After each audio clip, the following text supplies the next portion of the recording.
same time, everybody has to say. Báwo la ṣe lè jáde kúrò nínú ìrẹ̀wẹ̀sì ọkàn? Àti ọ̀pẹ́ ìrẹ̀wẹ̀sì ọkàn kò sẹ́ni tí ò ní ìrẹ̀wẹ̀sì ọkàn.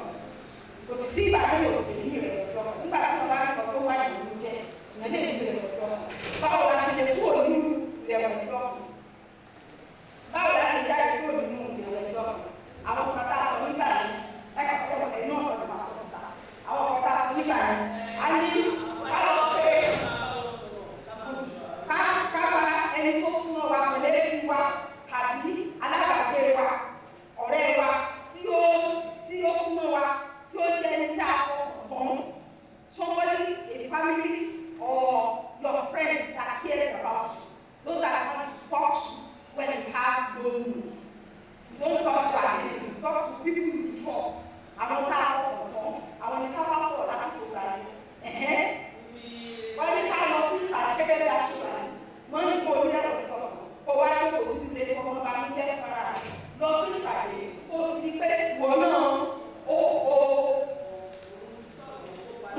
wọ́n náà kó pa ẹ̀ṣẹ̀ yá ó kó pa lára nípa ṣe kó pọ̀ síbẹ̀ wọ́n yà lóhùn go to meetings attend meetings and try to participate in meetings when you are lóhùn what other things you do. You go to events, social events, attend social events. What are the events of the past? Attend social events. You are all here.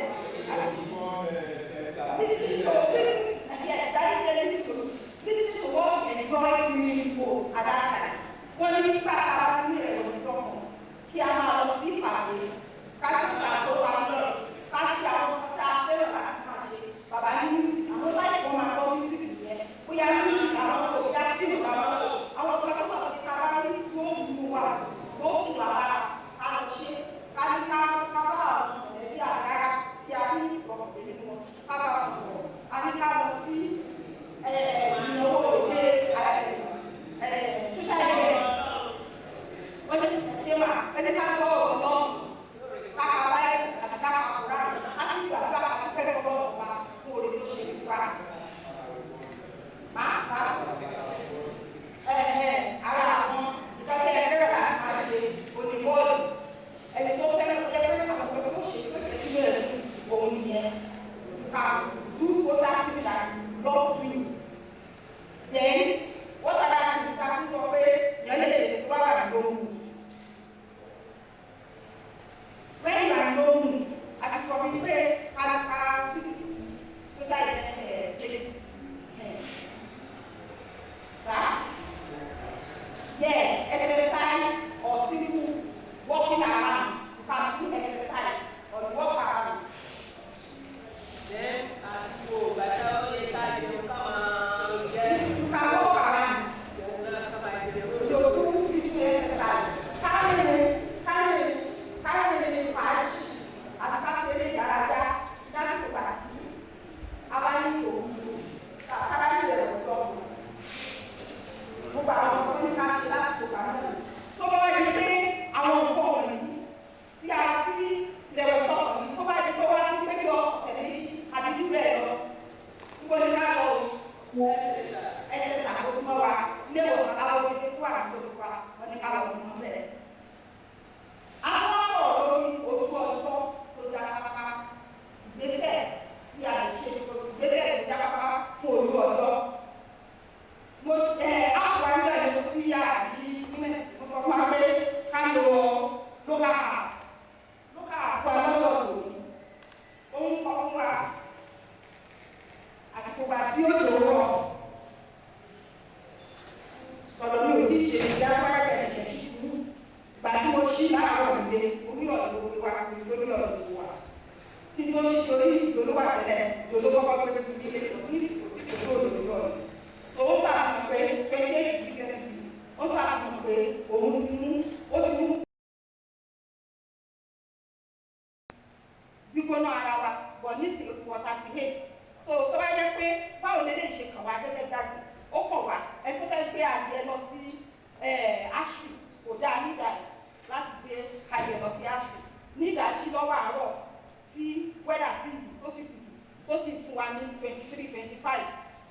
lọ sí aṣù nígbà yẹn ó ṣì wà òkè.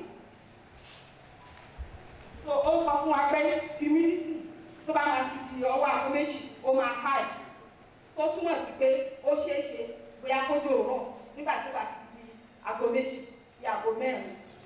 Àwọn tí local ọ̀tẹ́ bá ṣí local weather yín, àwọn nǹkan tí mò ń kà nínú rẹ̀ ẹ̀ bá nínú rẹ̀. A lè ti kọ́ra bá ṣe ṣí local weather. So báwo la ṣe lè gbé ìgbésẹ̀ tó jáfáfá lórí ojú ọjọ́?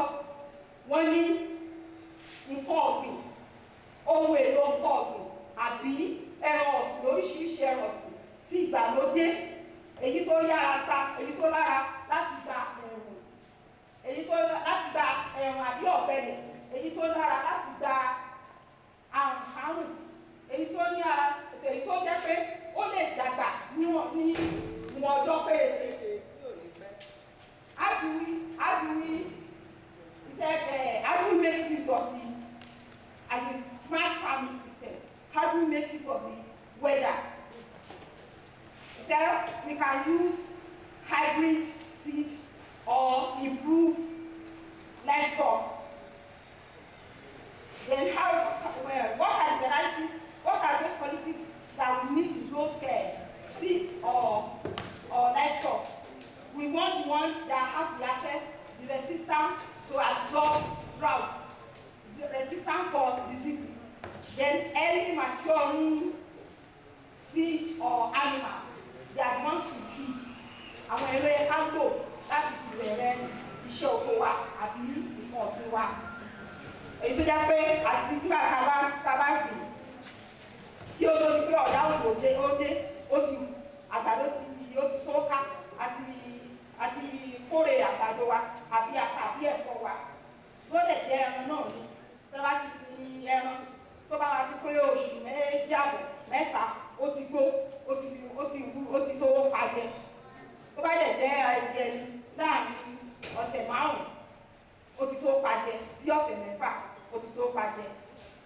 So irú àwọn ẹran báyìí àbí nǹkan ọ̀sìn báyìí ló ní ká lò. Ó wá ní báwo la ṣe lè ṣe àmúlò omi lọ́nà tó tọ́. A sọ pé water management system. How do we manage our water? By harvesting rain. And I told you the different way of harvesting our rain. We can harvest rain into tanks. We can harvest it, we can store it in tanks, rainwater into tanks, into drums. We can dig holes, big holes, large holes, especially muddy area, because mud can contain water. It has high water intensity, so you can use a muddy area to retain your water for some time.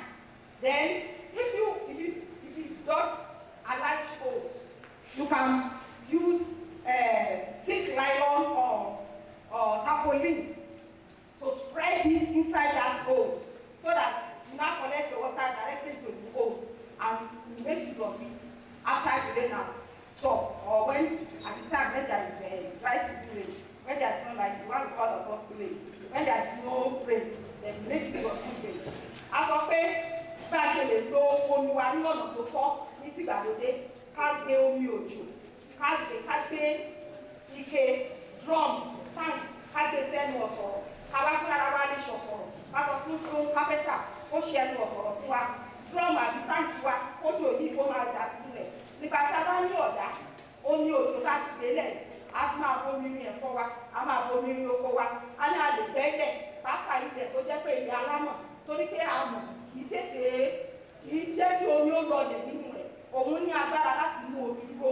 So tá a bá gbẹ́ ilẹ̀ tó bá jẹ́ dámọ̀ wà tí omi ọ̀ṣọ̀rọ̀ bá dà tó tóbi, a lè gba láìlọ́ọ̀nù tó nípọn bíi láìlọ́ọ̀nù tàkóní ká fi bo inú ẹ̀, ká fi kọ́bà rẹ̀, ká fi bò lójú ní ká tẹ̀ sínú kòtò yẹn kí òjò yẹn kó wá máa rọ̀ sínú ẹ̀. Àbúrò rẹ̀ yóò rọrùn láti bomi ní oko wa, yóò rọrùn láti fáwọn ẹranko wa. A tún wá sọ pé a lè gbẹ́ kànga ìgbàlódé, èyí tí wọ́n ń pè ní boreholes.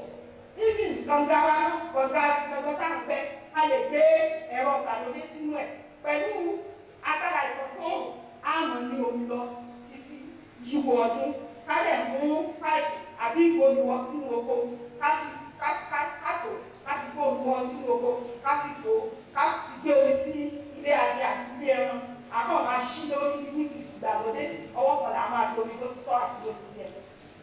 Lẹ́yìn àtúnṣọ̀rọ̀ lórí bí a ṣe ń lo àwọn chemicals àwọn oògùn apakòkòrò lórí oko wa àbí ajílẹ̀ afọwà ní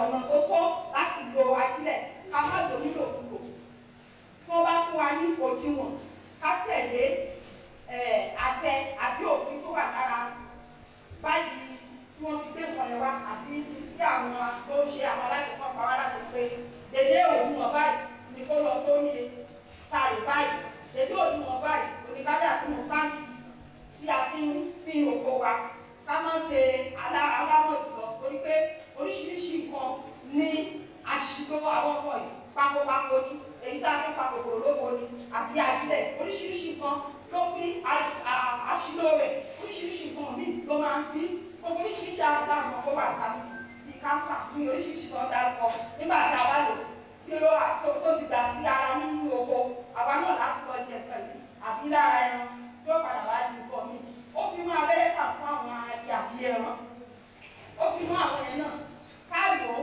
bó ṣe tó àti bó ṣe yẹ ká má ṣe òfin tó tó débi fún sí kó lè mú tó bá fún sí nígbà tẹ bá pa yóò dúró sára rẹ̀ tó bá dúró sára rẹ̀ yóò padà wá bá ẹni tó pa yóò padà wá máa ṣiṣẹ́ àbájì nígbà tó bá dọ̀jọ́ wájú tó ká jìnà sí ìlòkulò ajílẹ̀ ìlòkulò àṣìlò òògùn pakopako ògùn kòkòrò lórí oko ká jìnà sí ká tẹ̀lé òfin bó ti tọ́ bó ṣe yẹ ká lò òdiwọ̀n rẹ̀ àti ìgbà tó yẹ ká lò ká tẹ̀lé.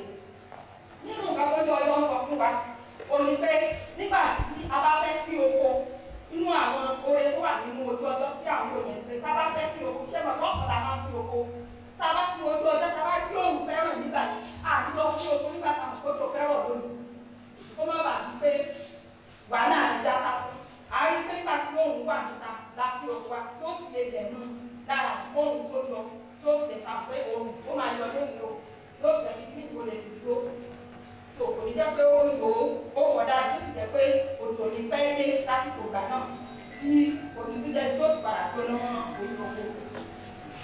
So láti yàrá yẹn àwa ní ìtòní afẹ́sọ̀ lórí oorun sísùn báwo la ṣe lè sun àsùnwọ̀ra. Bẹ́ẹ̀ fara revelation ìjẹ́ oníkànnà tí afẹ́ṣẹ̀ ìbéèrè lórí ìta ṣe kọjá tá a ti rán wa létí yẹn. Ṣé ká mọ̀ tẹ̀síwájú? Bẹ́ẹ̀ fara revelation. Àwọn kòkòrò jẹ́ àgbàdo rẹ̀ tó ká máa ní kàkàkílà fún ẹ̀ lọ. Sometimes tá a bá fẹ́ tóbi yẹn ò bá tó àwọn kòkòrò ẹ̀dá tó wọ́n ní àgbé ẹ̀jẹ̀ ká máa lo bàdó sí tóbi náà ìgbà tábà yẹn tó ẹ̀kọ́ yẹ kí wọ́n máa fi bọ̀jẹ́ pé kí wọ́n bá fi lálákọ̀ọ́kọ́. Àádùn arí pé tóbi ò bá tó lọ̀rọ̀ fúláàtì tí kí ẹ dájú sínú fúláàtì ìdìbò rẹ̀ báyìí ẹ̀ tó ìdìbò rẹ̀. Ẹ̀rọ fẹ́ kọ̀ọ̀kọ́ là ń fi òkú. Kòkòrò gẹ́gẹ́ gbogbo pápákọ̀ ǹjẹ́ ẹ̀kọ́ là ń fi insecticide ẹ̀kọ́kọ́ là ń fi tẹ́ bá fi lọ́sẹ̀ tó bá di bí ọ̀sẹ̀ méjì lẹ́yìn rẹ̀ sí ọ̀sẹ̀ mẹ́ta ẹ̀ẹ́kùn ṣe nígbà tẹ́ pé kòkòrò yẹn ò tí kù gbà tí kòkòrò yẹn ò tí kù. Tó bá ṣe pé insect test or caterpillar rẹ̀ sọ ó lè wà resistant pípé dé bẹ́ẹ̀ lògùn ṣiṣẹ́ fún àbí tẹ́ bí nìkan nìyẹn. Láti bàtà pé nkùtù rọ̀ máa ń ṣiṣẹ́ bọ́tà bá fi wíìkì tó jọ Yorùbá náà wíìkì àbí sẹ́kọ̀n wíìkì kí ni ẹ̀ka wíìkì kákòtò rọ̀ bọ̀ ní ẹ̀dẹ̀ nìkan bá máa lo bàdóòsì lórí ẹ̀.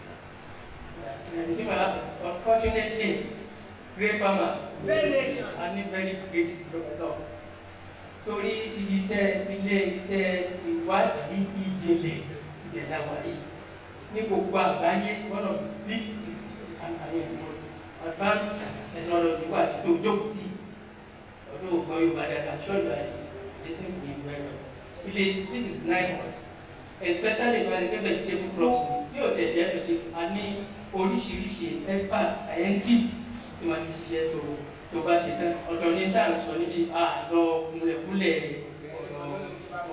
ọmọ wọ̀nyí ìtọ́wà ọmọ problem is solved. Ok, bàbá wa nínú ọ̀rọ̀ tí màá tún gbà wá nínú tá a fi mẹ́nu bà ní pé a ní tá a bá wà sẹ́wọ̀n pé àgbàdo oríṣiríṣi àgbàdo ló wà. Wọ́n sì gbà wá níyànjú, wọ́n gbà níyànjú pé tá a bá máa lo àgbàdo ká lo àgbàdo tó jẹ́ pé ó ní ìgbáradì fún kòkòrò armyworms yẹn tó lè farada armyworms ànígbà ànígbìn kòkòrò èyí tá a mọ̀ pé armyworms yóò bá àgbàdo ní oko yẹn. So wọ́n ti gbà wá lámọ̀ràn yẹn. So irú yẹn variety bí lẹ́nu ẹni lo variety tá a mọ̀ pé ó wà resistance sí armyworms ṣe ọ̀dà sáà. So èyí tó jẹ́ pé ó ní ìgbáradì fún ó ní ara tó lè fi gba àrùn bí àrùn bí armyworms. So ẹ jẹ́ ká tẹ̀síwájú. Ọya sọ. Wọ́n sọ fún àwọn àgbẹ̀ ní wípé ẹ má yí adúró nígbà tí armyworm bá tó wọ oko àgbàdo wa àgbàdo make the precaution. I as a person bí bá gbé àgbàdo tó bá ti pé a month mo máa lo kòkòrò pẹ̀lú super glue máa fi gbogbo nínú oko mi. So ó dẹ̀ máa tí armyworm bá fẹ́ wọlé ó máa hard bọ̀tẹ́ ẹ̀ bá ti lò kankan tẹ́lẹ̀ tẹ́ ẹ̀ fún ní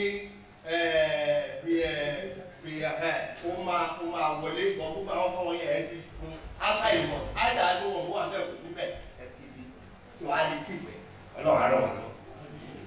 Ó dàbí àjẹsára bẹ́ẹ̀ ni pé a kò ní dábàá ta fẹ́ gbìn ẹ̀ẹ́dẹ̀ mọ̀ pé sọ́ọ̀tì kìlẹ̀ náà wà bẹ́ẹ̀ o káwọ́ wò sí ti ká àwọn tó gbìn gbà yẹn nǹkan tó dá wàhálà ìkáwọn yẹn fi mú kó bẹ́ẹ̀ ònìyẹn agbọ́dọ̀ mọ history rẹ̀ gan ta fẹ́ ṣe nǹkan sí. Great farmers. So lónìí ká má bàa para wa lásìkò lójú a fẹ́ sọ̀rọ̀ nípa ohun tútù bí a ṣe lè so ohun àsùnwọ́ra àbí bí a ṣe lè so ohun àsùnnára ṣe ẹ̀kúta bá fún àwọn àsùnwọ́ra ohun gbogbo oríkìríkì yóò nà yóò tàn á lálàáfíà wọ́n pé ìyẹn ó sùn wọ́ra you sleep how to have a sound sleep how you sleep like a baby. Ìgbà mi mọ́ ọ̀kọ̀lẹ̀ mọ́ ṣílẹ̀ kò ní lédè pọ̀ torí kó ohun ti wọ́ra ṣùgbọ́n ohun tí ò bá wọ́ra lẹ́kọ̀ọ́ bá ti wọ́n ti jí lóò nínú dáṣọ̀ nípa àbọ̀rọ̀ fún lẹ́sàn wà torí bá a fẹ́ sun àfihànra. Kí ni àwọn ìṣòro tí ó lè wà fún orin tuntun? Alákọ̀ọ́kọ́ nígbà tí a bá rí ohun tù what are the problems with sleep? Sleep issue. What problems we have there? When you find it difficult to sleep, nígbà tí ohun ọ̀bá wá ìṣòro ni. Nígbà tá a bá ń jí ní ìdákúrẹ́kú lóòrèkóòrè láti òru, àti sùkò tí ń tó wákàtí kan, ogún ìṣẹ́jú àti tají padà. Ìgbà láti òru, ohun òní wá mú ojú wa ọkàn dá. Sometimes when you wake up, one of the problems, you wake up at different times during the midnight, or sometimes you wake up, you have not been to sleep again. Nígbà tí wọ́n bá sùn tí ó bá jí kalẹ̀ tó kò bá wá, òròkè òun wá sí ojú ọmọ rẹ̀. Nígbà tí wọ́n bá sùn tó bá nara, oní ara yóò fi yẹ. Another problem tá a tún máa ń ní ni nígbà tí àwa tí problem tó jẹ́ ìṣòro oorun ni. Lẹ́yìn jí láàárọ̀ kó tún mọ̀ rẹ̀ ara. Kó rẹ̀ ara nígbà tá a ti jí tán. Tàwa jí lára fún wa. Ṣé bàbá ìjọ ìfàfọ́ra ìṣòro ni? When you wake up, when you are unwell, when you wake up in the morning and you still feel tired after waking up in the morning, when you sleep, you expect to sleep, just like a sound sleep, you don't wake up and be feeling unhealthy or feeling unwell. But nígbà tí yóò bá sọ àfọwọ́ra lóòjì tí kò ní lálàáfíà. So báwo ni ohun àfọwọ́ra báwo ló ṣe wá kó wá ṣe ló ṣe lè ṣe àkóbá fún iṣẹ́ òòjọ́ wa iṣẹ́ tí a lè mọ̀ ṣe? Ẹni tó bá lálàáfíà òun ni ó lòkó, ẹni tó bá lálàáfíà òun ni ó jáde, òun ni ó ṣe gbogbo ojúṣe tó yẹ kó ṣe. By the time tí àwa ti sùn dáadáa a rí pé ojúṣe wa kà nílé ṣe ara ọmọ kan wa ara ògbóná nígbà tí àárọ̀ oorun sùn ara ògbóná àwọn níkanra a rí pé àlàáfíà òun sí lára yóò ní lálàáfíà yóò mọ rẹra bẹ́ẹ̀ ni àti ronú tilẹ̀ kò ní sí ìyẹn ò ní lè ṣe nǹkan tó máa ń ṣe ìyẹn ò ní lè fọkàn sí nǹkan tó ń ṣe ìyẹn ò ní láfọkàn sí tó ń ṣe tẹ́lẹ̀ máa káwọ́ wọn kà wọ́n ní ká lọ 5 mil into this certain quantity of water ṣé ní fi wọn 5 mil bẹ́ẹ̀ ṣé 10 mil ní wàhálà dé torí pé kò sọ́kọ̀ rẹ̀ nínú tó ń ṣe ìṣòro ti dé ní látàrí àwọn ohun tó. With the problem of sleep, it will affect our daily activities. How does it affect our daily activities? I said the following. I mean, when somebody is unable to sleep, to have some sleep, that person will not be able to carry out his or her daily activities. It is when you are well, that you are okay, you are able to go to farm or do your normal activities, not to go to the market to buy and sell. It is when you are healthy. Somebody that really has something will not feel well, will feel irritated. And sometimes that person will lack concentration, will not be able to think well, will not be able to concentrate in whatever he or she is doing.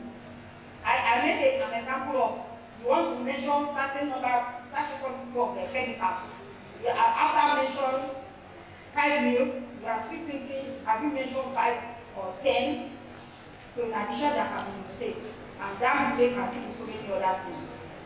So báwo la ṣe wá lè sún àsùnwọ̀nra?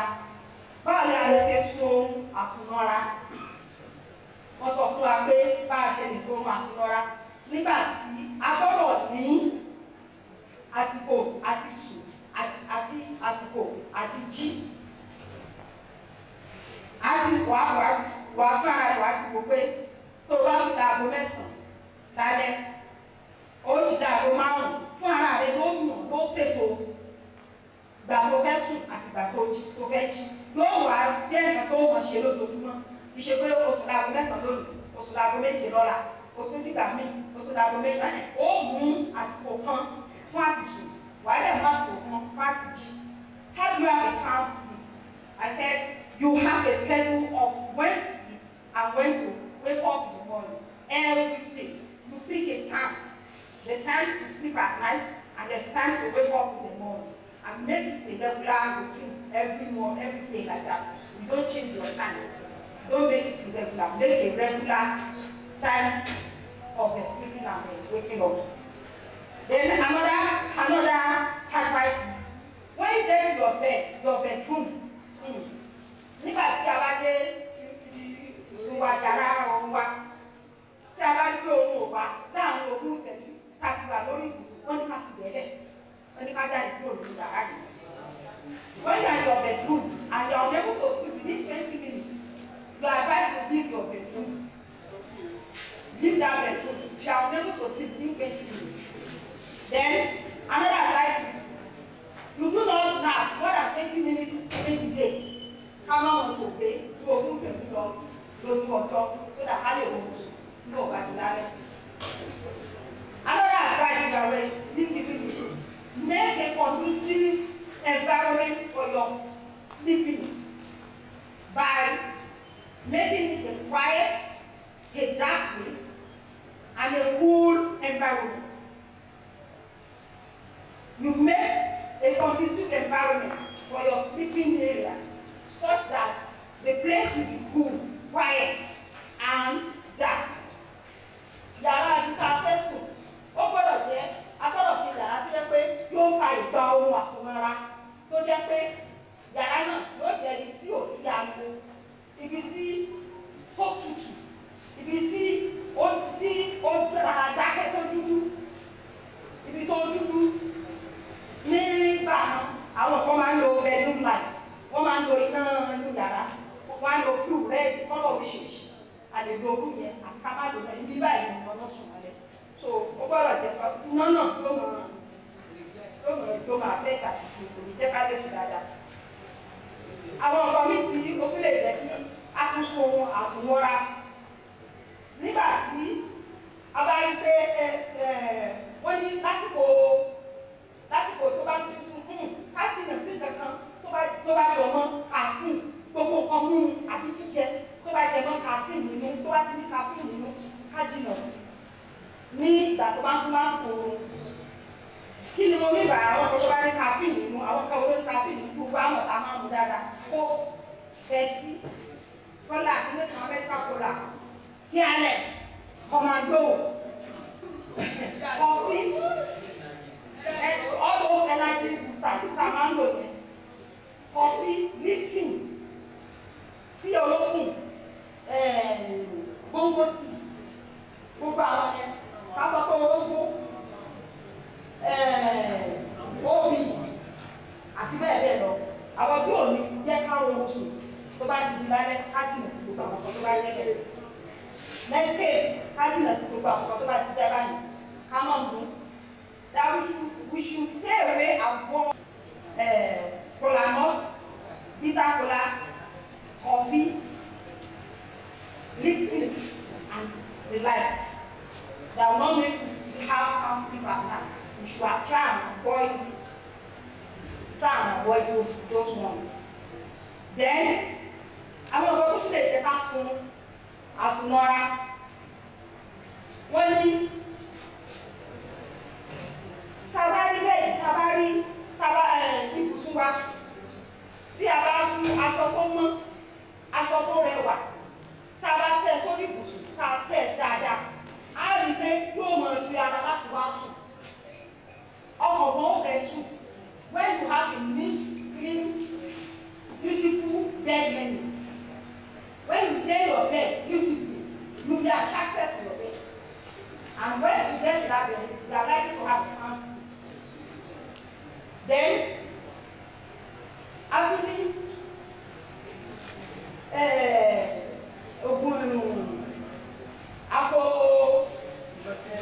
mosquito net,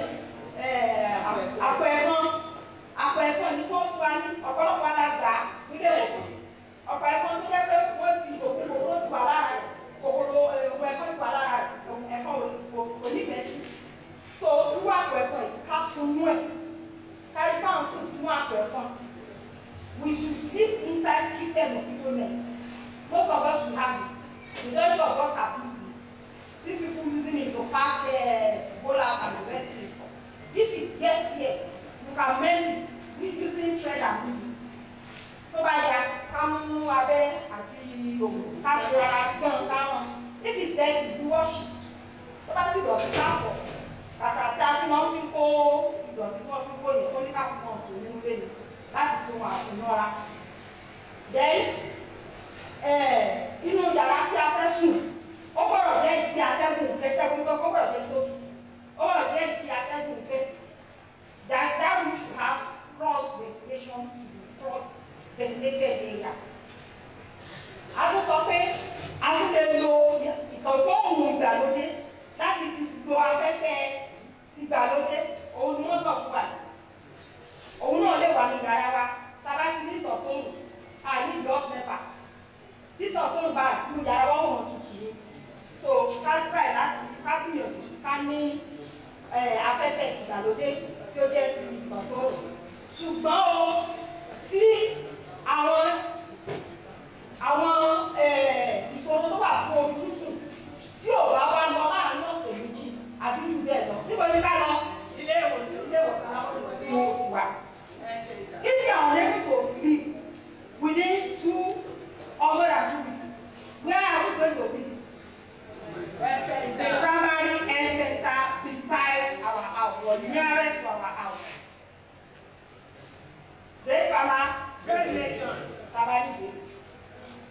Bẹ́ẹ̀ ohun ayọ̀ láwọn sọ.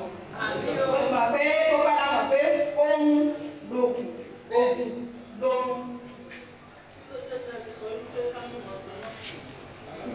Kí ló dé tẹ̀lé ní ká mọ̀ tán iná? Yes, madam. I'm looking at it on the hand. Apart from the rest that we do, advice that we take, are there no supplements that we take to enhance ourselves? We farmers that will work most of the time. I believe we should take things like calcium supplements, vitamin C. I don't know if it's available. Observation, what we had, and to the county, roll suit. I phone lawa. Over sorry bed, I go mess. WhatsApp. Tó wá ṣọ́ra títí aago 12 lẹ wà. Tó wá dẹ̀ delay, so ẹ jẹ́ ká avoid àti ń dàgbà. Sorry, my grandfather. Ó kú nǹkan ọmọ tí mo kà pé ẹjẹ́ rán wálé ẹ̀jọ̀ sáko. Ó kú báyọ̀ kankan. Ó ní a lè ṣe eré ìdárayá. Ṣùgbọ́n ní ojú ọjọ́ kò gbọ́dọ̀ súnmọ́ àsìkò àti sùn. Please, you need experts in medicine answer your question. But as a layman, please don't use any treatment. This is a medical expert. She's going to tell you. Now, he's just asked. You had a question? Sorry, mo fẹ́ dá ewé kan wálé ọ̀pọ̀lọpọ̀ àwọn àgbẹ̀ mọ̀ tí a bá pín sínú ilé wa. Àwọn ẹ̀fọn ò láìpẹ́ wọn nífẹ̀ẹ́ rárá. There are some plants, mosquito repellents that you can plant within your surroundings, even in your home. Plant inside. Mo ti gbàgbé.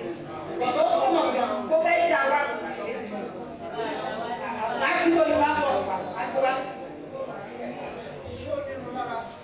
Great farmer, great nation. Ẹ káàárọ̀, akúpàdé, akúyìíkó padà lẹ́yìn, ìyíkó padà rere ló jẹ́ ẹni pé inú èsì ládùúgbò sí. Ìbéèrè tí wọ́n lẹ́nìkan béèrè wípé ṣé a lè lo supplement pẹ̀lú programming gẹ́gẹ́ bá láti ṣe sọ, a lè lo supplement. Ṣé rí ẹni tí tó bá ní problem gan, bóyá irú àwọn tó bá ní ṣòro tó ń lọ ra ọtí tí wọ́n á mu ọtí. Tí wọ́n bá jí láàárọ̀ ọ̀pọ̀ ṣé ṣòro yóò kúrò? Ní kúrò tó ohun tó ń fà òun la máa mú kúrò, ìfọ̀kànbalẹ̀ òun la máa fi sí. Pẹ̀lú pírójẹ́tì àti sọ yí pé ẹ lọ lo oògùn kankan tí wàá ní pé we should write a referral form for you, then go to the health facility. Ǹjẹ́ máa ṣe nìyẹn? Tẹ́ bá débẹ̀ tó bá jẹ́ pé condition tó jẹ mọ́ oògùn ni àwọn náà máa wá kọ fún yín. Great farmer. Great nation. Ṣé dábẹ̀dá padà fún nọ́ọ̀sì wa?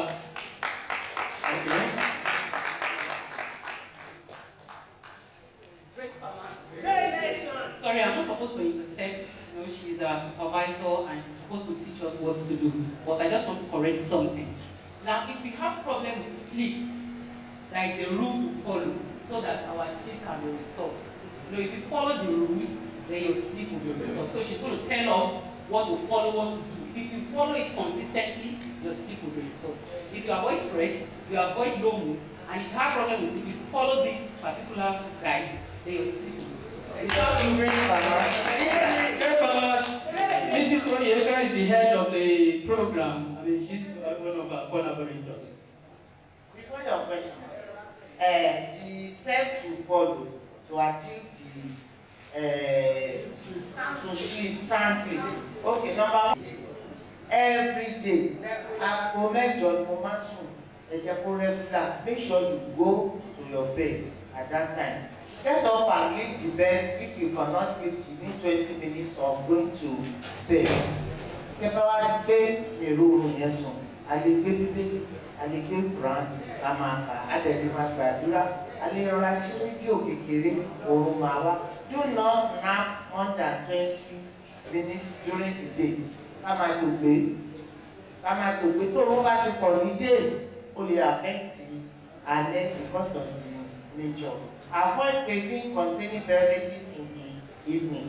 Àwọn drinks kan bẹ gan tàbí orúkọ ọmọ tó jẹ́ pé ó ní craving inú, so wọ́n ní ká avoid it, ká má máa mú. Take regular walk or exercise during the day, but not before bedtime. ìṣe pé bàtà bá fẹ́ sùn láṣẹ wàá sọ yìí pé agbègbè ìjọ tàbá máa rìn káàkiri bóyá 6:30 5:30 ara ṣe light exercise kò máa jẹ́ kí àwọn òun sùn. Create comfortable sleep environment by keeping the bedroom quiet, dark and cool. Ṣé ní àwọn ọ̀gá méjì náà ni wọ́n sọ fún wa nígbà náà ṣe gbé ní. Wọ́n níbi tá a bá fẹ́ sùn ṣé mọ̀ pé tí láìpẹ́ bá ti wọ̀ wá lójú ó lè affect àti sùn wa tàbí tá a bá gbé fóònù lọ́wọ́ láàrin wo social media ibẹ̀ lọ́pọ̀lọpọ̀ àwọn máa lọ. So wọ́n ní àlèpàánú. Bẹ́ẹ̀ tá a bá fẹ́ pẹ́ǹtì ilé wa nígbà yẹn wọ́n ṣe sọ wọ́n dá lé wá nǹkan tó kù tó jẹ́ pé branding yẹn kò ní affect site wa adẹ́bí arórun sùn. Visit your primary health care center if sleeping problem remain unsolved for 2 weeks.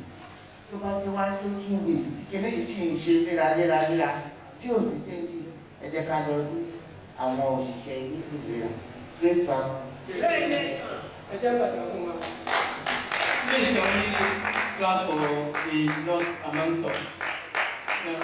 Adaja Hamza is one of us. Oh, okay.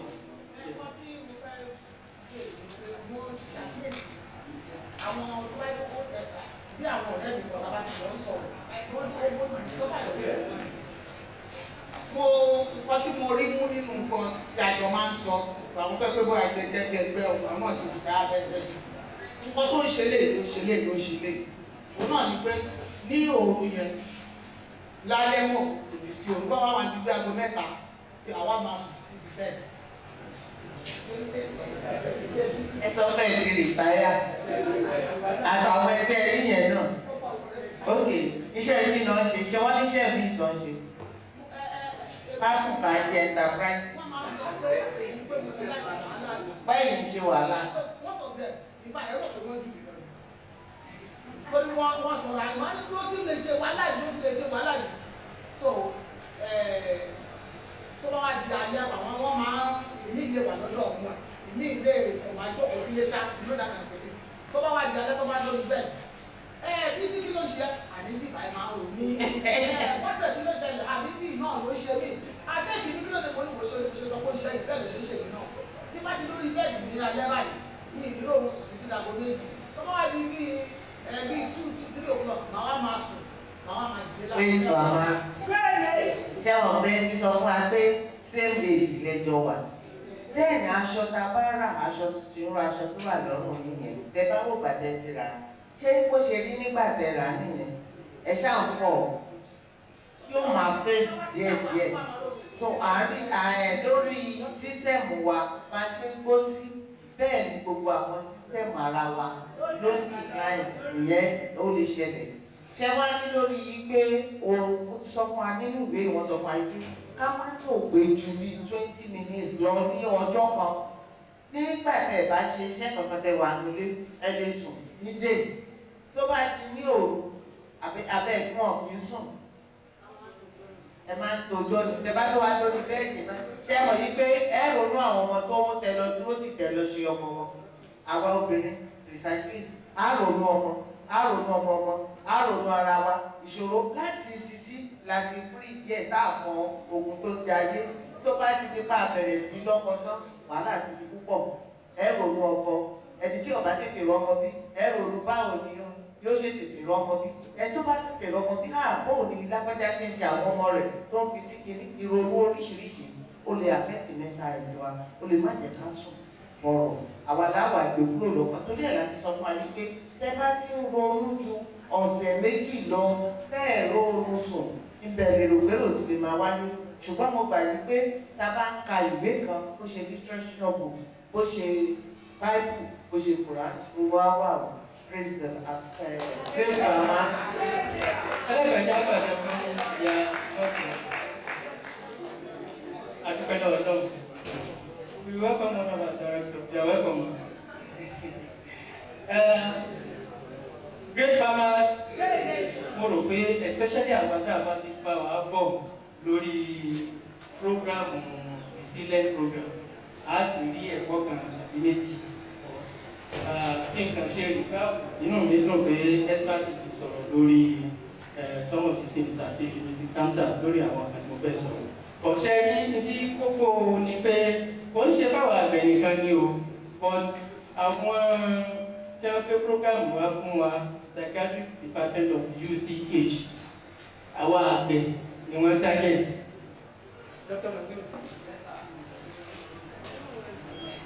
Great farmers.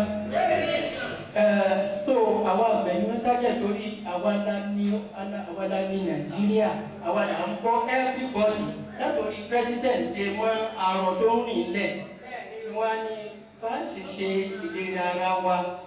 Not only farmers have challenges. I mean, even the country itself is a challenge. But the fact is that one of the things that change about if you have challenges, like they mentioned, you are not able to sleep, natural disasters, unnatural disasters. One of the things is you just ensure, one, share your problems with anybody close to you. We are not saying you should go and meet your enemies to share this. I mean, you should find, even if it's your grandchildren that will assist you, he sort of problem challenge that. For example, ní Òjòrò lára Ìjẹta, àwọn kan fara kó, some people will definitely have negative feeling of that rain. Some flood, others, so many things. Of course, as a farmer, I'm a farmer. Now, for some weeks now, rain just refused to fall. Of course, I based some of my programs on rainfalls. But then, having hindsight, having experience, I knew that it has happened, that this may not succeed, this may not last long. That's why some of the things to do about climate effect, what you can use, disaster about you want to solve, but it will mention like growing seeds to resistant to drought, that of your labor, resistant to infects, affection. Fortunately, and I can say this, Nihort is foremost agri-research institute. And I can assure you, even it doesn't mean that only Alex Imam or some of us who are used to Nihort. Please do go to these places, especially to have seeds and seedlings. Of course, their mandate is horticulture, that is vegetables mostly. Of course, most of us here grow that. So you can easily get climate change that will resist all bad effects, all adverse effects on our production. Now, you use resistant and good variety of seed and seedlings. Now, you manage your farms generally. Manage generally so that irrigation is very important. So you can borehole and you can gap. If you cannot afford big borehole, you do rain harvest during rainy season. And so many other things that you think will assist you. I do rain harvest. And there are several ways of doing rain harvest. Of course, we have learned this in our farmer Facebook. But if you are fairly new or you never knew about some of these methods, you can always ask in any of our programs. You know, when we start programs, we talk about challenges on the farm. So we have to mitigate these challenges. We use improved seeds and seedlings, or even livestock, that will be drought tolerant, disease resistant, then short matured ones. I mean, these days, in those days when Nigeria is still in that age, some of our tree crops, some of them are big few. You will not even see a single crop. But these days, most of our tree crops, you can harvest within 2.5 years. Am I lying? That is what you do for. If you want that, you may go to any of these research frame, crane, and what have you. So please use short maturing seeds and seedling. Then, like I said, you have irrigation facilities. You should have, when you want to have sunstream, like it was said, please, sleeping is very, very necessary. Most of us, we carry our problem from morning to night. Like Madam is saying, as you grow older, some of your nerves, especially issues, want to give one pain, right? Apart from that, probably my own nature is that when I wake up, every challenge goes. Pains just disappear. Maybe when I want to sleep, when I go home, yes, I may face some of these things. So please, especially young men, some of our activities will keep you healthy, and this is very essential. Like if you are very lazy, then if you are still under the tutelage of mommy and papa, please, let's find things. If you do things, I mean, when I see some people in the, probably early in the morning or late in the night, work, of course you are asked, even in our program, to do some walking exercise. I just look at it, these people are not very, if I take them to the farm, they will never feel any pain anymore. That is the truth. This is the thing I do. If I give 1 million naira contract to Deborah, we are doing it together. I can't sit down and be watching. And they will see me as, I like to go and singing, and they will never see me too. That is the truth. So some of our activities naturally assist us in our health, assist us financially, because it's very difficult today to hire laborers. Great farmers. Yes. So please, we've had so much from people who discussed with us. One or two questions because we have spent time. About anything, please, just briefly. And about anything, please. Any question? If you ask the question, I prepare your job. Sure. Yes, this resilience matter. So, our answer is a thing we must remind ourselves. And by the grace of God, I will ensure we have copies of the manual for this. Thank you very much. Please, yes, question, madam.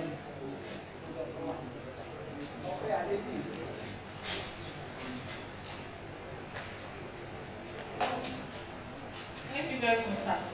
For madam said something the other time, the use of coffee, coke, and some other things. But I want to ask that if someone has been addicted to coke or coffee, what can we do? If you are like a farmer now, I prefer taking coke if I'm on the farm coke. So if you are now, I'm already addicted to it. So what can I do? Simple, please reduce it for your health. Please reduce it. Thank you so much. Our organs in our organs. Please organ stand up from there. Go as well to see that. Yes.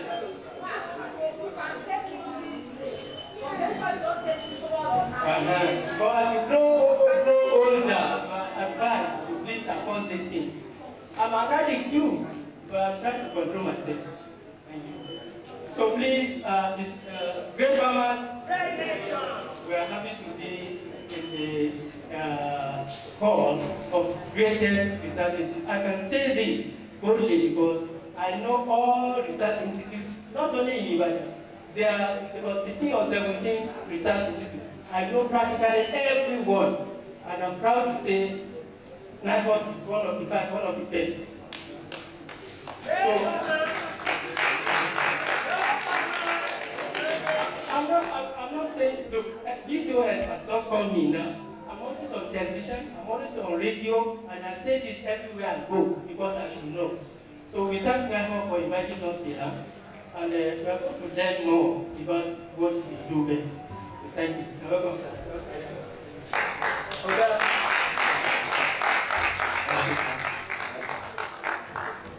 Great farmer. Great farmer. No farmer. No tí a gbàgbọ́dé. No food on the table, Papa. Good morning, sirs and ma. Ẹ káàárọ̀ bàbá wa àyà wa. Orúkọ tèmi ni Ọpẹ́yẹmí. Èmi dẹ̀ ní atọ́lùkùnmí possibly sọ̀rọ̀jì. Èmi atọ́lùkùnmí la máa ṣe atọ́kùn ètò lẹ́nu. Kí lorúkọ tẹ? Orúkọ tèmi ni Ọ̀gbẹ́ni Azeez Surajudeen Ọlátúndé. Ẹ ṣe lọ nísìnyí a fẹ́ wọnú ètò gbogbo lọ àmọ́ láti bẹ̀rẹ̀ ètò yìí ẹ jọ̀ọ́ a máa rọ gbogbo wa láti dìde nígbà tí a máa kọ national anthem wa ẹ jọ̀ọ́ jẹ́ kí a dìde.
Great farmer, no farmer. Ẹ ṣé ẹjọ́ ní títẹ̀síwájú ètò wa tòní a fẹ́ ṣe àfihàn ọ̀gá àgbà iléeṣẹ́ Nihort. We would like to recognize the presence of our executive director, though in absentia.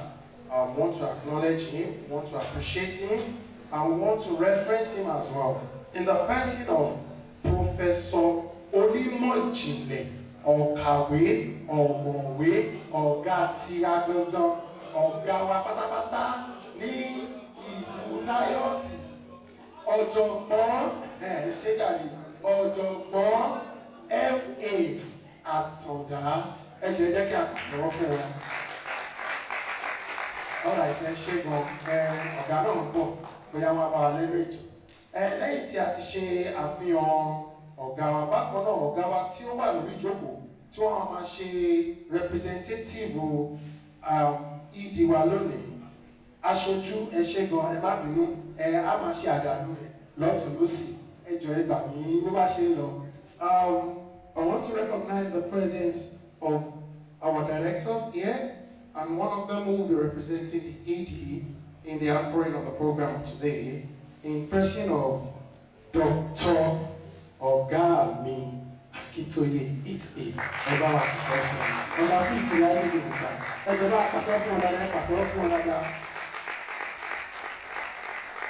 Thank you, sir. Bákan náà mo fẹ́ ṣe àfihàn ìyá wa ìyáàfin.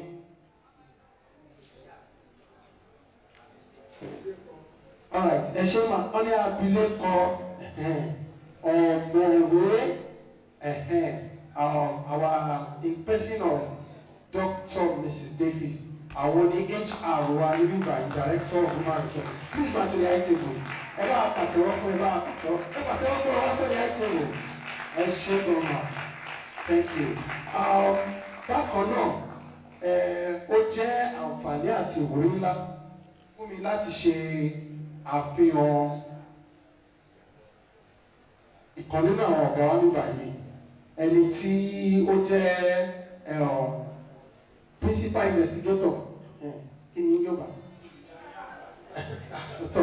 Okay, a máa ṣe orú ẹ̀ náà. Well, while still waiting to do that, àwọn sáré bá mi ṣàkọọ́lẹ̀ bó ṣe máa sọ jáde. Ó fẹ́ ṣe àfihàn ìkọ́nú àwọn ọ̀gá mi náà. Is our union chairman. Please join me to recognize the presence of Dr. Ademoye Ekuru. Thank you so much, sir. He's also a member of the team. Nísìnyí ẹ jẹ́ ká wá fi adarí tíìmù náà ká ṣe àfihàn bó ti ẹ̀ pé ọ̀pọ̀lọpọ̀ wa mọ̀ wọ́n.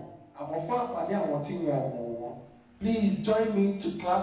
Ẹ jẹ́ ká pàtẹ́wọ́ papọ̀ bí a ṣe ń ṣe àfihàn àti ìdánimọ̀ àti ìmọ̀rírì ọ̀gá wa Dr. Abdulrafiu Monsor Ayọ̀ọ́lá ṣẹ́gun. Alright, ẹ ṣe ní ìgbà tí a ti ṣe àfihàn, àwọn ní ọ̀gá wa adarí wa. Bákan náà, mo fẹ́ ṣe àfihàn àwọn tó kù nínú team kí a máa ṣe bẹ̀rẹ̀ kó lè máa yá. Other team members that are present, please, ẹ jẹ́ ká ṣe àfihàn Mrs. Adéṣẹ́gun, Mrs. Adéṣẹ́gun, ẹ jẹ́ ká tẹ̀wọ́ fún wọn. Àwọn náà jẹ́ àwọn onímọ̀ ìjìnlẹ̀ nínú rìsáàchì.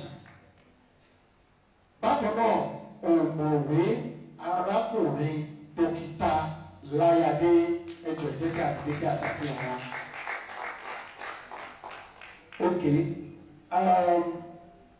Bákan náà, arábìnrin abilékọ Lára Akínlóye, àwọn ṣe ìforúkọlẹ̀ níta. Tó bá ṣe dé, a máa ṣàfihàn wọn. Bákan náà, arákùnrin tó wà ní apá ọ̀tún mi bí, òun ni arákùnrin Surojideen, ẹ jẹ́ kí a pàtẹ́wọ́ fáwọn náà. He's a member of the team, and also myself, my humble self, orúkọ tèmi fúnra mi á máa jẹ́ Ọ̀gbẹ́ni Adébí Ọ̀pẹ̀yẹmí. Ẹ pàtẹ́wọ́ fún mi náà. Well, having recognized the team members, I want us to put our hands together to appreciate the media team, the technical team that are going to do the coverage. Ẹ ṣe lọ́pọ̀lọpọ̀. Ní ìtẹ̀síwájú, a ó fẹ́ ṣe ìdánimọ̀ àwa tí a wá fún. Ẹ má bínú ọ̀gá mi, ẹ jọ̀ọ́ mi ìtọ́jájú sí yín o, ẹ jọ̀ọ́ ẹ jẹ́ kí a ṣe àfihàn arákùnrin Mr. Henry Dixon, ẹ jẹ́ àpàtẹ́wọ́ fún wọn. Àwọn náà jẹ́ mẹ́mbà tíìmù wa. Mr. Lawal bákan náà tó wà lẹ́yìn, ẹ kò jùlọ mẹ́mbà tíìmù wa náà ni. Is there another person that don't recognize among the team members? Okay. Alright, nísìnyí a fẹ́ ṣe ìdánimọ̀ àwọn participants. We want to do the introduction of the participants and members. Okay. Okay, thank you very much. I would also like to recognize the Oyo State Farmer Organet members. Please, ẹ jẹ́ kí gbogbo wa dìde kí a ṣe ìdánimọ̀ wa. Ẹ jẹ́ kí a pàtẹ́wọ́ fún wọn. Great nation. Alright, ẹ ṣé gan.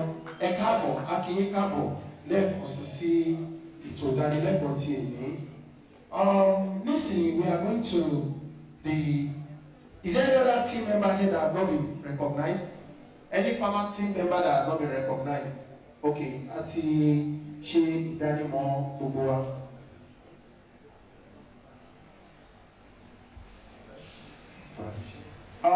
Ẹ jọ̀ọ́ kí a tó bọ́ sí ètò tó kàn, wọ́n ní a fẹ́ ṣe ìdánimọ̀ pàtàkì fún ènìyàn kan. Gbogbo wa ènìyàn pàtàkì ni wá, àmọ́ Alhaji, wọ́n ní àwọn ni representative, the chairman coordinator for the farmer. Ẹ jọ̀ọ́ ẹ jẹ́ kí a ṣe ìdánimọ̀ wọn. Alhaji. Great farmers, great farmers.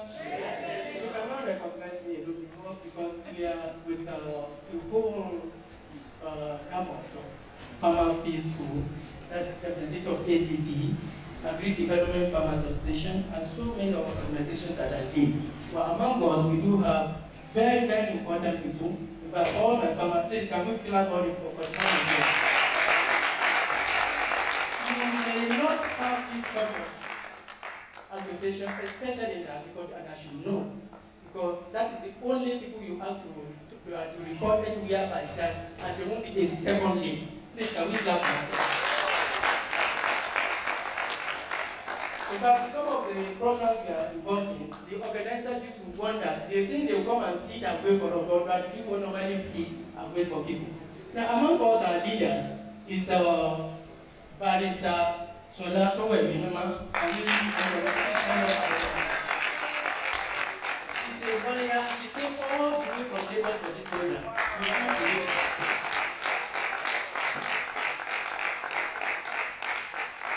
That is organic expert, sir, doctor. That woman is known worldwide in organic products. We can read that. Again, we have one of our leaders who is our treasurer, although we don't have money, we farmers don't have money. We fund ourselves. Please, can we recognize Olani Wada, engineer, Oyelade.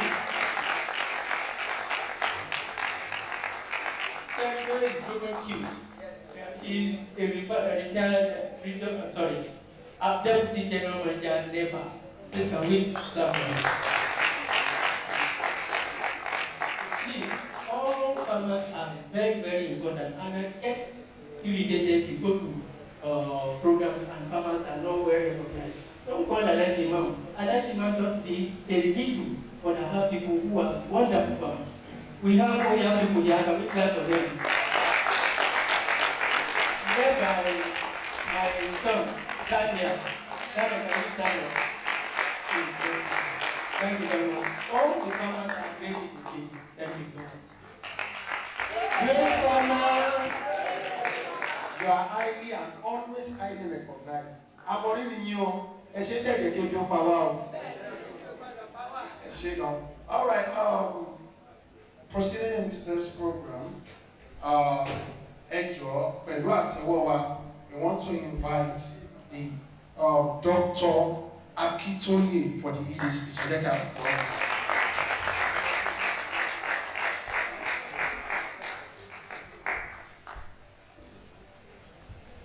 Great farmers. Great nation. Great farmers. Great nation. A kí gbogbo wa pé ẹ káàbọ̀ sí Nihort.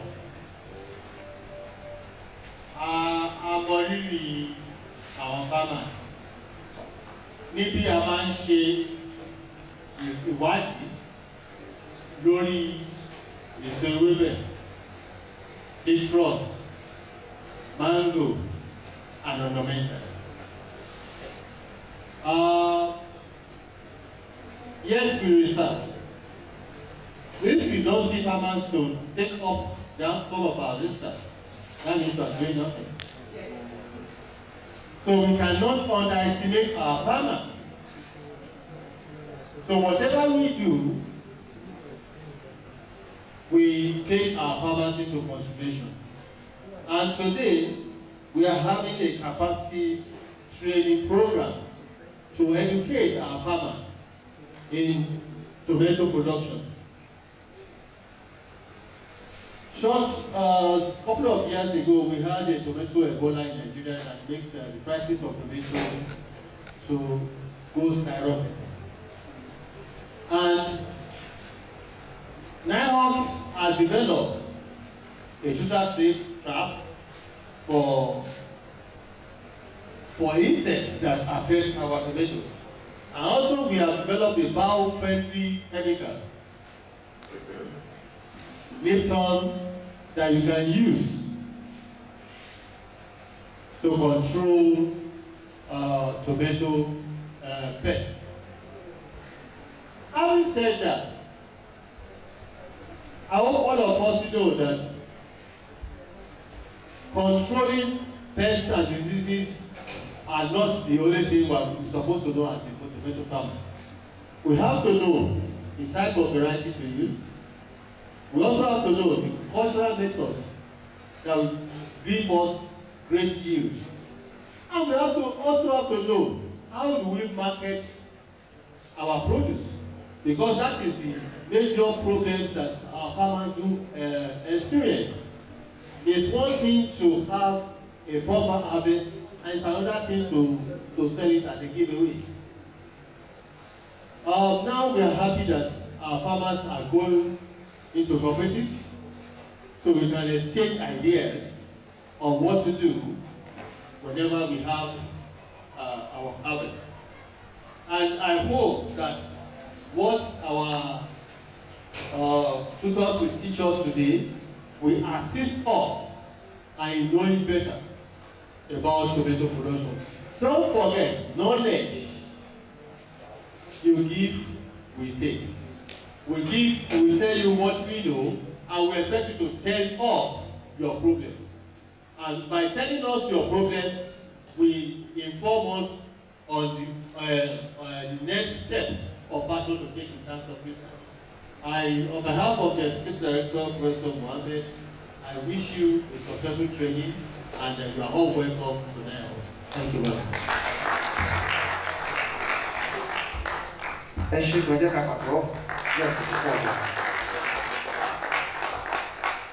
Nínú ọ̀rọ̀ tí ọ̀gá wa sọ, ara àwọn ọkọ̀ tí mo gbá rí bẹ̀ ní pé ẹ̀kọ́ kíkọ́ ó dàbí ìsọ̀rọ̀ ìsinmi. Tí a wá ṣe nígbà ilé, a wá láti wá kẹ́kọ̀ọ́ yìí. Wọ́n sì jẹ́ pé wọ́n pé kò sí òpin sí ẹ̀kọ́, ẹni tó ti kú òun nìkan ni ò lè kẹ́kọ̀ọ́ mọ́.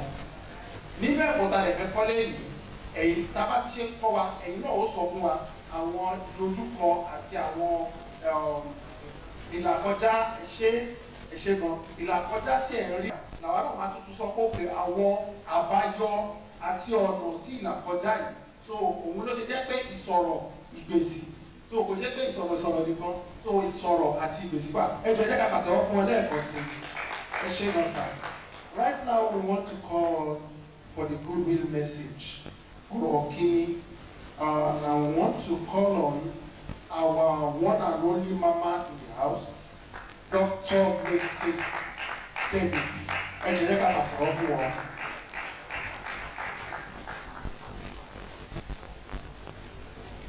Great farmer, great nation. Mo fẹ́ kí gbogbo wa. Mo lè fẹ́ fi ní wa wípé gbogbo wa ló ṣe pàtàkì. A mọ rírì àwọn àgbẹ̀. Ẹni tí ò bá mọ rírì àgbẹ̀ kí ló máa bẹ̀rẹ̀ sí ètò food taking. Kò sí oúnjẹ tá a lè jẹ tá a bá fi tá a ṣe ń bì sí. Kò pé ẹ̀fà kò tẹ̀lé ètò tá a lè jẹun láì fi aká sí. Tá a lè jẹun láì fi ẹ̀kọ́ sí. Tá a lè jẹun láì fi èso sí. So Nihort náà ṣe pàtàkì nínú ètò oúnjẹ jíjẹ. Wọ́n ti dáwọ̀ àyè àti ẹ̀yìn àti àwa bí ọkọ àtìyàwó tí a lè jẹ ara wa la jẹ́. So mo dẹ̀ wá fẹ́ rọ̀ wá lónìí gẹ́gẹ́ bí a ṣe wá kó ẹ̀kọ́ ẹjẹ́ ká farabalẹ̀. We have a lot learned, and like Nancy rightly said, please feel free to make comments, feel free to ask questions, feel free to, to say whatever you have in mind that are challenging you, and let experts that are here provide solutions to them so that together we can move the nation forward, and we can assist our government in their bid for food security.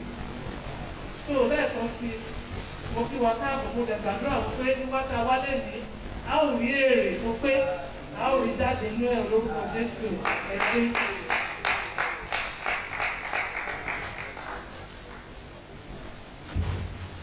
Ẹ ṣe gbọ̀ngàn ẹ jẹ́ ká pàtàkì fún ọ lẹ́ẹ̀kan. Ní ìgbà tí àwọn màmá wa ń bá wa sọ̀rọ̀, àwọn ọ̀gá wa kan àti àwọn olùkọ́ wa kan tún wọlé èyí tí a fẹ́ ṣe àfihàn wọn ní kíákíá. Please put your hands together as we recognize the presence of Dr. Kenneth Omosi. Bákan náà, arábìnrin abilékọ Ọrẹ Babalola Ebawa. They are members of the team. Right now, moving forward in the program, we would like to call on the principal investigator, Adarí ètò ìwádìí ìmọ̀ ìjìnlẹ̀ in the person of Dr. Rafiu Ayola, to come and tell us what this Kafaci and this training is all about. Please put your hands together as I call on Dr. Rafiu.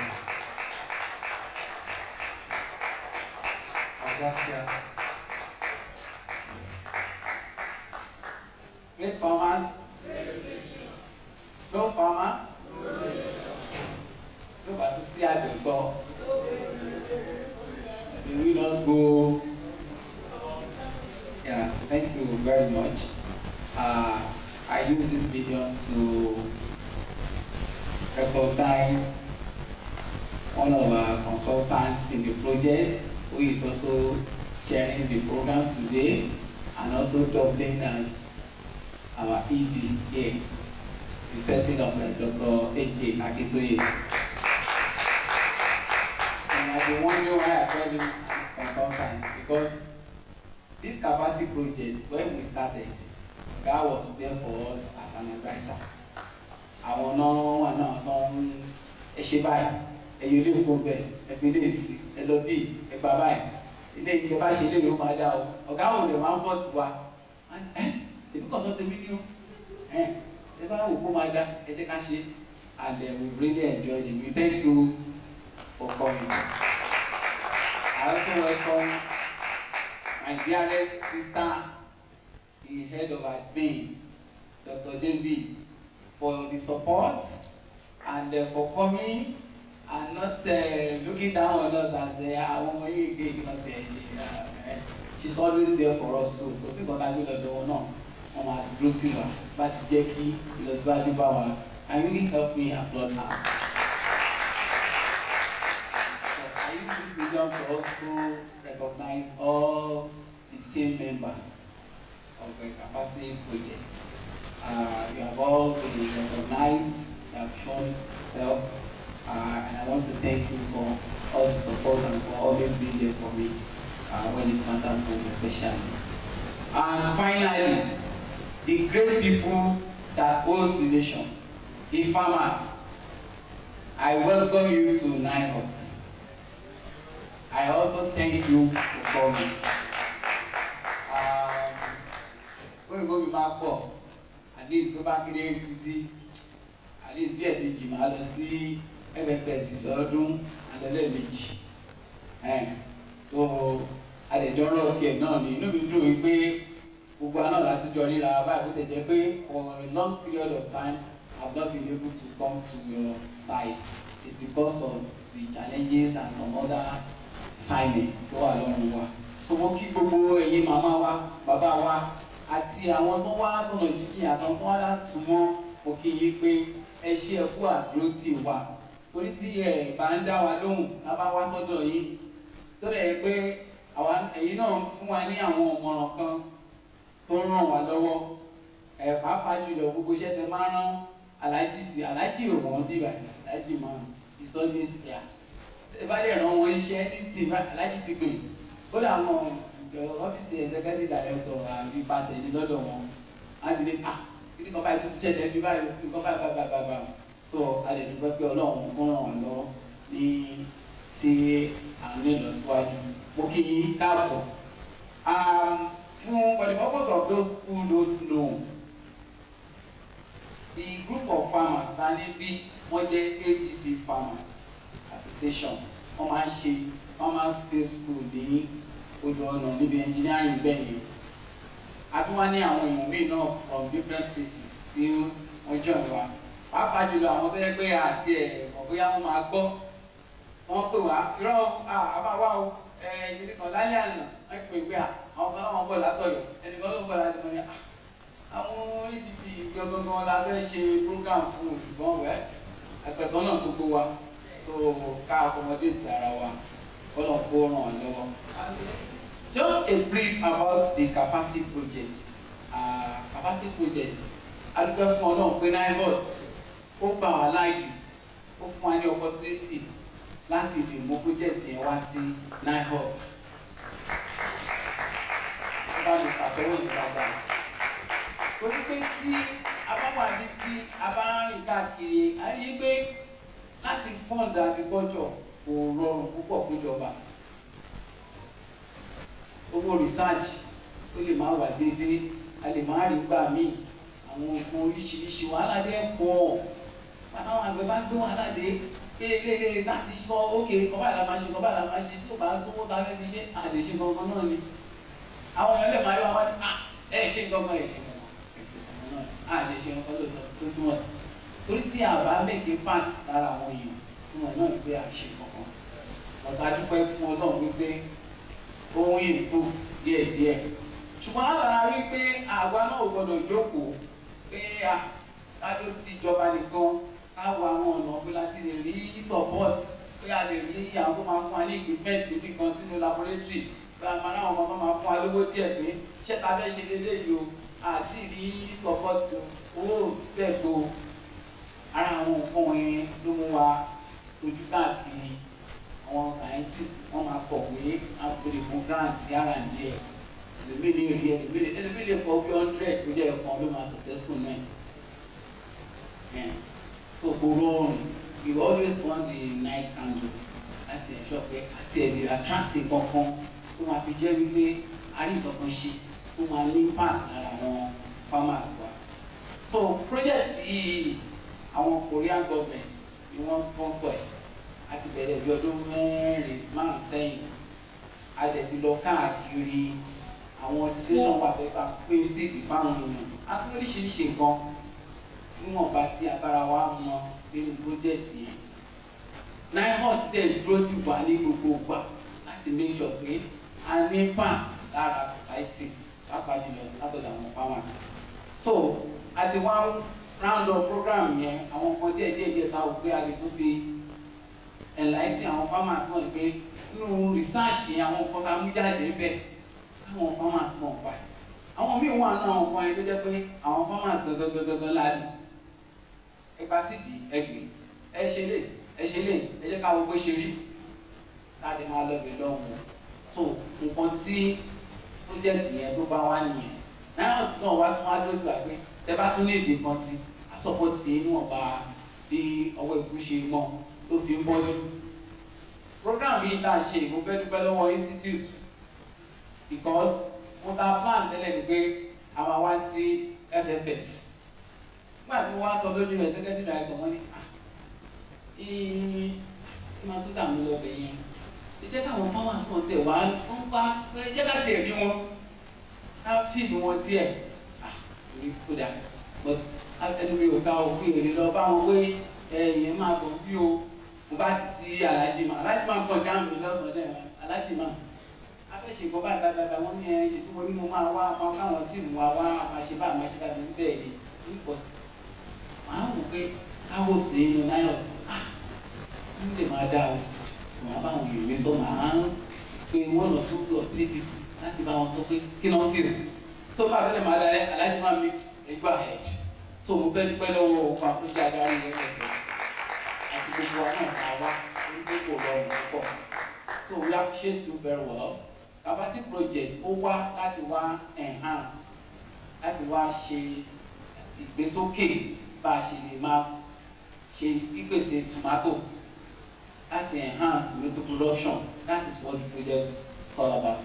And we will be doing quite a lot of things in it with àti ìpàdé ní nǹkan tó jẹ́ pé àwọn nǹkan tó jẹ́ pé èsì research tó wà nínú ẹ̀ aláti jẹ́ káwọn farmers ọ̀wọ́n apájùlọ ní àsìkò tó jẹ́ pé production season la wà láti jẹ́ pé a rí pé wọ́n ti ṣe oríṣiríṣi filtration báyìí sí pé tomato tó máa wọ́n sí ó máa di iye kan ọlọ́run ò ní jẹ́ kó rí bẹ́ẹ̀ nǹkan tá a fẹ́ jẹ ọlọ́run ò ní jẹ́ wọ́n wa ṣùgbọ́n ẹ̀yin bàbá wọn màmá wa tẹ́ wá jókòó yìí ẹ̀yin lè bá wa ṣe ẹ̀rọ yìí ló wà so inú wa dẹ̀ dùn pé àjọṣepọ̀ tó wà láàrin wa yẹn tó kó ìdàgbàsókè báyìí tó kó gbàdúrà ìdàgbàsókè tó lọ láàbùkù ibi tí a bá wà Ọlọ́run fún ràn wá lọ́wọ́ ẹ ṣe àdúgbò púpọ̀ àwọn rírì yìí ìrànwọ́ ẹ̀fọn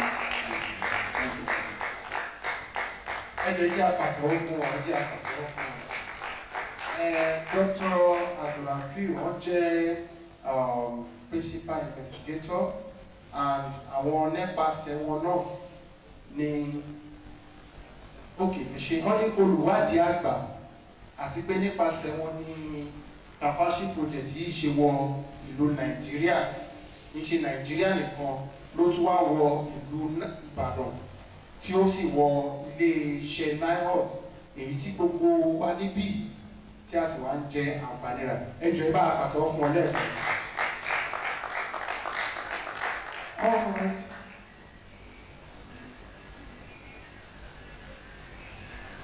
ok ẹ ṣe níbi tí a bá ètò dé yìí ẹ jọ̀ọ́ mo fẹ́ kí gbogbo wa kí àpàtẹ́wọ́ fúnra wa ẹ jẹ́ àpàtẹ́wọ́ fúnra wa. Great farmer, no farmer. Nítorí tí ẹ bá sí níbí àwọn lónìí dúró níbí láti ṣe ìdánilẹ́kọ̀ọ́ nísìnyí à ń lọ sí inú agbami ètò lókun a fẹ́ bẹ̀rẹ̀ ìdánilẹ́kọ̀ọ́ èyí tí a ti torí ẹ̀ wà níyìn. We are going to the training section and for this we'll start by the first section, tomato production technique. A fẹ́ ṣe ìdánilẹ́kọ̀ọ́ bí àwọn oríṣiríṣi nǹkan nípa tomato. So over to the first presenter.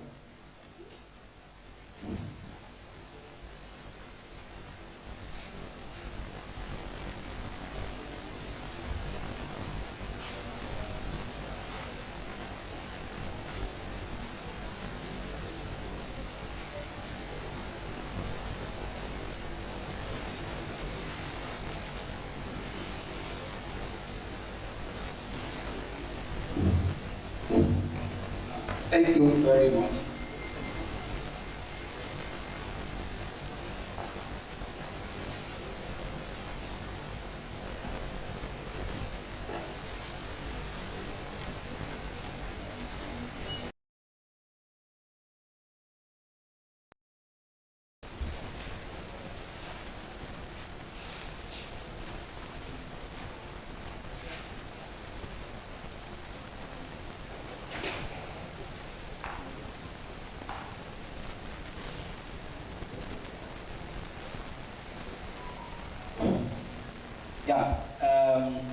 Thank you once again, and I wish to stand on the existing protocol. Máa fi afẹ́gbàyànjá pé ẹ fún mi láyè láti máa dàpọ̀ ní èdè Òyìnbó àti èdè Yorùbá ṣé ká tẹ̀síwájú so that gbogbo wa lè jọ gbádùn ara wa dáadáa. Lọ́tọ́ ní pé mo máa bẹ̀rẹ̀ àwọn ọtí àkọsílẹ̀ tí a fẹ́ ṣàfihàn. Màá fẹ́ sọ fún wa pé gbogbo àwa tí a rí pé wọ́n fún wa ní questionnaire kan, wọ́n fún wa ní àwọn ìwé kan pé ká dáhùn àwọn ìbéèrè tó wà níbẹ̀. Everybody wa níbí báyìí wọ́n ti sọ̀rọ̀ rọ̀ wá láti fi ìwé yìí á dẹ̀ submit ẹ̀. Ó ṣe pàtàkì gan-an ẹ jọ̀ọ́. Àwọn tí wọn bá ti gbà kí wọ́n rí wọn níta wọn gbà títí wọn náà. Àwọn tí wọn bá lè kọ́ fúnra wọn àwọn èèyàn wá wà níbí láti fún wa ní support. Nínú nǹkan tó bá lè wà bẹ́ẹ̀ tí kò bá yé wa àwọn èèyàn wá wà níbí náà láti ràn wá lọ́wọ́. Ẹ ṣé. Our first presentation today is tomato production technology for improved yield. A ní àwọn ọ̀nà ìgbàlódé tá a lè fi ṣe pípèsè tòmátì láti lè jẹ́ kí èrè tó wà ńbẹ̀ kó pọ̀. Àkọlé yẹn nìyẹn. Gbogbo ara mọ̀ tòmátì dáadáa. Débẹ̀ ni àgbẹ̀pọ̀. Àwọn nǹkan wo la ń fi tòmátì ṣe? Àbí ìṣẹ̀lẹ̀ ní àbí tẹ́yìn ẹ̀yin máa láìpẹ́ ẹ̀yin gan. Àbí fọ àwọn àtúbí ń fọ ojú ṣé nǹkan bẹ́ẹ̀ yẹn o kí la tún fi ń ṣe? Àbí fọ góòlù kí la tún fi ń ṣe? A lè jẹ́ bó ṣe wù wá bẹ́ẹ̀ ni. Àwọn ọ̀nà yẹn gbogbo ẹ̀ nínú bíi náà ló wà. Pé láti lè mọ rírì tòmátì pé bó ṣe ṣe pàtàkì sí, nǹkan náà kan bẹ̀ ni pé nílùú wáì nọ́mbà 2 ni tòmátì jẹ́ nínú ewébẹ̀ eléso. Ìgbákejì nígbà míì wà gan wọn á gbé sókè. Ẹ tún gbọ́rọ̀. A tún fi ń ṣe oògùn tó mú ara jí kébé. Tòmátì jẹ́ igbákejì. Àwọn nǹkan bá tán yẹn, nǹkan bá tán yẹn ni ó jẹ́ kí tòmátì wà ní ipò kejì. Ó dẹ̀ jẹ́ pé lójúmọ́ kò fẹ́ sí pé bóyá èèyàn kan tí ò ní jẹ tòmátì lójúmọ́. Ṣé mo bá àbí mi ò ṣe?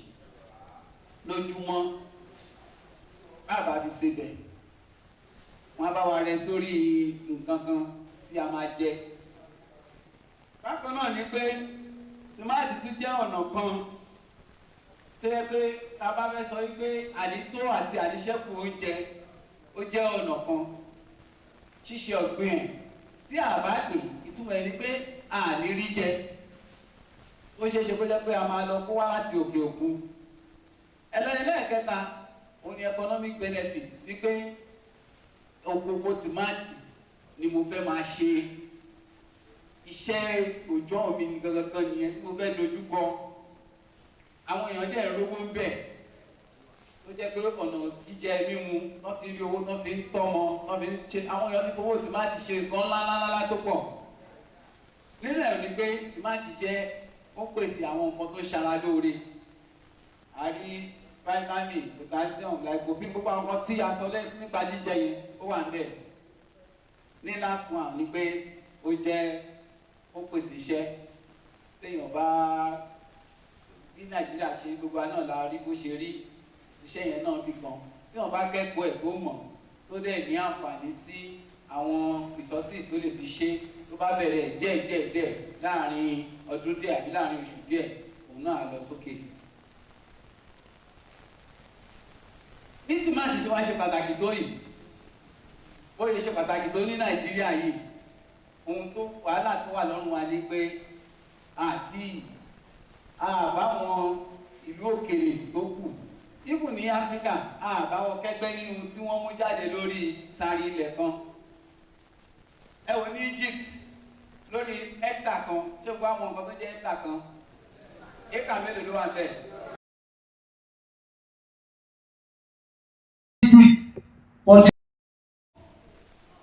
Ni wọ́n máa rí bẹ́ẹ̀. 43 àrí mẹ́jọ. Nígbà tí Egypt bá pèsè ìlọ́po mẹ́jọ lórí àyè kan náà, táwa ti máa pèsè ẹyọ kan. Ẹ wá wò ó bí Nàìjíríà ṣe tún wá jẹ́ pé wọ́n fi àárí 5 tons lórí sàrí ilẹ̀ kan. Nàìjíríà wọ́n wà ní ẹni tó ń pèsè tòmátì jù ní gbogbo Áfíríkà, nọ́mbà 2 la wà. Yẹ́nì pé kò fẹ́ yéèyàn. 5 tons lẹ́yìn lórí sàrí kan, àwọn kan ní 43 tons. Ẹ̀yọ́ ní 5 tons, ẹ tún wá gbé nọ́mbà 2. Ọlọ́run má jà ṣiṣẹ́ lásán. Tó wà bẹ́ẹ̀ nìyẹn o. Nàìjíríà dààmú, àwọn àgbẹ̀ Nàìjíríà wọ́n dààmú púpọ̀ láti pèsè tòmátì. Níbi tí ẹ tó wà ní Egypt bá ti lo sàrí ilẹ̀ kan, àbí tó lo plot kan tó ti máa kéré púpọ̀. Àwa Nàìjíríà àwa lo sàrí bíi mẹ́fà. Ohun tẹ́ni tó mú ní Egypt mú jáde làwa náà máa jọ mú jáde. Ṣé ni pé kò fẹ́ bá mu tó. Ẹ tún wo country kan ní Africa, ẹ wo South Africa. Nínú sàrí ilẹ̀ kan South Africa máa gbé kí ni o 67 tons ni wọ́n rí lórí hectare kan. Nàìjíríà dẹ̀ ní 5 tons. Àwọn nǹkan wo ló wá fà tó fi jẹ́ pé báwọn ti Nàìjíríà ṣe wá jẹ́ àìmáadé bẹ́ẹ̀. Nínú àwọn nǹkan tó fà òun ni ọ̀nà tó ká tó ń gbà ṣe ìpèsè ẹ̀ àtàwọn nǹkan tá à ń lò àti àwọn support tá a rí bí alátọ̀dọ̀ ìjọba àbí ọ̀tọ̀dọ̀ NGO àbí láti àwọn association lóríṣiríṣi. Oríṣiríṣi production system ló wá wà. The first one ni pé open field ká gbé síta gbayàwó ká gbé tìmáàtì wá síta gbayàwó ìyẹn ló pọ̀ jù lọ́dọ̀ tí wọ́n ń dín tàgbàyàwó gbogbo wá ń gbé tìmáàtì wá sí. Ẹlẹ́ẹ̀kejì òun ni ká gbé sí abẹ́ ilé tó ní nẹ́ẹ̀tì lórí tá à ń pè greenhouse gbogbo àmọ́ greenhouse. Ẹlẹ́ẹ̀kẹta òun ni hydroponics.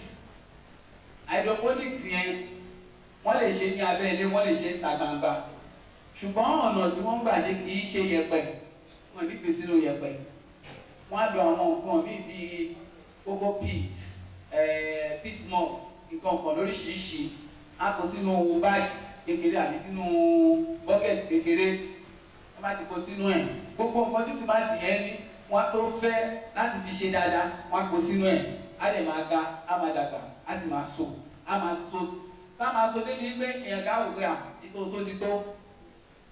Hydroponics àwọn anìkẹrin wọ́n pè ní high-tech climate control.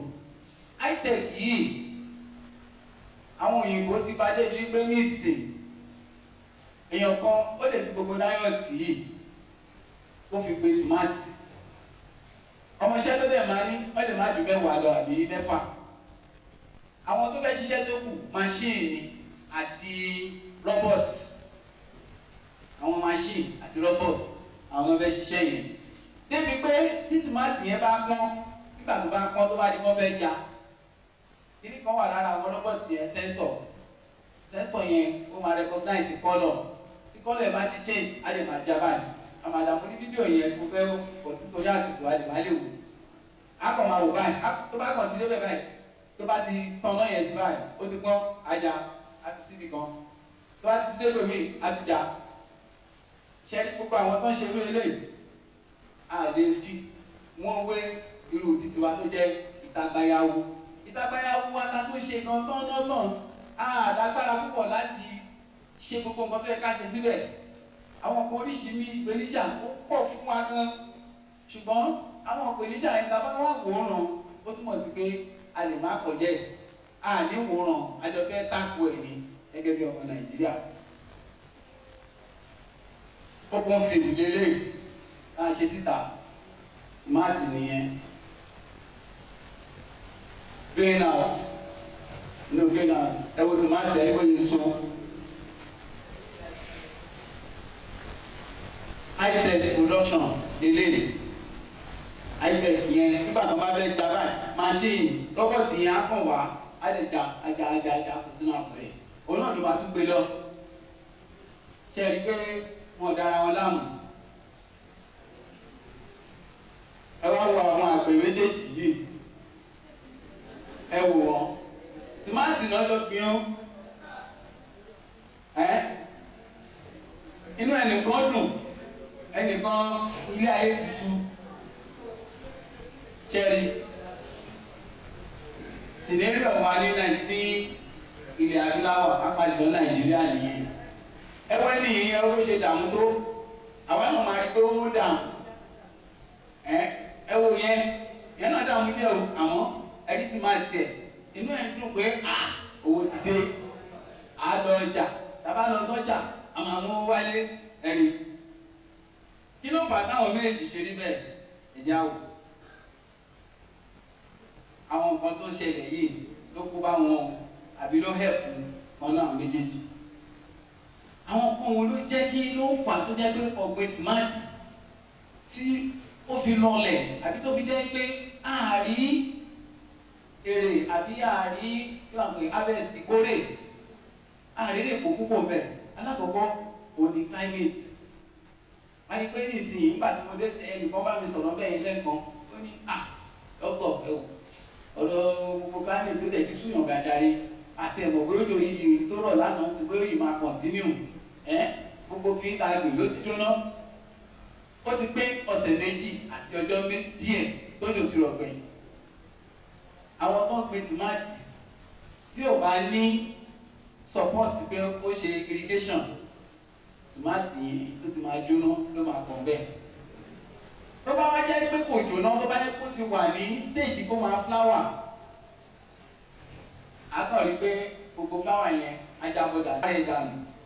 Tí flower yẹn ò bá wálẹ̀ dànù ihun tí tìmáàtì tí a kọ tìmáàtì tó fi ń ṣọkùnrin kò ní wúlò mọ́, ó ti useless. Akọ tìmáàtì tó yẹ kó fertilize ní abo tìmáàtì ó ti useless. Ó túmọ̀ sí pé ìgbọ̀ngàn lè jáde. So climate number one nínú èèyàn nǹkan tó wà fẹ́ kàn ní temperature. Láti ṣọ̀gbìn tìmáàtì temperature ta ní ìdìní 20 sí 28. Tí ó bá dé bíi 30, 31 ó yìí lè so èso ẹ̀ lè máa pọ̀ púpọ̀. Tó bá ti kọjá 31 tó lọ 32, 33, 34 bóyá lórí igi gan a lè rí méjì mẹ́ta. Tó bá ti kọjá bíi 34 àtẹ̀lé èso kọ̀ọ̀kan àfi tó bá jẹ́ pé variety yẹn wọ́n develop rẹ̀ fún heat tolerance. So ìyẹn jẹ́ alákọ̀ọ́kọ́ bẹ́ẹ̀. Eléyìí wà bá mi jẹ́ pé lẹ́ẹ̀kọ̀ọ̀kan bàtà bá lọ síta àwọn èèyàn bá sọ pé àtẹ̀yìn bá ti ní irrigation tó ní kiri kan ó lè gbé tìmáàtì round the year. Èmi náà wà náà tó criticize wọn nítorí pé tó bá sọ pé tó bá bọ́ sí ìkẹrẹ̀ ó ní bíi March, February, March lọ́dún yìí àwa ní tìmáàtì lórí oko ń bí kò sí tọ́ka tí gbé láti February pé kó bẹ̀rẹ̀ sí sọ́nù March kò so òun èso kódà flower yẹn jábọ́ ni àwọn kan pẹ̀ inú ẹ̀ pàtó di April the same thing pàtó di middle of April la ṣe rí bí èso méjì mẹ́ta nígbà tó máa di end of April àti rí èso tó pọ̀ díẹ̀díẹ̀ tó gbé temperature yẹn bóòlù ṣe ń mú wa ní ilé náà náà complain nílé gbé orí pọ̀ o lẹ́gbẹ́ ànílé sùn lálẹ́ gbà nígbẹ́ kí ló wá dé. Ó ṣe fún àwọn plants náà ni the same thing ní òjò lójò bàárọ̀ lójò ṣe dá affect production wa. Relative humidity iye omi tó wà ní atẹ́gùn kò gbọ́dọ̀ tó bá ti wà ní 70 ìbẹ́ẹ̀ lọ tomato wa sùn dáadáa. Nǹkan ẹlẹ́ẹ̀kejì òun ni ilẹ̀ tá a fi ń gbin nílẹ̀ wá ṣe dá tó àmánéjì ilẹ̀ wa dáadáa. Àwọn ọkọ̀ oríṣiríṣi ló ṣàkóbá yìí fún wa. Aláwọn àìsàn inú ilẹ̀ tó ń da tìmáàtì láàmú wọ́n yìí máa bá wa sọ̀rọ̀ lórí ẹ̀ àti ọmọ náà lè dá sí àìsàn inú ilẹ̀. Ẹlẹ́ẹ̀kejì òun ni poor fertility yẹn àwa náà la fà.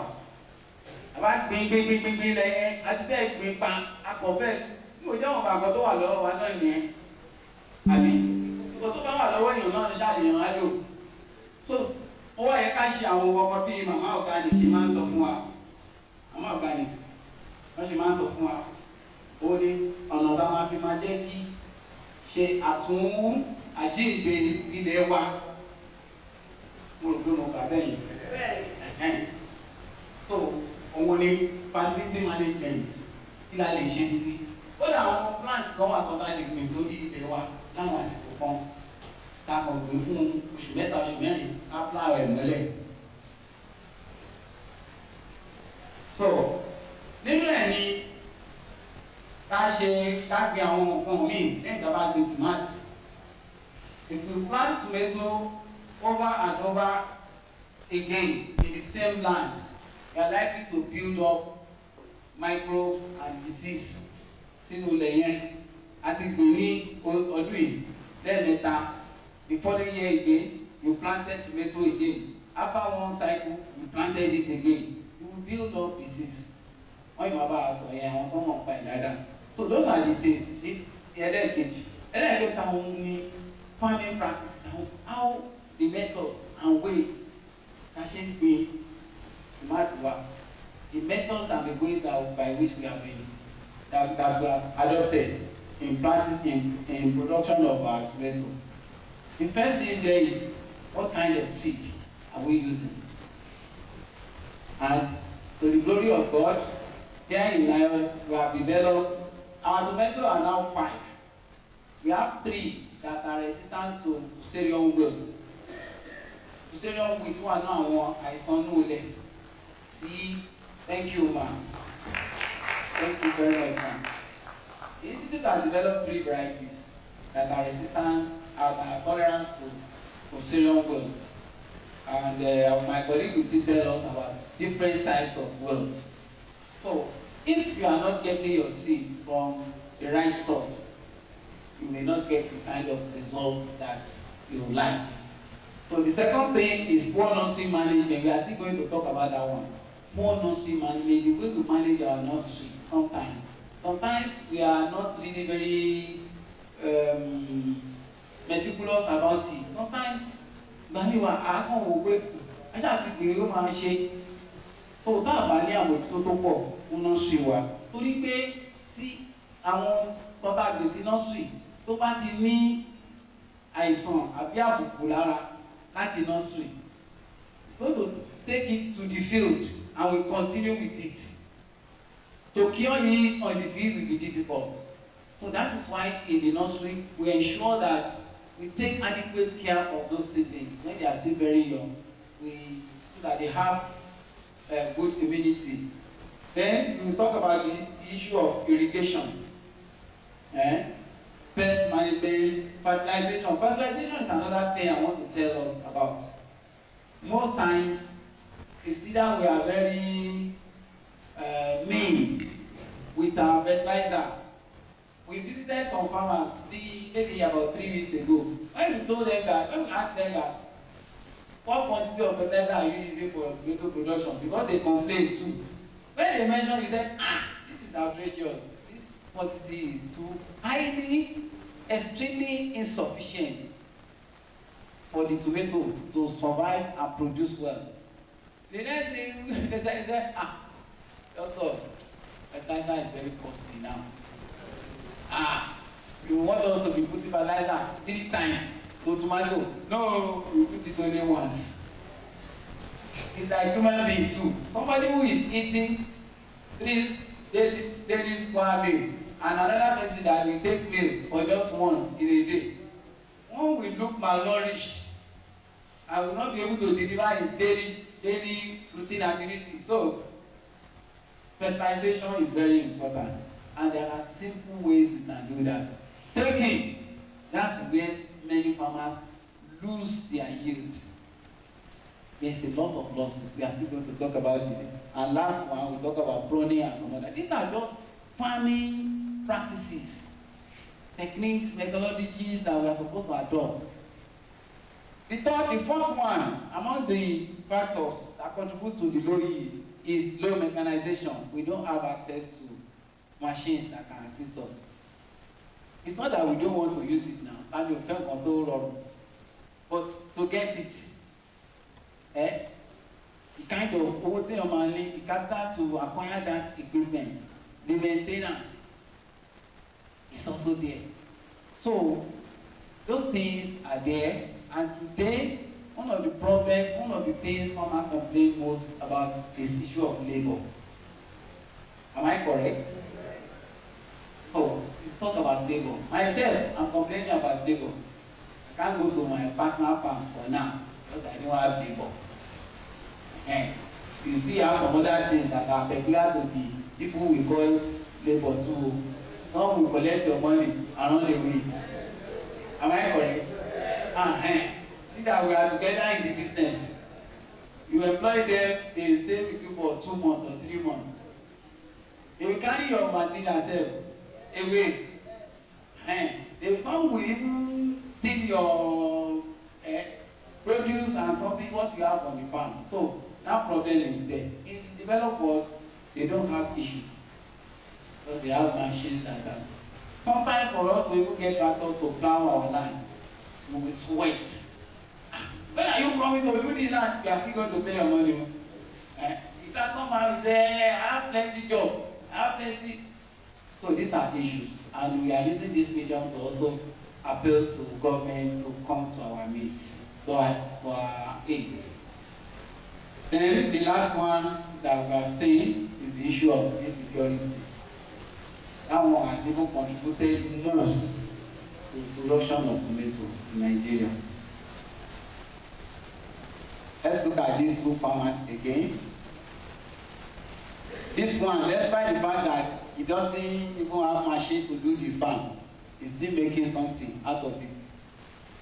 This man is still very unhappy, despite the fact that he has tractor, he has people that work, but the plants are not, it's just a pictorial view, representation.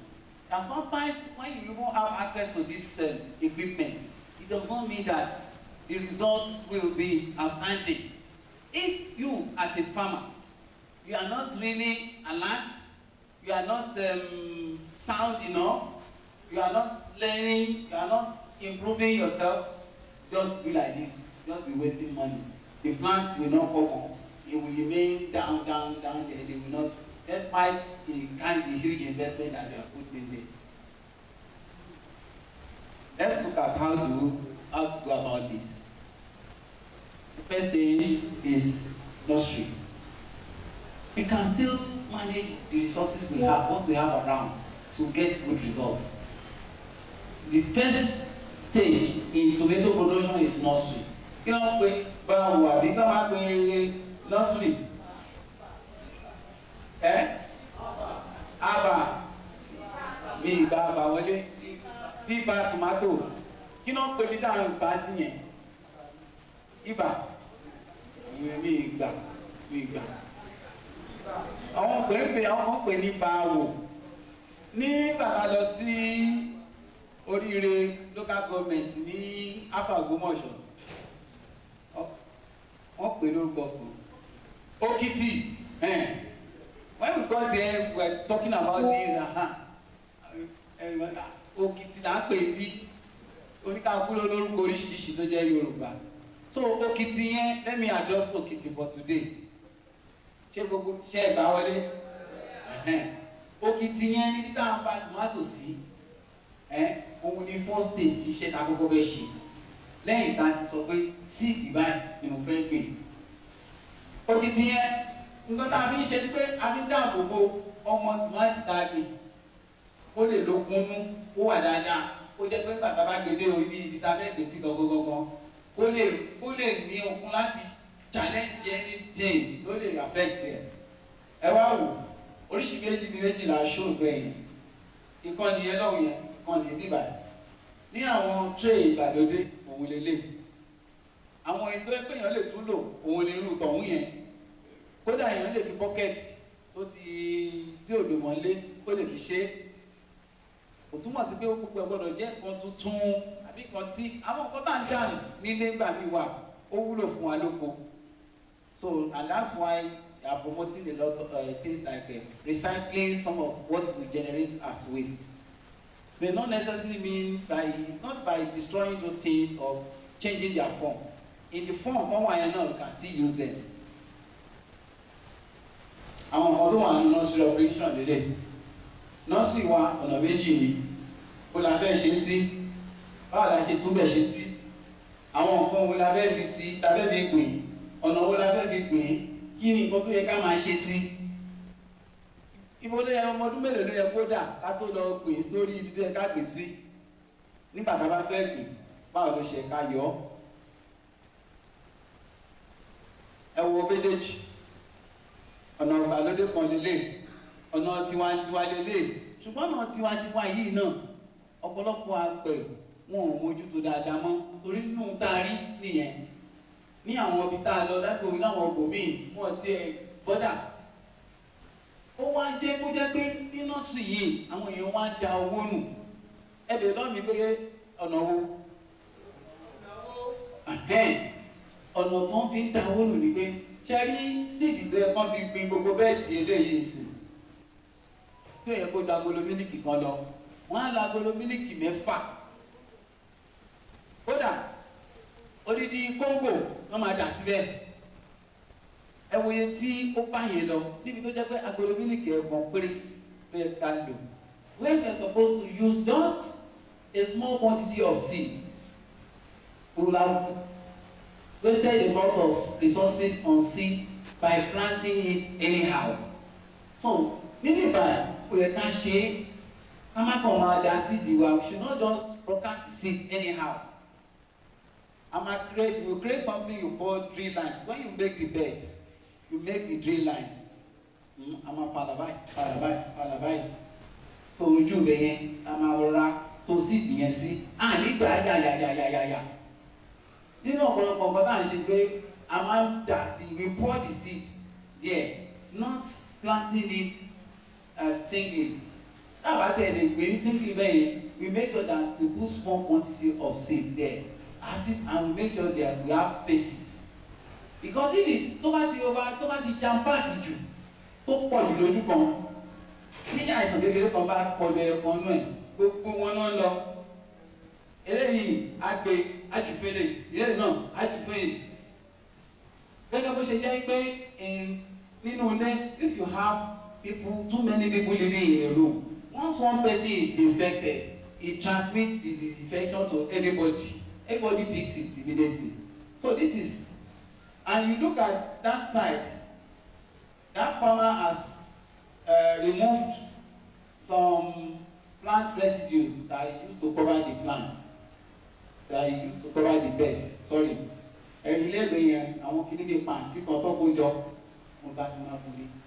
Now the main thing here that we are supposed to note is that your seed also requires some heat to germinate.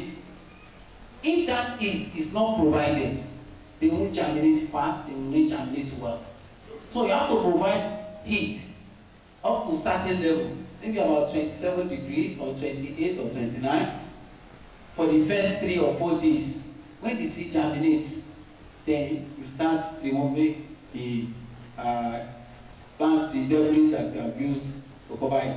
In this building, there is naturally heat generated there, and the seed will germinate very well.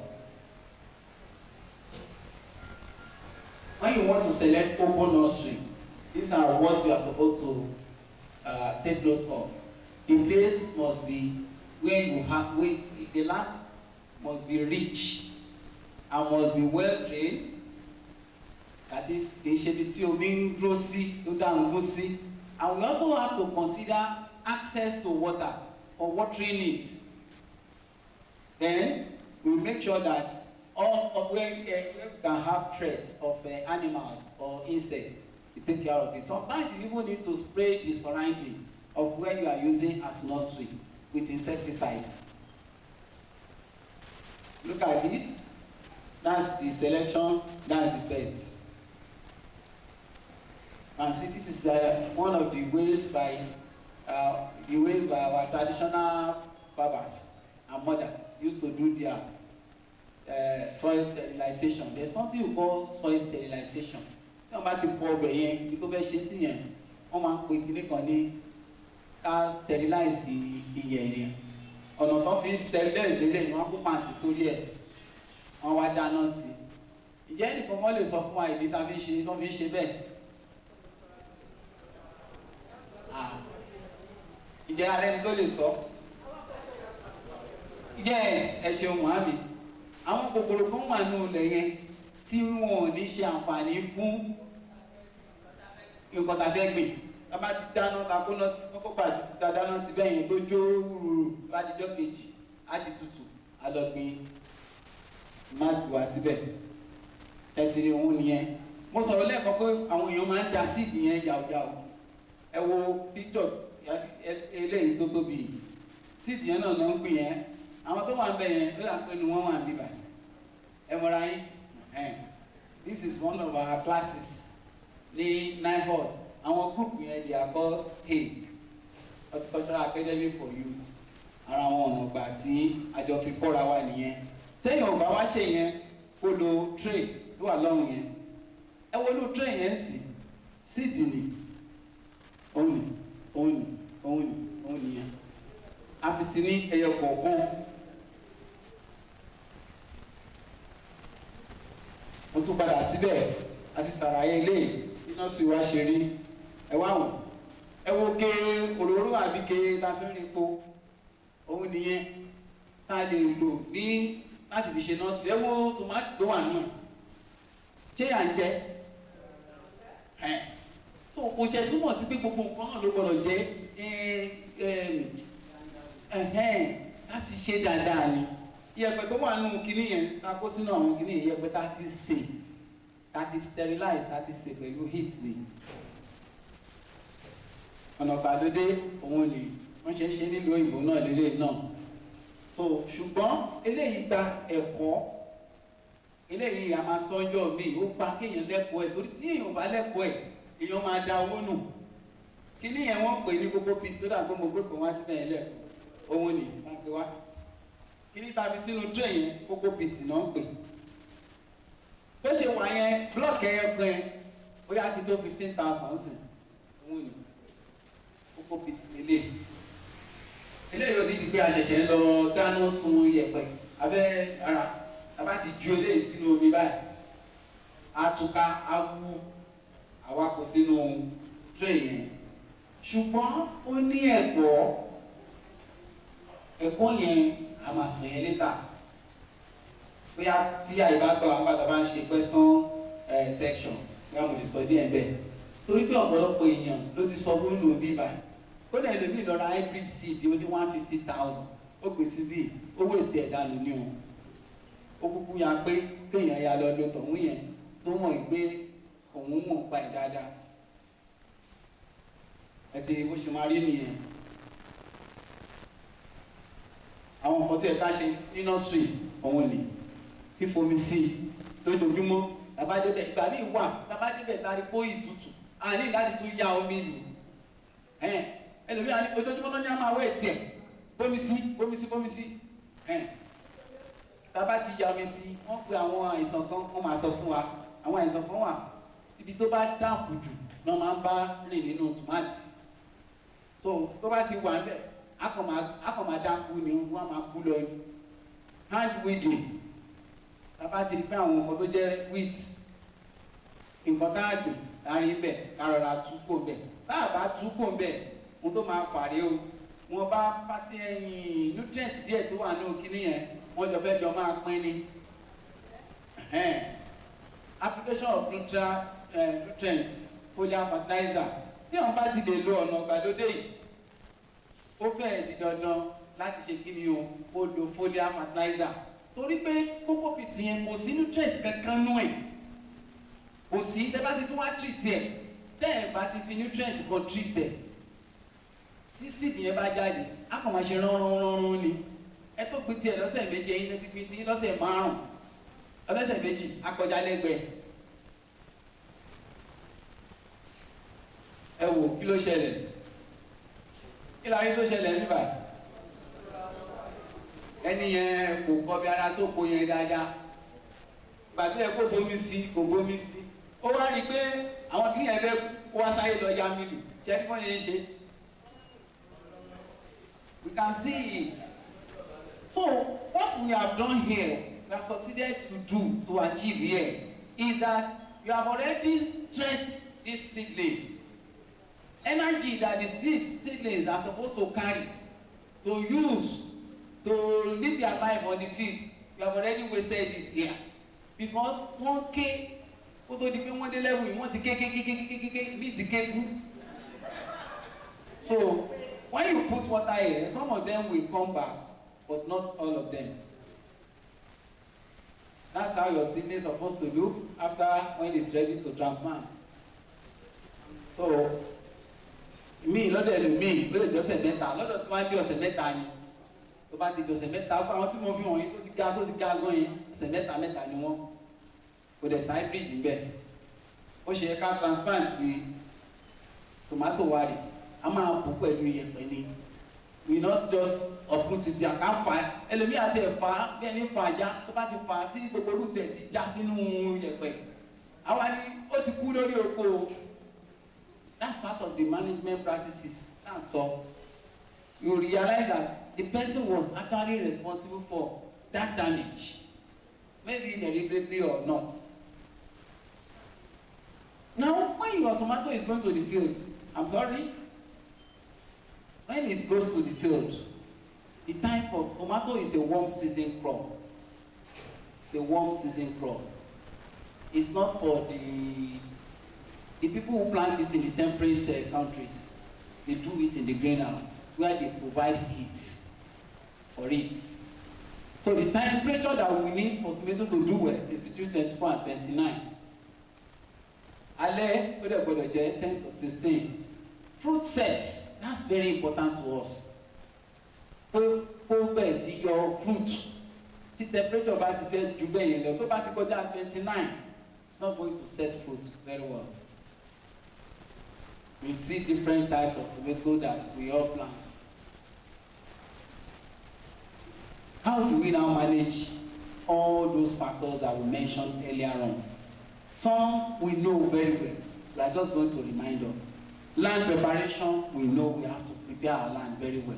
If you don't prepare the land very well, you will immediately, after 2 weeks, you see weeds, plenty of it. Even if it will not be up to 2 weeks, they will come and they are going to compete with your plant. So land preparation is very key. The second thing is soil testing. Please, I want to implore us, we have to start doing soil testing. Especially if we have cultivated a land with tomato for like 3 or 4 cycles.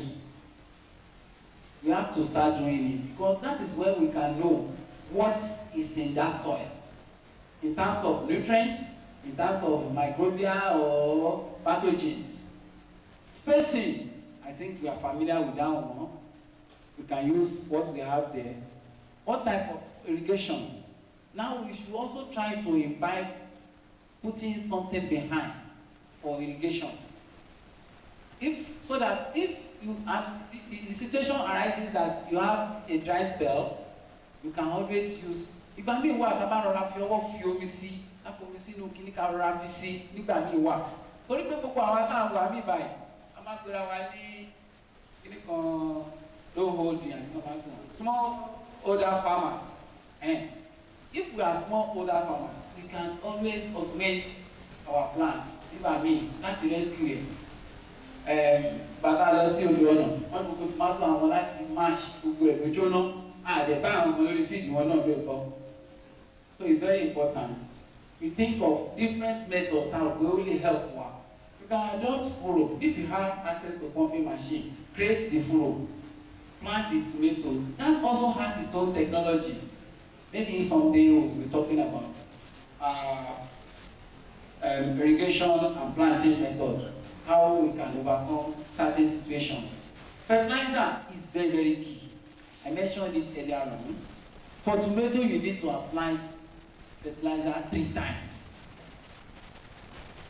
And that brand, that type that we are used to, what's the type we are used to? LPK what? God bless you. 50-15 is okay for us. We have to apply the first one. Rate number 50% FEC. We have 2 weeks after transplanting or 3 weeks.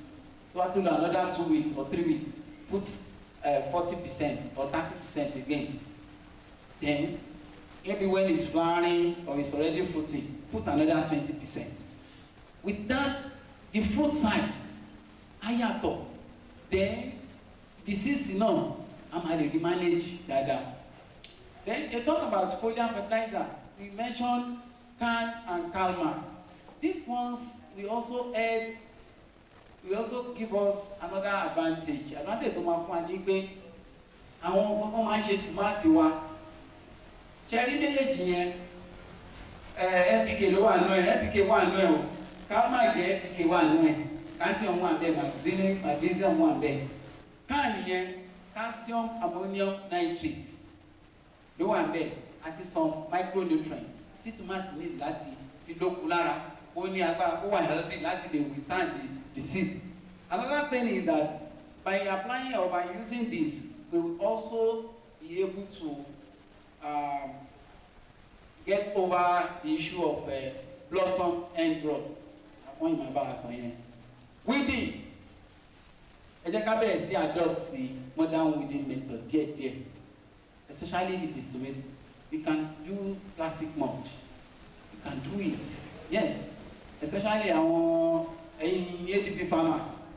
There are a lot of, they are enlightened people. Pruning, the suckling is part of it. I will explain that one later. Staking is also very key to us. I know farmers complain a lot that the staking takes time, is laborious, is this. But there is something to gain for it. Pest and disease management. Until me, my friend, my sister, look at this is plastic mulch. Even if it is 3 beds that you can put, just put it. Once you get this, you know you are sure. Weeding from beginning to the end, you are not going to do weeding. Yes, you will not weed anything. So this one is not very costly. Oh, you can buy this small. Yes, and you can see how the man is doing it there. Staking, look at it. This one you are looking at this side is even pepper. You can see people even take pepper. But when they carry food, they break. The branches break easily. But for tomato, it will not break though. It will just fall down like this and put all the fruits down. Look at different stakings. Just adopt. Take one that you know you can adopt. This is one type. That's another type. This is another type. That's another type. I want to do no. When you do I like this smile right there. This is your design. See, just take one. This is still taking seed. Also, punye. What you see become that this is ton 3 from Nihort. The other one is ton 1. Look at the number of fruits on it. Imagine this one now on the floor. You see it now. Look at it.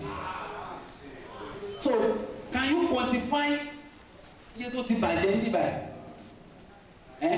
Now, another thing you will succeed to do, you will have created that, you will have increased microbial load of this soil again. Harvesting. Láti já tomato, ìyẹn ló rọrùn jù. Ó ti pọ́n, ọjà ayá nìyẹn. Time to go to the market. You look at indicators. Once the color has changed, it's better you take it from the field. You know that it's already matured and the color has changed. It's already breaking. Just go and harvest it and find somewhere to keep it, to rifle it.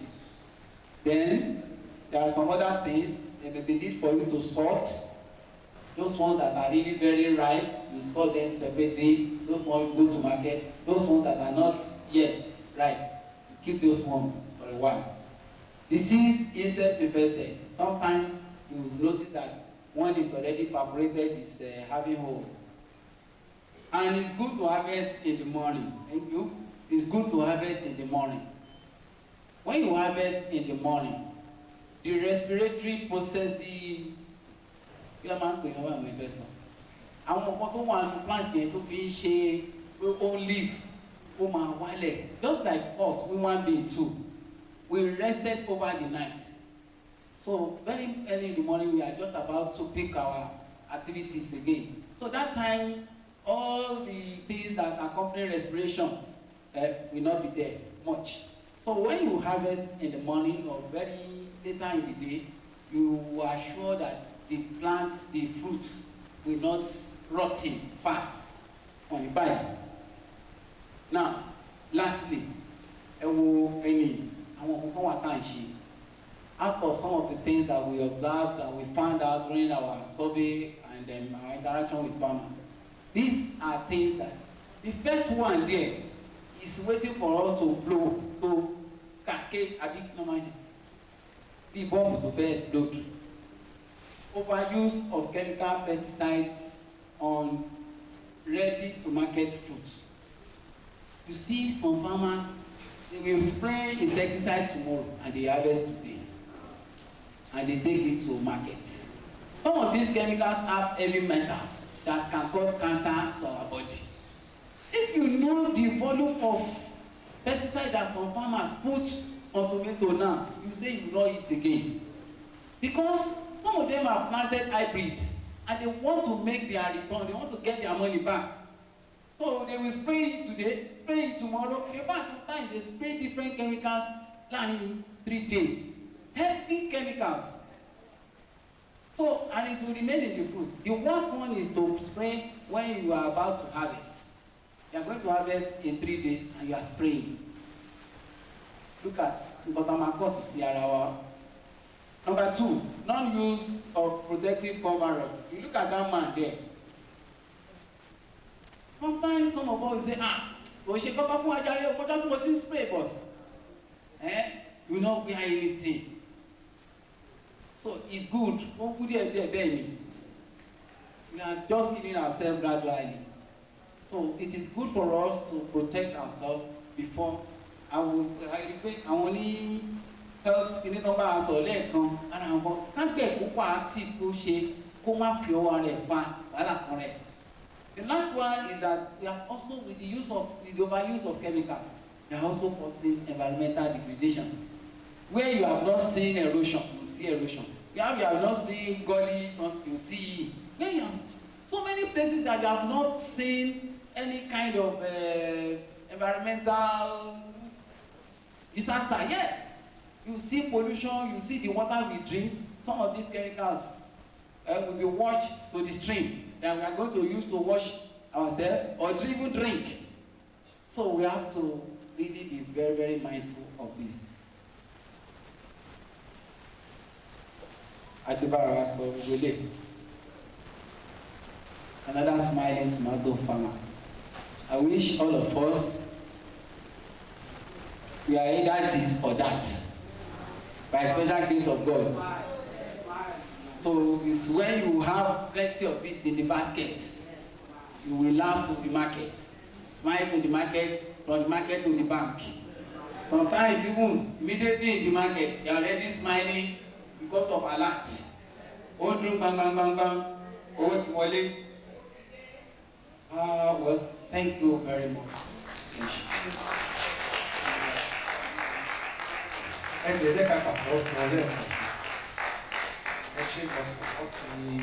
Wọ́n ti fún wa ní ìdánilẹ́kọ̀ọ́ lọ́pọ̀lọpọ̀. Ẹ jọ̀ọ́ bí a ṣe ń ṣe ìdánilẹ́kọ̀ọ́ lọ yìí, tàbá láwọn tó ní ìbéèrè, ẹ jẹ́ kí a máa kọ sílẹ̀ o, kí a má bàa gbàgbé nítorí àkókò ń bọ̀, tá a máa fún wa ní àǹfààní láti béèrè àwọn ìbéèrè tí a ti ṣe àkọsílẹ̀ rẹ̀. Àwọn onímọ̀ ṣègùn òyìnbó tí ń bẹ ń ta, wọ́n ní kẹjọ tábà lẹ́nikẹ́ni tí kò tíì ṣe ìfúnpá rẹ̀ tí ó sì fẹ́ ṣe, a lè máa jáde lẹ́yọ̀ kọ̀ọ̀kan láti yọjú sí wọn ní orí tábìlì tó bẹ níta láti wá yẹ ìfúnpá wa wò. Alright, right now we'll be going to the next thing on the agenda, and ìyẹn jẹ́ ìdánilẹ́kọ̀ọ́ lórí ó ti kọ́ wa ní bá a ṣe ṣe àwọn ohun ọ̀gbìn wa lọ́jọ́ tí wọ́n fi ṣe dáadáa. Àmọ́ kíní kan tí mo rí kó máa ń ṣẹlẹ̀ lọ́pọ̀lọpọ̀ ìgbà ni pé a lè ṣaláìrí kí àwọn àìsàn kan àbí àrùn kan kí ó bẹ àwọn nǹkan ọ̀gbìn wa wò. Nísìnyí, báwo la ṣe wá ṣe ìtọ́jú tí àwọn àìsàn àbí àrùn tí ó bá mú àwọn nǹkan tí a gbìn? Ìdánilẹ́kọ̀ọ́ tí a fẹ́ ṣe nísìnyí nìyẹn. Pẹ̀lú ìdùnnú àti àtẹ́wọ́, màá fẹ́ ká pé ẹni tí ó wàá ṣe ìdánilẹ́kọ̀ọ́ yẹn fún wa. Òbílẹ̀kọ̀ arábìnrin Adéṣẹ́gun Esther, ẹ jẹ́ kí a tọ́ fún ọ.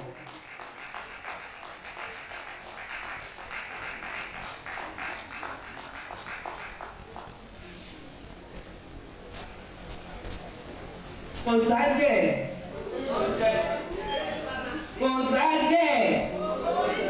Great farmers. Iṣẹ́ àgbẹ̀, iṣẹ́ ilẹ̀ wa. Ẹni kò ṣiṣẹ́, á máa jalè. Ẹ jẹ́ àdìde ká na ẹsẹ̀ wa díẹ̀. Ẹ jẹ́ àdìde. ẹjẹ́ àná ọ̀pá ẹjẹ́ àná sẹ̀. Àti àdá kò ì pé o, kò ì pé o. Kí lẹ wí iṣẹ́ àgbẹ̀, iṣẹ́ ilẹ̀ wa, ẹni kò ṣiṣẹ́ á máa jalè. Ìwé kíkọ láìsí ọkọ́ àti àdá kò ì pé ó dà bẹ́ẹ̀ láìsí owó. Iṣẹ́ àgbẹ̀ níṣẹ́ ilẹ̀ wa, ẹni kò ṣiṣẹ́ á máa jalè.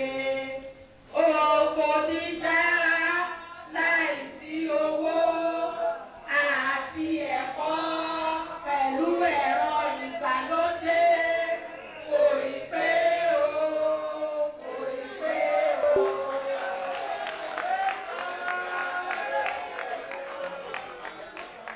Ẹ ṣe àdúpẹ́. Àkọ́tà sọ náà nìyẹn pé give and take ní workshop wa. Mo kí yín pé ẹ kú àtàárọ̀, ẹ̀yin bàbá wa àti màmá wa tó wà níkàlẹ̀, ẹ ṣé ẹ kú ìdìde.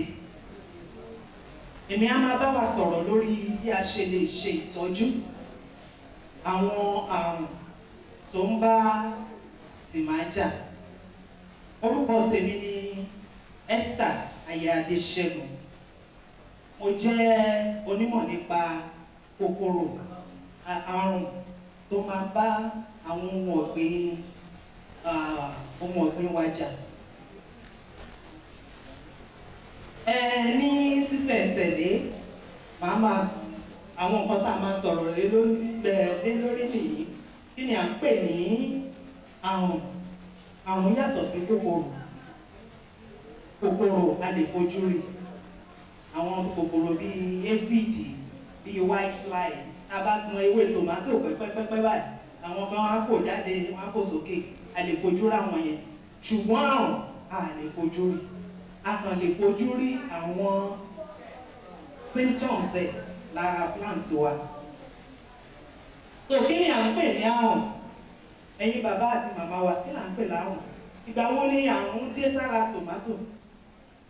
Báwo la ṣe máa mọ̀ pé tòmátò yìí ó ń ṣàìsàn? Báwo la ṣe máa mọ̀ bí èèyàn náà ni? Báwo la ṣe máa mọ̀ pé ó dà kó fẹ́ rẹ̀ mí díẹ̀? Nígbà tí a bá lè ṣe ohun gbogbo tí à ń ṣe tẹ́lẹ̀tẹ́lẹ̀, tí ara ò gbé kánkán, ìgbà yẹn la máa sọ pé àrùn ti dé. That is when all the system, functioning of your system, when it is not normal. And so we said plant disease is abnormal functioning due to pathogen. So diseases ó ṣe pàtàkì. Ibi tí principal investigator wa ti bẹ̀rẹ̀, ẹ̀tàn ti parí, ibẹ̀ ni màá ti bẹ̀rẹ̀. Wọ́n sọ̀rọ̀ nípa lílo chemical. Kí ló dé tá à ń lo chemical? Nítorí pé a fẹ́ mówó délé. Nítorí pé a fẹ́ kí kòkòrò ó ba nǹkan ọ̀gbìn wa jẹ́. Torí ẹ̀ la ṣe ń lo chemical.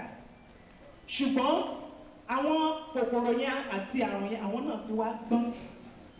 Tá a bá ṣe ń lo chemical, bẹ́ẹ̀ náà làwọn náà wọ́n lọ ṣe research. Pé ẹ̀yin kẹ̀, nǹkan tẹ́ lò lánàá yẹn, á lọ wọ́gbọ́n dá sí i. Tẹ́ bá lò lọ́tún la kò ní ṣiṣẹ́. Tẹ́ bá dàpọ̀ kò ní ṣiṣẹ́. So àwọn náà wọ́n develop resistance sí àwọn chemical tá à ń lò. Ìdí tó ṣe jẹ́ pé àwọn chemical tá à ń lò ọ̀pọ̀lọpọ̀ wọn ṣiṣẹ́ mọ́. Òun nìyẹn tá a wá ṣe àdàlú rẹ̀. Ọlọ́run á ṣàánú wa o. Kí ló ń fa disease?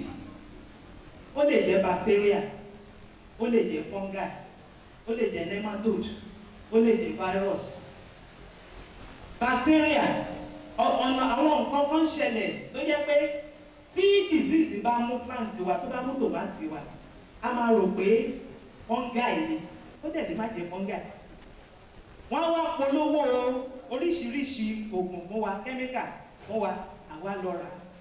Èyí tó bá jẹ́ bacteria ló pọ̀ sẹ́, tá a bá ṣèwádìí àní mọ̀ pé bacteria ni, àwa lọ ra fungicide. A fi fungicide fín àrùn tó jẹ́ bacteria ló pọ̀ sẹ́. Ṣé yóò wá ṣiṣẹ́? Kò lè ṣiṣẹ́. Kí àrùn tó lè ṣẹlẹ̀, à ń pè nǹkan ní concept of disease triangle. Kárùn tó lè mú tòmátò wa,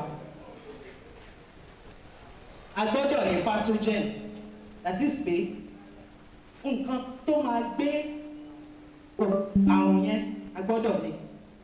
Environment wọ́n sọ̀rọ̀ nípa ẹ̀, bóyá temperature, bóyá relative humidity, bí omi ṣe wà lójú ọjọ́ sí, bómi ṣe wà nù lẹ̀ sí, gbogbo yẹn ó gbọ́dọ̀ wà. Then plant gbọ́dọ̀ wà. Tí kan bá sọnù lára mẹ́tẹ̀ẹ̀ta yìí, kò lè sí disease. That is why tó jẹ́ pé a gbọ́dọ̀ ṣàbójútó environment, a gbọ́dọ̀ ṣàbójútó ilẹ̀ tá à ń pè nǹkan sí. Plant wa a gbọ́dọ̀ ṣàbójútó ẹ̀. Ìgbà yẹn la tó lè gbogbo ẹ̀dá. So kí disease tó lè ṣẹlẹ̀ rárá kó tó lè mú tòmátò wa, ó láti jẹ́ pé environment wa, ibi tá a dáko sí, nǹkan kan ṣẹlẹ̀ bẹ́ẹ̀ tí ò yẹ kó máa ṣẹlẹ̀. Tàbí kó jẹ́ pé inú ilẹ̀ tá a gbé nǹkan sí, bóyá kòkòrò yẹn ti débẹ̀ síwájú wa. So nǹkan tá à ń pè ní concept of disease triangle nìyẹn. Màá wá ṣe àfihàn oríṣiríṣi. Káti ẹ̀ tó tẹ̀síwájú, mo fẹ́ ká dárúkọ àwọn àrùn tí a máa ń ṣe alábàápàdé ẹ̀ lórí oko tòmátò. Irú àwọn àrùn wo mo fẹ́ kẹ́ ẹ dárúkọ ẹ̀ fún wa, because this is a workshop. Àwọn àrùn wo ni a máa ń ṣàlábàápàdé nínú oko tòmátò? Ẹ jọ̀ọ́ ẹ máa dárúkọ ẹ̀ fún mi, ẹ lè dárúkọ ẹ̀ ní Yorùbá, ẹ lè dárúkọ ẹ̀ ní òyìnbó. Wilt yẹn àwọn bàbá wa pè ní àyọkú. Ní Ògbómọ̀ṣọ́ tá a lọ ní last week, wọ́n ní àyọkú ni. Torí pé òun tiẹ̀ kí ló máa ṣe? Á kàn déédéé rọ bí ìgbà tán da omi gbóná lé lórí. But rírọ̀ ẹ̀ yẹn sì máa green. Òun ló fi yàtọ̀ sí fusarium wilt. Bacterial wilt yàtọ̀ sí fusarium wilt. Bacterial wilt òun kì í yellow, yóò kàn green síbẹ̀ ni. Eléyìí tí mo kọ́kọ́ fẹ́ ṣàfihàn yìí, òun ni fusarium wilt. Okay, no, this is damping off. Damping off yìí nursery challenge ni. Wọ́n ṣàfihàn nursery fún wa lẹ́ẹ̀kan. Mo rò pé gbogbo wa la rí. So irú eléyìí, ohun tó máa ń fà á, ó ní pé overcrowding. Nígbà tí wọ́n ní a máa da síìdì, àádá ó máa pọ̀ bí kóńgò kan sórí ilẹ̀ tí ò ju kiri lọ. Tí tòmẹ́tò yẹn tó bá ti wá, wọ́n bá ti jáde, gbogbo wọn á wá jáde pọ̀, òru á wá mú wọn. Tó òru bá ti mú wọn, wọ́n á bẹ̀rẹ̀ sí ní ṣubú lulẹ̀. Àwọn kòkòrò tó lè fà wọ́n, tó lè fà á, ó ní mo pọ̀ sókè yẹn. Àpèkàn ní Pythium rhizotonia phytophthora fusarium. So kí ni àmà àbáyọ sí eléyìí? A gbọ́dọ̀ jẹ́ kí síìdì wa kó pọ̀ jù. Wọ́n ti ṣàlàyé yẹn fún wa. There should be good soil drainage. A gbọ́dọ̀ gbé àbí ká raise seedling síbi tí omi pọ̀ sí. Waterlogged area. Ibi tó omi bá ti pọ̀ sí. Then tí seedling wa bá ti pọ̀ jù, tá a bá ti ní kó pọ̀ nù tray kan, àbí ó pọ̀ lójú kan níbi báwo tá a gbé sí, ká yọ wọ́n kí àlàáfíà, kátẹ́gùn àlàáfíà kó lè fẹ̀ sí àwọn seedling yẹn. Then a lè treat the seed wa. Àwọn seed tí Nihort ń tà, they are treated seeds. So a lè treat the seed wa. Tá a bá lọ sí ẹ̀ka tó ń ṣe àyẹ̀wò nípa seed Nihort, wọ́n á sọ fún wa kí la lè lò tàbí lè treat the seed wa. A lè treat it. There is a chemical called Tiram tá a lè lò láti treat the seed wa. Then tá a bá lo bóyá rí seedling sínú tray, àwọn tray wa, àwọn ohun èlò wa, tá a bá lò ó tán, a gbọ́dọ̀ fọ̀ wọ́n. A gbọ́dọ̀ ṣe kí ni? À ń fọ̀ wọ́n ká fi hypo gbogbo wa la máa hypo ká fi fọ tray wa ká tó kó pamọ́ kì í ṣe pé ká kàn dá yẹ̀pẹ̀ inú ẹ̀ lẹ̀ àti yọ sílì wa a kàn dá yẹ̀pẹ̀ a lọ kó sílì kan rárá ẹ jẹ́ ká fọ̀ àáfọ̀ a lọ fi hypo fọ̀ tàbí jíìkì a lọ kó pamọ́ then tá a bá ti rí i pé àìsàn ti mú kan nínú àwọn sílì wa bí wọ́n ṣe sọ lẹ́ẹ̀kan ẹ jẹ́ èyí lè tá àìsàn ti mú ẹ jẹ́ àrọ̀ra yọ kúrò láàrin wọn torí yóò ṣàkóbá fún àwọn ilé tó kù. Àrùn kan tún nìyí mo rò pé a ó ti rí láti ṣalábàápàdé àrùn yìí òun là ń pè ní early blight kòkòrò kan tá à ń pè ní kòkòrò tá à lè fojú rí kan tá à ń pè ní ọ̀tànéríà ló máa ń fà and nínú seed àti seedling náà láti máa ń rí nǹkan kan pàtàkì tá a gbọ́dọ̀ ṣàbójútó láti má rí ìjà àrùn yìí òun ni overhead irrigation. Wọ́n sọ fún wa lẹ́ẹ̀kan pé ká try drip irrigation tàbí fúrò. Ẹ má jẹ́ ká máa da omi sí ká máa wet tòmátò látòkè ká máa domi sí ká máa ṣe yáyáyáyá ká máa mú hose dání àwa máa tún omi lé lórí. Tá a bá ti ń ṣe yẹn à ń pe early blight à ń invite ẹ̀ nìyẹn à ń pè díẹ̀díẹ̀ kó máa bọ̀. So we should avoid overhead irrigation. Then disease-free seeds.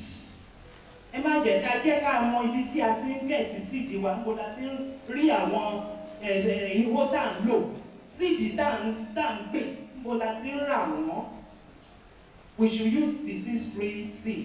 Then wọ́n tẹnu mọ́ kínní kan lẹ́ẹ̀kan gbà tán kọ́ wa pé tá a bá ti ń lo ilẹ̀ ọdún méjì ọdún mẹ́ta ọdún mẹ́rin some of us á ti ń gbin tòmátò ti dé lọ́dún mẹ́wàá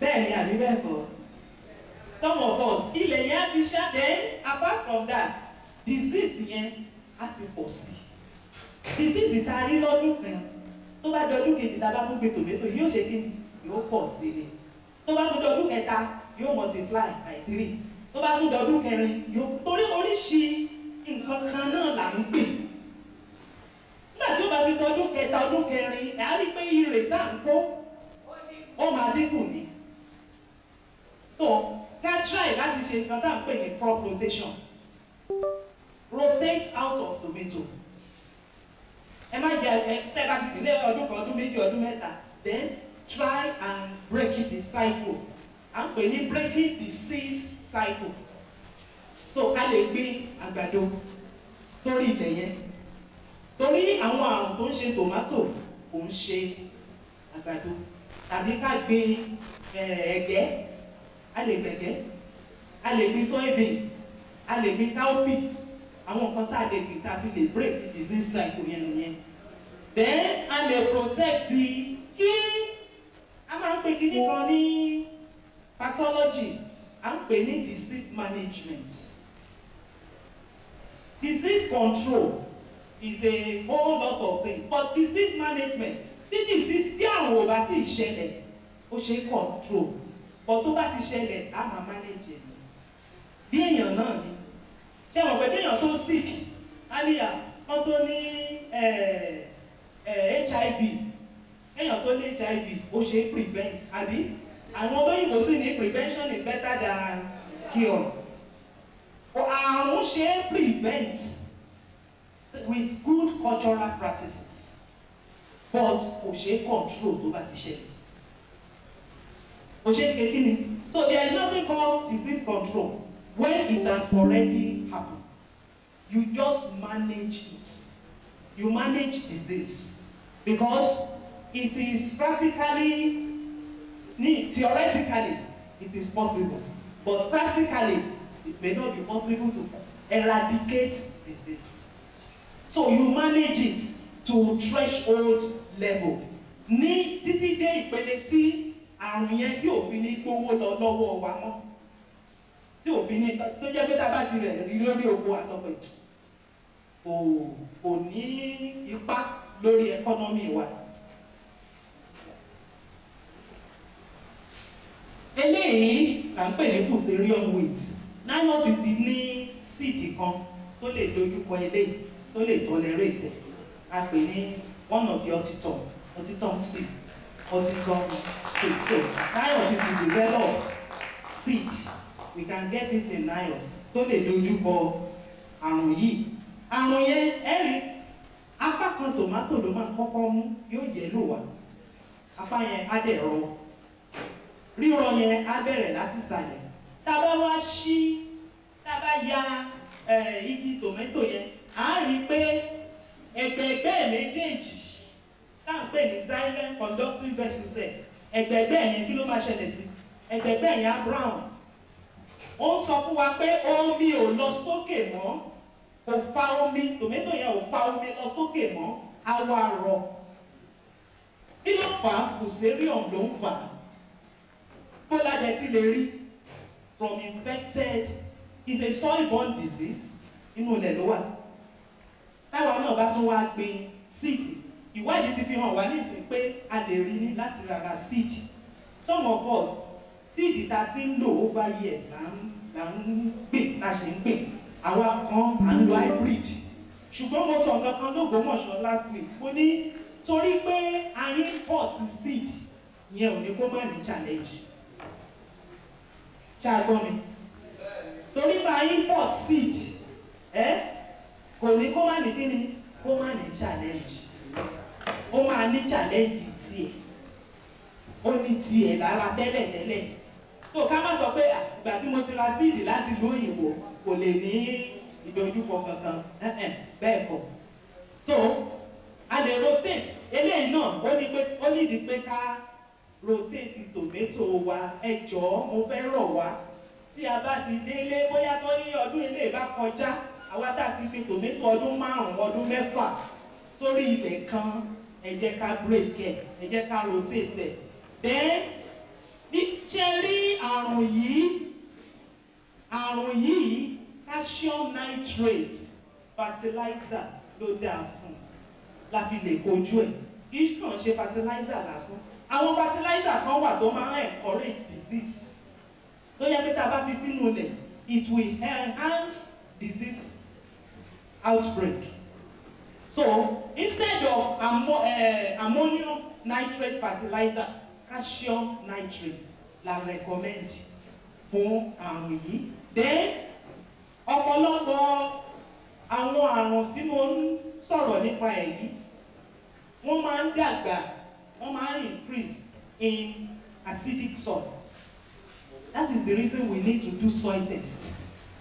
Soil test is very, very important. Ẹ jẹ́ ká ṣe àyẹ̀wò ilẹ̀ wa. Àwọn ilẹ̀ yẹn bá a ṣe ń ṣe nì láti ọdún mọ́dún, bá a ṣe ń ṣe nì láti oṣù mọ́ṣù. Technology ti yàtọ̀.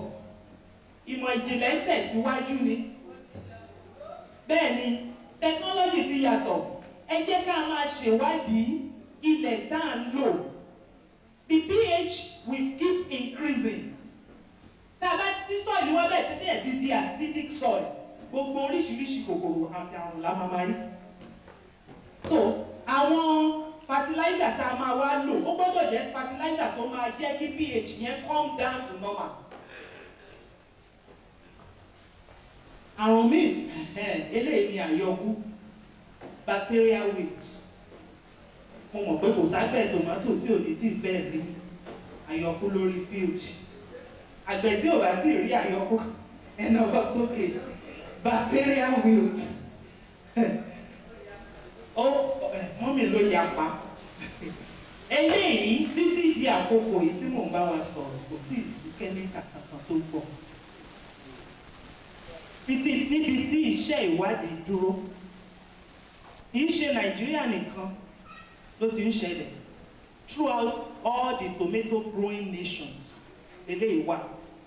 Ṣùgbọ́n ó ní bọ́n ṣe ń manage ẹ̀, ó ní bọ́n ní kálukú ṣe ń manage ẹ̀ ni. Ohun tí ọ̀nà tí àwa wá ń gbà manage ẹ̀ ni pé tí a bá ti kọ́kọ́ rí ẹyọ kan lórí field wa, bí ẹyọ kan bí méjì ló ti máa ń bẹ̀rẹ̀, ẹ jẹ́ ká gbé tiyẹ̀pẹ̀ díẹ̀ ní ká gbé. Àṣekínní kan ní Nihort, a ti gbẹ́ kòtò ẹsẹ̀ 6. àbá ti rí pẹ́rẹ́ ibẹ̀ ló ń lọ á sì jìnnà á sì kú ẹ̀ á sì jìnnà ni ó má bàa wá kó bá àwọn tó kù torí tí sọ́ọ̀lì bá ti ní àyọkú ó ṣòro kọ̀ǹtró kò rọrùn kì í torí ó lè dúró sínú ilẹ̀ lóṣù mẹ́sàn-án láì ní kọ́ọ̀pù kankan lórí ẹ̀ kẹ́ ẹ má gbìn kankan sórí ilẹ̀ ó lè wà nínú ilẹ̀ yẹn fóṣù mẹ́sàn-án tí ò sì ní kú. ẹ kọ question yẹn sílẹ̀ dáàdì màá dá yín lóhùn ó lè lóṣù mẹ́sàn-án without any host. It's a multi-gene pathogen. Torí ẹ̀ ló ṣe jẹ́ pé ó difficult. In fact, iṣẹ́ kan wà lọ́wọ́lọ́wọ́ Nihort tó tún jẹ́ grant sponsored work tí wọ́n sì ń ṣiṣẹ́ lórí ní biotechnology unit. Wọ́n sì ń ṣiṣẹ́ lórí bí wọ́n ṣe máa knock out the gene tó ń cause disease yẹn. But the issue is it's a multi-gene problem. So ẹ jọ̀ọ́ ẹ jẹ́ ká sá fún un. Tí ilẹ̀ wa bá ti ní ẹ jẹ́ àgbẹ̀ nǹkan míì síbẹ̀ toró máa pọ̀ sí ó láìkí omi ó máa ń rìn nínú omi tójò bá ti ń rọ̀ tí àgbàrá ń ṣàn gbogbo ibi tó bá ṣàn dé gbogbo ibẹ̀ ló máa ti kọ́lé sí. So avoid infected soil. Remove wilted plants as soon as they are seen. Bàbá ti rí báyìí àgbèyọ. Remove soil from tools and shoes and wash with water. Tábà ti kúrò lórí oko, tábà ti rí pé ó wà lórí oko, tá dẹ̀ ti ṣiṣẹ́ lórí oko wa, oko tòmátò mo ní, mo dẹ̀ ti ṣiṣẹ́ lórí ẹ̀, mo ti gbèrò oko léèní. Ṣé rí ọkọ́ àtàdá àbí whatever tábà ti lò, ẹ jẹ́ àfọ̀, ká wá omi, ká fọ̀, ẹ má kó lọlé, ẹ sì má kó lọ oko lóko pé ẹ jẹ́ ń fi sábẹ́ kínní, tó bá di lọ́la mo tún padà bọ̀. Ẹ jẹ́ à ṣe ìtọ́jú àwọn kinní yẹn àrùn ìburú ó burú gan-an mo rántí gbà tí mo kọ́kọ́ dé Nihort mo fẹ́ fi ṣe PhD gbà yẹn ọ̀gá mi sọ fún mi gbà yẹn ó ní ṣé o ní shock absorber ó ní Adéṣẹ́gun ṣé o ní shock absorber owó ti shock absorber bá a fẹ́ di tomato òbí ìtumọ̀ ẹ̀ ní pé ní à ń gbin tòmátò kan lọ́wọ́ ń gbà yẹn níjọ́ Friday a lọ bẹ̀ tòmátò yẹn fáyìn ó ṣe dáadáa wọ́n roko o nígbà tá a débẹ̀ lọ Monday mo sì jókòó sílẹ̀ ilẹ̀ mo sì ń sunkún gbogbo ẹ ti rọ ni gbogbo ẹ rọ ó dà kí wọ́n da omi gbóná sí i tó bá ṣe pé ní inú oko bóyá lábúlé ni á ní bóyá ẹnìkan àwọn ọ̀tá mi olúwa lù wọ́n pa olúwa kankan lù wọ́n pa bacteria wheat ló lù wọ́n pa ṣé ni mo jókòó tí mo sunkún kò fọ́ nígbà yẹn àtìgbà yẹn mo ní ok tó tí n bá ti rẹ́ni tó fẹ́ ṣiṣẹ́ lórí tomato máa sọ fún wọn pé ṣe ní shock absorber especially in the open field so àwọn ohun tí a lè recommend náà ni pé Nihort tún ṣẹ̀ṣẹ̀ release 2 varieties ẹ pàtẹ́wọ́ fún Nihort. I release 2 varieties of tomato now that are tolerant to this. Otitom 4, Otitom 5. Yes, Otitom 4, Otitom 5. Yes, only more lower than last inita point. So, tolerant ni mo pe omi sọ pé ó wà resistant o. Tolerant, at least tẹ́ ẹ bá gbé ẹ mọ̀ pé 70%, 60 to 70% will be at least will be okay. Kì í ṣe pé kẹ́ẹ̀gbìn kó wá jẹ́ pé 100% ló máa kú dànù. So bacteria weight nìyẹn ẹ jẹ́ ká jìnnà sí i. Kí ló ń bọ̀ náà ń pè é ṣé àti bàbá lè rí? Southern blight là ń pè é. Ní Ìgangan wọ́n pè é ní wọ́n ní òwú aláǹtakùn. Torí ó máa ń ṣe bí òwú aláǹtakùn rọ̀ ráǹdì ìsàlẹ̀ tòmátò ẹ ṣe dáadé ìsàlẹ̀ tòmátò ló máa ń jẹ á dẹ̀ jẹrà òun gángan fúnra ẹ̀ ní ásìdì kan tó máa fi ń jẹ ìdí tòmátò soilborne ló náà nínú ilẹ̀ ló náà wà. Mo rí àgbẹ̀ kan ní Ìgangan gbà yẹn tá a lọ ṣe survey kan bàbá yẹn ìbínú ló fi wọ́n fi plow in about 6 or 7 acres of tomato. Nígbà tí kìíní tó gbìnà ìyá tán tó dé ojú ẹ̀. Bá ṣe délẹ̀ náà ní èmi ò gbé tomato mọ́. Mo kàn kọ́ mọ́lẹ̀ ni. Ẹ kọ́ mọ́lẹ̀. Wọ́n ní ẹ wàá mọ̀ túmọ̀ kíkọ́ mọ́lẹ̀ lẹ kọ́ mọ́lẹ̀. Kí ló ṣe yẹ? Wọ́n tún lọ wò. So ogún ọdún lẹ́yìn wọn gbọ́dọ̀ gbé tomato sí lẹ́yìn. Bẹ́ẹ̀ ni wọn gbọ́dọ̀ gbé tomato bẹ́ẹ̀. Nǹkan tó ń dánwò yẹn. Torí ẹ̀ mo ṣe sọ pé ká bá fẹ́ dispose ẹ̀ ká bá fẹ́ mú kúrò lórí oko tá a bá ti rí ẹgbẹ́ agbẹ́lẹ̀ tó jí. Kíní yìí kò lè survive 30 centimeters deep down the soil. It cannot survive 30 centimeters. Ruler. Gbogbo nǹkan tó fi lè ṣayé ẹ̀ láàrin 0 to 15 centimeters. So tá a bá lè gbẹ́ ilẹ̀ tó jìn ájù sí tàbí ká sún. So fungicide kan tá a ṣe lè lò. Okay o, a ṣẹ̀ṣẹ̀ rí ni kò tí pọ̀. Cabrio drone a lè lò.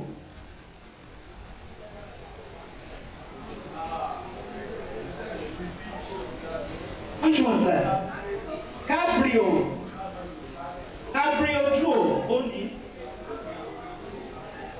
Olomini, and it's systemic, so it can reduce the impact of this.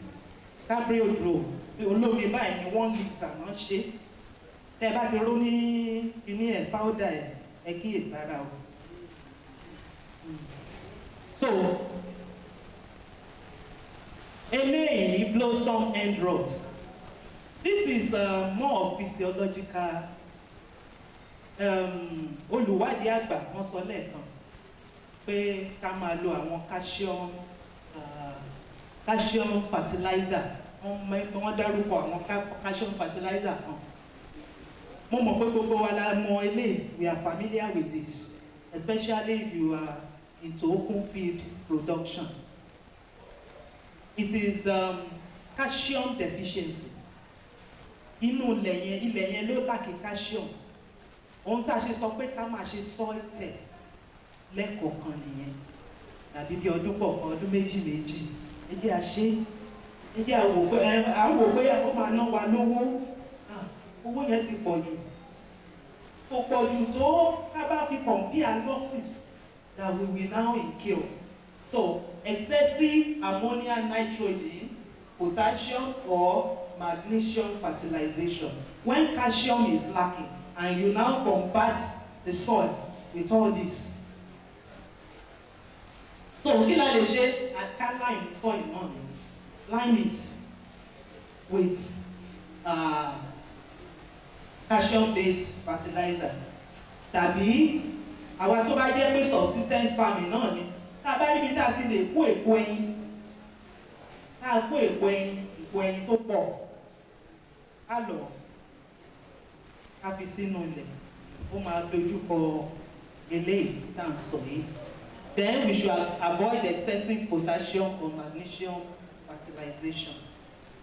Mo fẹ́ mẹ́nu bà eléyìí arànú ilẹ̀. Tá a bá rí tòmátò wá ń gbà míì tó bá pọ́n, ẹ jẹ́ ká tu ẹyọ kan wò, ká wò díẹ̀. Tó bá ta kókó, ó máa ta kókó. Àwọn yẹn là ń pè ní root knot nematodes. Àwọn yẹn la arànú ilẹ̀. Tá a bá ti rí ilẹ̀ yẹn náà, á try láti kó bẹ́ẹ̀ díẹ̀ ni. Á try láti ṣe kíni láti kó bẹ́ẹ̀ díẹ̀. Ilẹ̀ tá à ń fi ń gbin nǹkan yìí, oríṣiríṣi àrùn ló kòkòrò tá a lè fojú rí ló wà níbẹ̀. Ọ̀pọ̀lọpọ̀ wọn ló dẹ̀ ń ṣèjàmbá fún àwọn ọ̀gbìn tòmátò wa. So I will try láti avoid it. Underground symptom tá a lè rí ni pé kókó, àwọn kókó tẹ̀ ń wò yìí. Rúùtù tòmátò rèé o, òun ló ta kókó yìí o. Ṣùgbọ́n lókè ẹ rí i pé tòmátò yẹn ó ń pọ́n. àwa máa wò pé kí ló ń di ó pọ́n mo fi fertilizer sí mo fi kíní kan sí ẹ̀ ṣe túwò ẹ wò díẹ̀ wò then kí la lè ṣe exclusion move away sanitation crop rotation then nematicide a lè má mẹ́nu bà tomato leaf miner wọ́n máa ń lu òsì àwọn tomato wa infected fruits tá a bá ti rí àrùn kan àbí kòkòrò kan lára tomato tá a bá ti rí àrùn kan tàbí kòkòrò kan lára tomato ká tètè ṣe àmójútó rẹ̀ Nihort sì tún ní a tún ní ojútùú sí miner tuta náà a ti ṣe iṣẹ́ lórí tuta is also a miner but in another form but àti tuta àti eléyìí méjèèjì la ní solutions ṣe rí pé Nihort ń ṣiṣẹ́ so a ní nǹkan tá a pè ní Nihort Liptor and Ractin olómi ni iṣẹ́ ìwádìí ṣì ń lọ lórí ẹ̀ láti sọ di powder olómi ni so àti tuta tractrate tá a lè lò láti dojúkọ àwọn eléyìí then I have to talk about IPM integrated pest management gbogbo àkójọpọ̀ ọ̀nà tí a lè fi dojúkọ kòkòrò àti àrùn ọ̀nà kan ò tó kẹ́míkà nìkan ò lè tó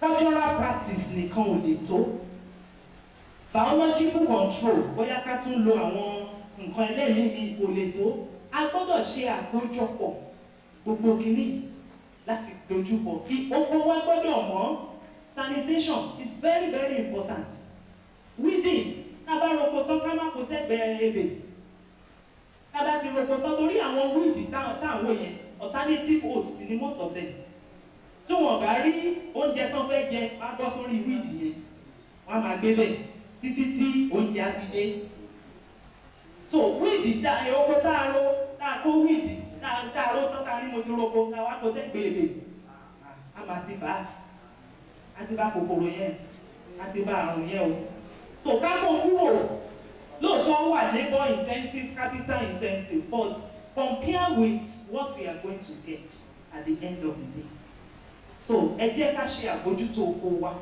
ní gbogbo ọ̀nà tá a bá lè ṣe kí èrè wa kó lè pọ̀ yanturu so this is the principle of IPM exclusion don't let it get to your field ẹ má tẹ̀ ẹ̀jọ̀ dórí oko yín rárá eradication this is very difficult eradication is very very difficult ó ní mo sọ fún wa lẹ́ẹ̀kan bí kòkòrò bá ti dórí oko àfi ká máa manage ẹ̀ bí kéèyàn má ti sick ni ó bá ti ní disease lára ni ó bá ti ní àrùn kan wá ní ẹ̀ wọ́n manage ẹ̀ ni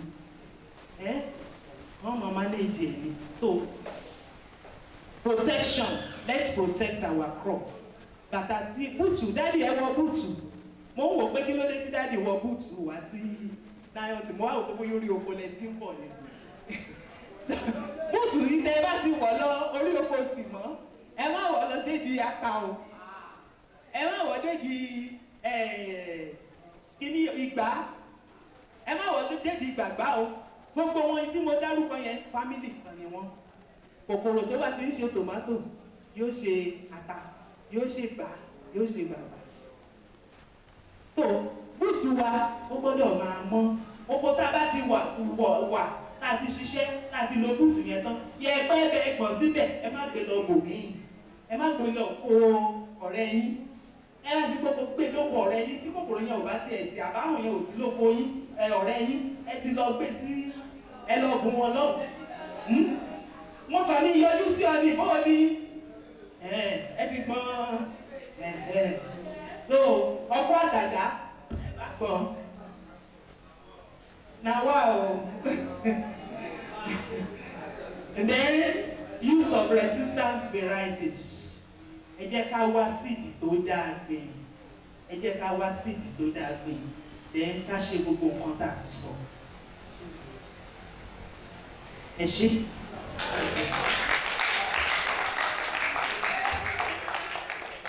Great farmer kò ságbẹ̀ mo rò pé gbogbo wa láti ń jẹ ìgbádùn gbogbo àwọn tí wọ́n ń dá wa lẹ́kọ̀ọ́ láti àárọ̀ fún àǹfààní àwa tí a wà ní orí ẹ̀rọ ayélujára a lè wo Nihort a lè wo program tá à ń ṣe lórí Facebook àti Instagram lórí Nihort NG bákan náà ni a lè wò wá lórí YouTube lórí @Nihort Research ẹ jẹ́ ká tẹ̀lé àwọn ojúpọ̀nà òpó yìí eléyìí yóò fún wa ní àǹfààní láti máa rí àwọn ọ̀rọ̀ tí ó ṣe ara lóore báyìí láti máa gbọ́ so nǹkan tó kù náà báyìí òun náà ni ká gba ìbéèrè látàrí nǹkan tí wọ́n ti bá wa sọ fún àwọn olùdánilẹ́kọ̀ọ́ méjèèjì síwájú tó bá ṣe béèrè yẹn náà àwa tá a bá ní béèrè kí á náwó àwa tá a bá ní béèrè ká náwó ní abala bí ẹ̀yin ní dé.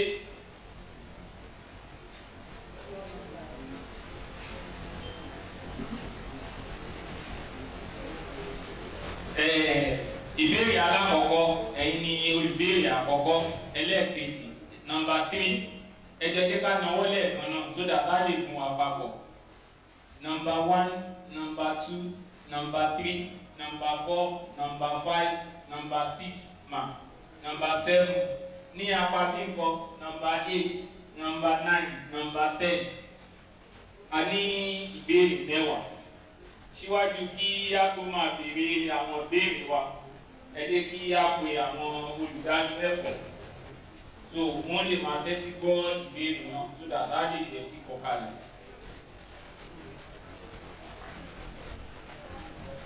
Great farmer. No farmer. Ẹ ṣe ìkan ẹ̀kọ́ àdúgbò ní láti àárọ̀. Wọ́n ti wà rá.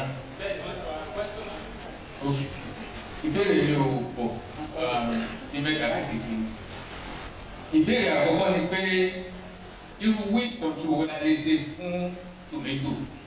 Àmì chemical tó bá pọ̀ wọ́n ní omi tó bá pọ̀ sí rẹ́ láti àgbo ní ọ̀rọ̀ okay tá a bá ní acres of land dàbí tomato ṣé ọwọ́ náà dá máa fi ṣe ní àbíwú chemical wo la lè láti fi control weed that is 1 then 2 tí tomato bá wà ní nursery stage can we use a foliar fertilizer láti fi boost it then 3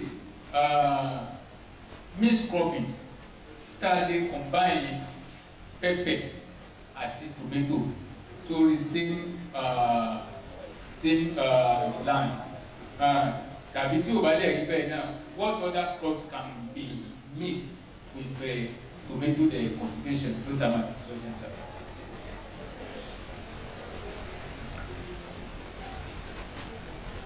Káàsán gbogbo lákú àtàárọ̀. Mo kọ́kọ́ fẹ́ dúpẹ́ lọ́wọ́ Nihort fún session yìí torí pé ó kì í ṣe díẹ̀ tẹ́mi náà fún mi lóde. And successfully I've been doing it organically for quite the last 8 years. I know that Japan, láti kúrò bẹ́ẹ̀ ni mo get in touch pẹ̀lú Dr. Ayọ̀lá torí mo ra àwọn products Nihort wọ́n ṣiṣẹ́ o wọ́n ṣiṣẹ́ dáadáa gan-an ó rí ní bọ́ọ̀kù tomato wa àmọ́ my only complaint ni pé kíní yẹn wọ́n díẹ̀ téèyàn bá ní fóun lò ó láti ìbẹ̀rẹ̀ ṣe end the cost of tomato yẹn ó máa ṣe bí ẹni fẹ́ high yẹn so mi ò wá mọ̀ bóyá láti ìgbà tí mo ti rà yẹn sísè price ẹ̀ ti lọlẹ̀ lórí áàpù ìgbà yẹn tó rà wọ́n lórí pé ṣé mo pé at the end of the day yes àwọn èèyàn mọ̀ pé organic máa ń command premium ṣùgbọ́n èèyàn tún ní fẹ́ ṣe ní èyí jẹ́ kí wọ́n máa rò pé bóyá èèyàn cheat àwọn ni so ìyẹn lèmi fẹ́ mọ̀ pé ṣé a ti ṣe ní èyí tó jẹ́ pé ó wà affordable for everybody torí ó ṣiṣẹ́ dáadáa wọ́n pè wọ́n pé àgbò ó dẹ̀ pọ̀ wá. Àwọn wa láti continue láti máa ṣe tẹ́lẹ̀.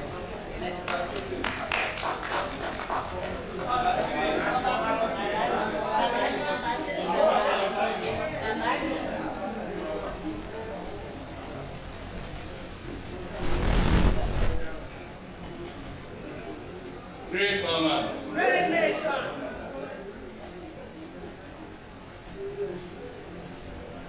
Great farmer. Great nation.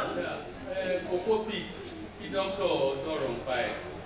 I want to find out, ṣé ẹ̀ ń ta ni, and can one produce it locally because èmi gan ní kòkó.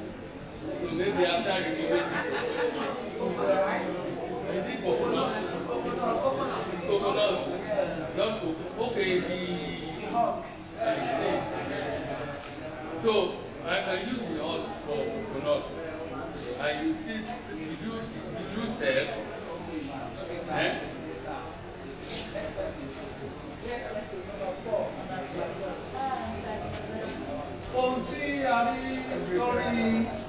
Ohun tí a rí lórí screen láàárọ̀ yìí, ǹjẹ́ a lè rí bóyá láti download ẹ̀ lórí YouTube tí ẹ sọ tàbí ìjókòó wa ìlànà máa rí lórí YouTube. Ǹjẹ́ a lè rí nǹkan tá a rí lórí screen yẹn lórí YouTube tá a máa lọ síbẹ̀? Ìyẹn ni ìbéèrè mi o. Great farmer. Great nation. Great farmer. Great nation. No farmer. No nation. Ìbéèrè kékeré kan mo ní látọ̀dọ̀ olùkọ́ wa àkọ́kọ́. Nígbà tí wọ́n kọ́ wa bá ṣe ń ṣe nursery kí wọ́n sọ̀rọ̀ dédé cocoa pit. Ó ní ká fi bẹ̀yẹn sílẹ̀ di ìgbà míì náà. Àwọn dáàsì pé máa gbẹ àwọn foreign tomato seed tá a ti ní tray àfi máa apply àwọn kí ló dé tẹ̀ fi kọ́ wa lẹ́kùnrẹ́rẹ́. A dẹ̀ lè mọ̀ dáadáa so that a lè máa apply a lè máa make use ẹ̀jọ̀ ìbẹ̀rẹ̀.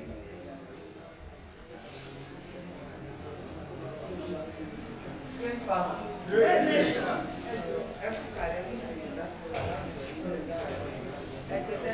Ẹjọ́ tí ó bá kùn pé ewébẹ̀ èèyàn ń funfun àbí ó pọ́n kí ni nǹkan tá a lè ṣe tá a fi máa kojú ìṣòro yìí. Great farmer. Great nation. Nígbà tí mo fẹ́ béèrè akẹgbẹ́ mi àgbẹ̀ wọ́n ti kọ́kọ́ béèrè ní àkọ́kọ́ pé kí wọ́n lè pè wọ́n. Bẹ̀tí téèyàn wá fẹ́ béèrè pé kí ni àléébù ká gbin àwọn nǹkan mìíràn pẹ̀lú tòmátì. Great farmer. Great nation. Béèrè tèmi pọ̀. Number one, wọ́n sọ nípa soil test. Ṣé wọ́n ń ṣe níbí yìí? Number one. Number two, ṣé gbogbo ilẹ̀ wa la gbọ́dọ̀ dáná sí kó tó di pé a bẹ̀rẹ̀ tomato yìí? Because bí mo ṣe ń wo tomato yìí, ó pẹ̀lú gbogbo challenges tó wà níbẹ̀ yìí, ó lè léyàn kúrò. Ó lè bèrè.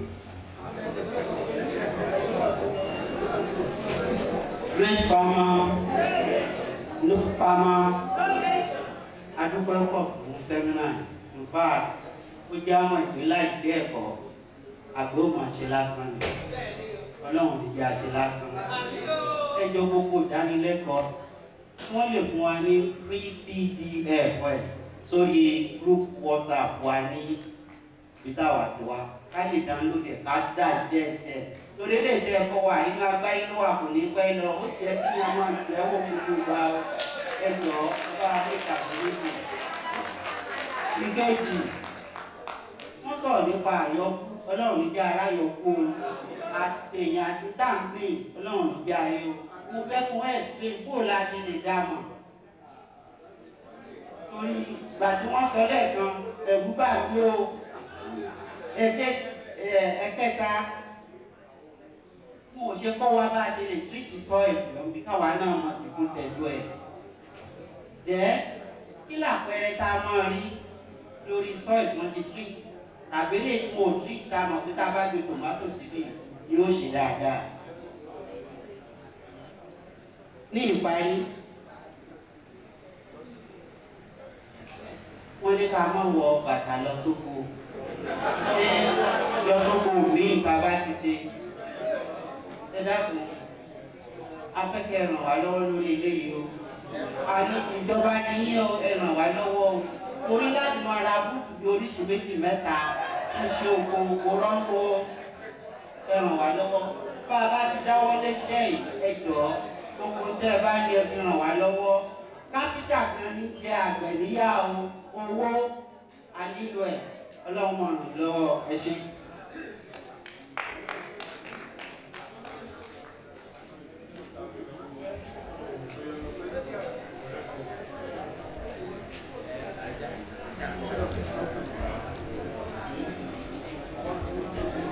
ẹnu iṣẹ́ àgbéjọpọ̀ látàárọ̀ dáàdì ọ̀dọ́ yín máa ti bẹ̀rẹ̀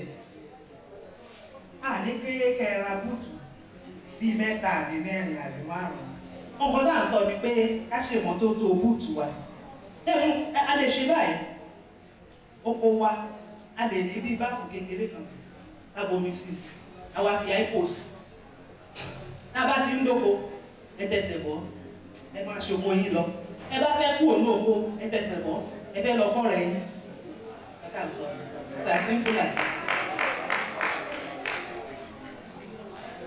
Soil test ilẹ̀ tí kòkòrò ti wà yàtọ̀ sí ìsílẹ̀ ò tí kòkòrò sí torí ẹ̀ la ṣe ní pé ká ṣe soil test náírà ti ṣe soil test a bá fẹ́ ṣe soil test bóyá physicochemical properties nǹkan bóyá microbial properties load of the soil náírà ti ṣe then ilẹ̀ tí kòkòrò bá wà ẹ̀ mọ̀ ẹ bá pè nǹkan sí àyọkútà dẹ̀ ń sọ yìí mo ti sọ fún wa àwọn tó bá ti ń gbin tòmátò tipẹ́tipẹ́ á ti mọ̀ ṣé rí láàárọ̀ báyìí tó bá ṣe fùsẹ́ríọ̀m láàárọ̀ fùsẹ́ríọ̀m á jí pépé tó bá dé ìrọ̀lẹ́ ṣùgbọ́n àyọkú gangan tó bá ti rọ pẹ́rẹ́ ọ̀rọ̀ nìyẹn kò ní padà mọ́ kò ní sọ jí padà mọ́ òyìn ó sì green àkọ́kọ́ ni pé ó máa green ni kó tó wá jóná ó máa kọ́kọ́ green ni wọ́n á green á dàbí ẹni pé ṣé wọ́n domi ní gbóná sí kìíní yìí ni nǹkan tá a fi máa dá mọ̀ nìyẹn.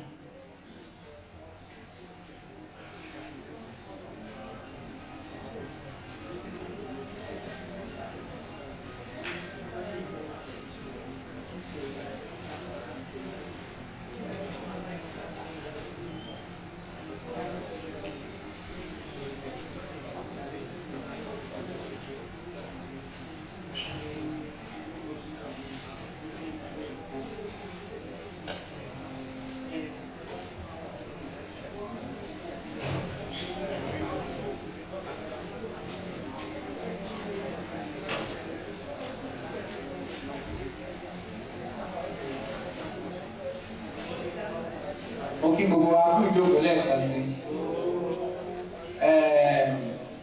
àkọ́kọ́ màá kọ́kọ́ ìplọ̀ wá pé a ní Facebook live ó ràn is Nihort NG ẹ máa bá wa share ẹ máa bá wa like ẹ kí a lot of people wọ́n lè ní access sí information yẹn so ìyẹn jẹ́ bẹ́ẹ̀ yẹn. Yes, training material sí a máa try láti bóyá PDF lè bọ̀ tí ẹ rí gbogbo nǹkan tá a sọ bí báyìí àwọn media people nísìnyí àwọn tó wà media wa wọ́n ti fún aláṣọ́ránsì wọ́n ní ó wà lórí YouTube gbogbo nǹkan tá a ṣe bíi pàápàá everything ṣe mọ̀ pé gbà mí wà lẹ́gbẹ́ tí wọ́n bá èèyàn lè máa ní time láti gbọ́ nǹkan àbẹ̀ láti kà nǹkan ṣùgbọ́n láti gbọ́ anytime èèyàn lè gbọ́ anytime èèyàn lè gbọ́ gbàmí wà bẹ́ẹ̀ pé ìbí tí wọ́n bá send message tó bá ti jẹ́ kiri ni ó lè jáde pátápátá tó fẹ́ sùn ní màá kàn play ẹ̀ lórí kiri nítorí ojú gbàmí wà pé ìmá sí náà tí wọ́n fẹ́ máa kà nǹkan so a ti ní àwọn social handle tó pọ̀ tẹ́ pé gbogbo nǹkan tá a ṣe ń bí léèní sìn tá à ń sọ yìí ọ̀nà tí èèyàn lè tún fi gbà kó tún gbọ́ kó tún máa tún dàbí ẹgbẹ́ live ni èèyàn á rí bẹ́ẹ̀ YouTube wa wọ́n á sọ Facebook wa mo ti sọ yẹn lẹ́ẹ̀kan a bá share lórí ibi Facebook ti tiwa ọgbọ́n we can always go back to it anytime ìyẹn jẹ́ ti bẹ̀yìn àwọn questions tí wọ́n béèrè. Yes, lórí sterilization a rí pé ohun tí akọ́kọ́ ń sọ lórí soil sterilization ni pé bàbá bá fẹ́ ṣe nursery ṣẹ́rí nursery ni focus wa láti mọ̀ sọ̀rọ̀ soil sterilization, that the place we are going to use for nursery or the soil we are going to use to nurse your tomato, you must endeavour to sterilize it. So, and the easier one is to use heat sterilization. So ọ̀nà kan ní tí a ní àwọn bàbá wa kí wọ́n dá normal kọ́ tí ẹ ká ṣe tábà ti kó iyẹ̀pẹ̀ yẹn jọ bẹ́ẹ̀ yẹn, we will now sprinkle water on it. Àwọn omi díẹ̀ sí orí ẹ̀, tábà ti wọ́n omi sórí ẹ̀ àwa kó pàǹtí yẹn sí. Ṣé mo pé omi yẹn máa generate steam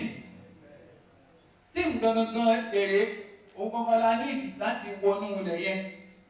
So tábà ti ṣe bẹ́ẹ̀ yẹn gbogbo pàǹtí ta fún bẹ́ẹ̀ kódà. We even have another advantage. The ashes on that soil is good for the seed that germinate. So gbogbo àwọn nǹkan wọ̀nyẹn ó wúlò fún wa ní that situation. But when you want to, the land you want to use for tomato cropping or production, ohun tí yẹn gbà ní pé ká ṣe àyẹ̀wò ẹ̀.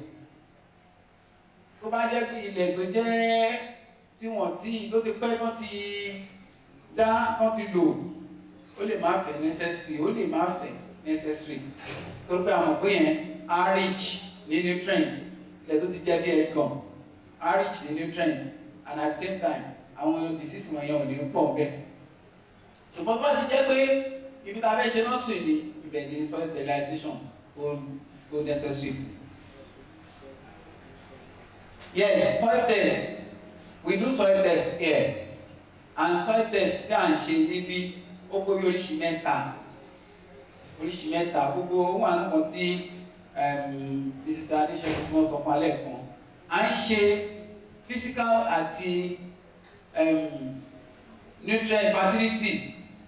Physical ni pé okay ṣé iye proportion sand, silt and whatever ṣó wà in the right proportion.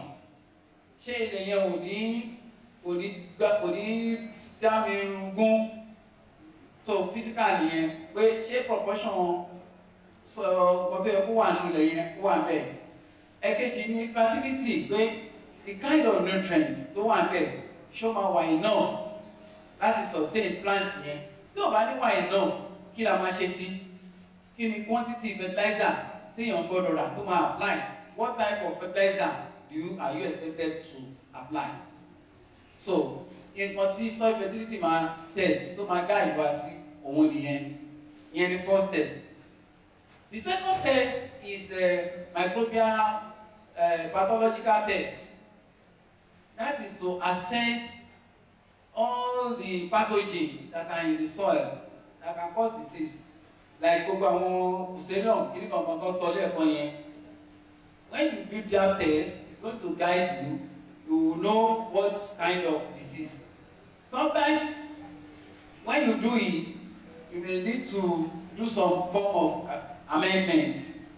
Ìgbà míì dé wà lẹ́ pé kéèyàn sá fún obìnrin yẹn pàtẹ́ pé tomato scare rárá ni kó lọ pè síbòmíì. Ṣé àwọn tí wọ́n bá ti mọ̀ yẹn kò ní dáwó nù? So ìyẹn ni test ẹlẹ́ẹ̀kejì. Test ẹlẹ́ẹ̀kẹta ta tún máa ń ṣe òun ni nematodes. Ṣé rí àwọn nematodes yẹn wọ́n sọ lẹ́ẹ̀kan? Ṣé àwọn ni àwọn máa ń gbàbọ̀dì fún plant ni? Bí àwọn máa ń ṣe ni wọ́n dàbí aràn báyìí. Wọ́n á lọ dá rúùtù plant yẹn, wọ́n á lọ dá lábẹ́ nínú ilẹ̀. Wọ́n bá ti dá gbogbo àìsàn tó bá wà ní sọ̀rọ̀ yẹn ló máa kó sí ara plant yẹn. Àwa pa plant yẹn. So when you know the nematode load or count, then you can say, okay, ibi àgbàdo lè ká gbèsè, kíní ìgbà kan báyìí, àbí kan báyìí lè ká ṣe sí. So those three tests we do here. So I do want to thank the executive director for making our labs work to be up and running now. Tó lórí ọ̀rọ̀ intercropping, ká pe tomato mọ́ nǹkan míì. Adé oko kan ní Zaria. Àbí ṣùkú náà dẹ̀ gbẹ̀bẹ̀ yẹn wíwá chíkú àbí nǹkan. That place, the man is cultivating cassava with tomato. And in fact, we were unable to convince him not to do that again. All our plea, this thing was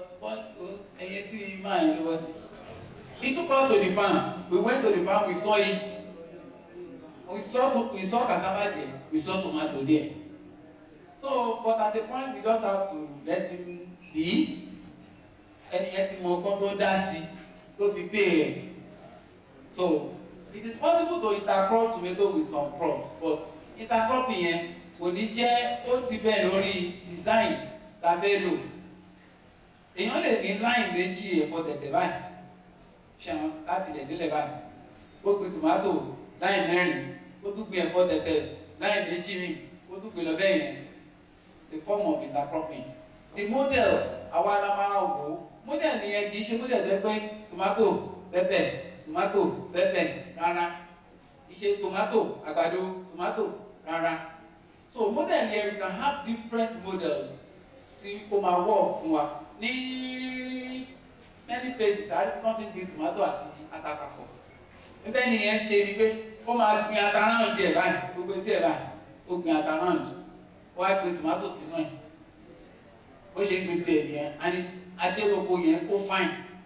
Ó ṣe dáadáa. Ìgbà tó tún so, ó tún ya mọ́tò tó sẹ́ẹ̀lì sí wa. So it depends. You can intercrop it. But if I recommend most times, ni pé ẹ jẹ́ ká gbin sole cropping of tomato. Ká gbin lọ báyìí. Tó bá jẹ́ pé a fẹ́ pín oko wa sí ọ̀nà méjì, ká gbin sọ́nà méjì. Mo fẹ́ gbin tomato síbí, mo fẹ́ gbin ata síbí. Can do it that way. So ìyẹn máa help wa dáadáa. Torí ẹ wo tomato àti atansi, àwọn àìsàn tó bá wọn jà, wọ́n fẹ́ súnmọ́ra wọn. Atansi rẹ̀ ó gẹ̀ díẹ̀ ju tomato lọ.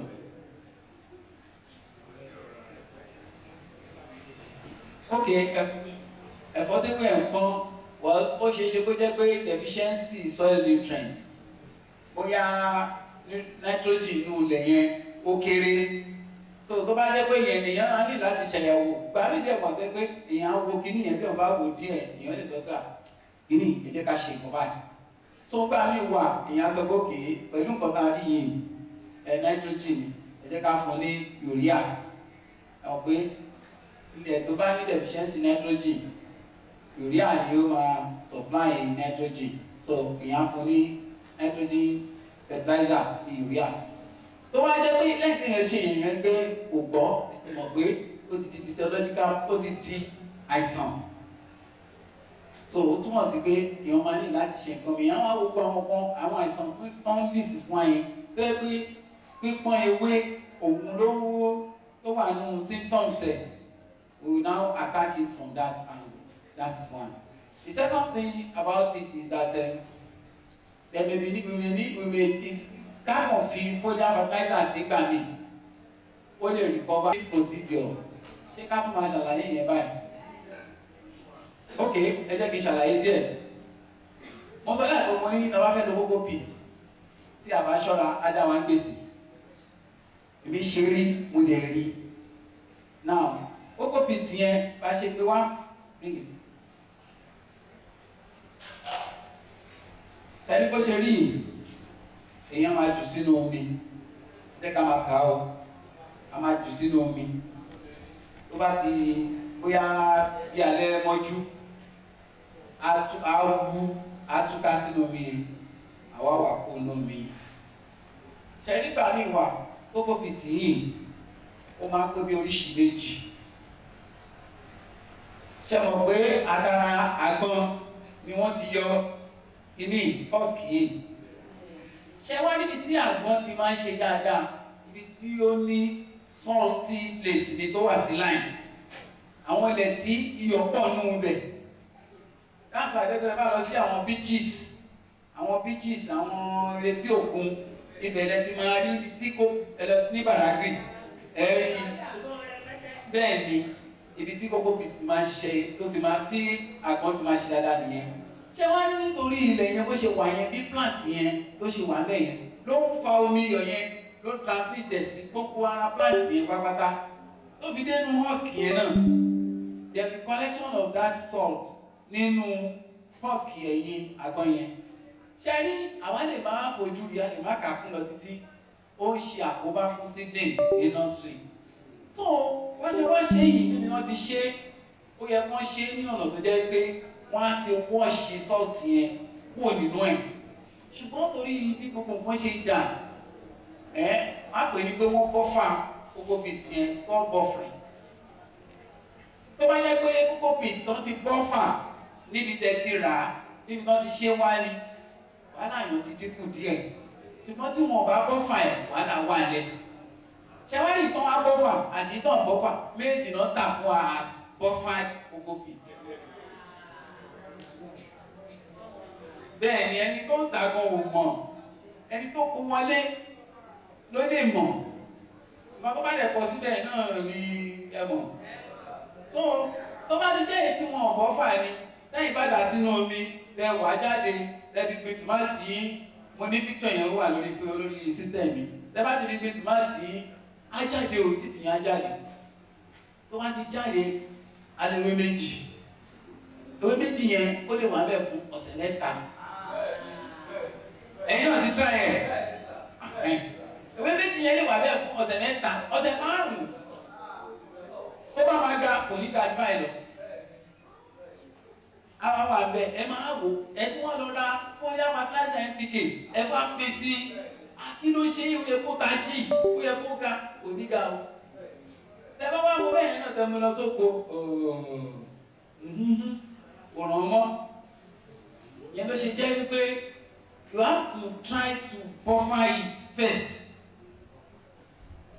so lẹ́yìn tẹ dà sómi yẹn ṣe mọ̀ ẹ fi túká ni ọ̀nà tí a tún gbà bọ́fà ẹ̀ láti wọ́ọ̀ṣì sọ́ọ̀tì ẹ̀ kò omi náà jẹ́ number 1 irú ọ̀rọ̀ tí wọ́n á sìn a lè kó sómi yẹn fún ọjọ́ mẹ́ta ẹ bá ti wà nínú omi tí ní ọjọ́ kejì báyìí láti wà á fún àtúkó sínú omi míì àtúkó sínú omi míì láti lè ṣúọ̀ but the normal thing ni pé ká fi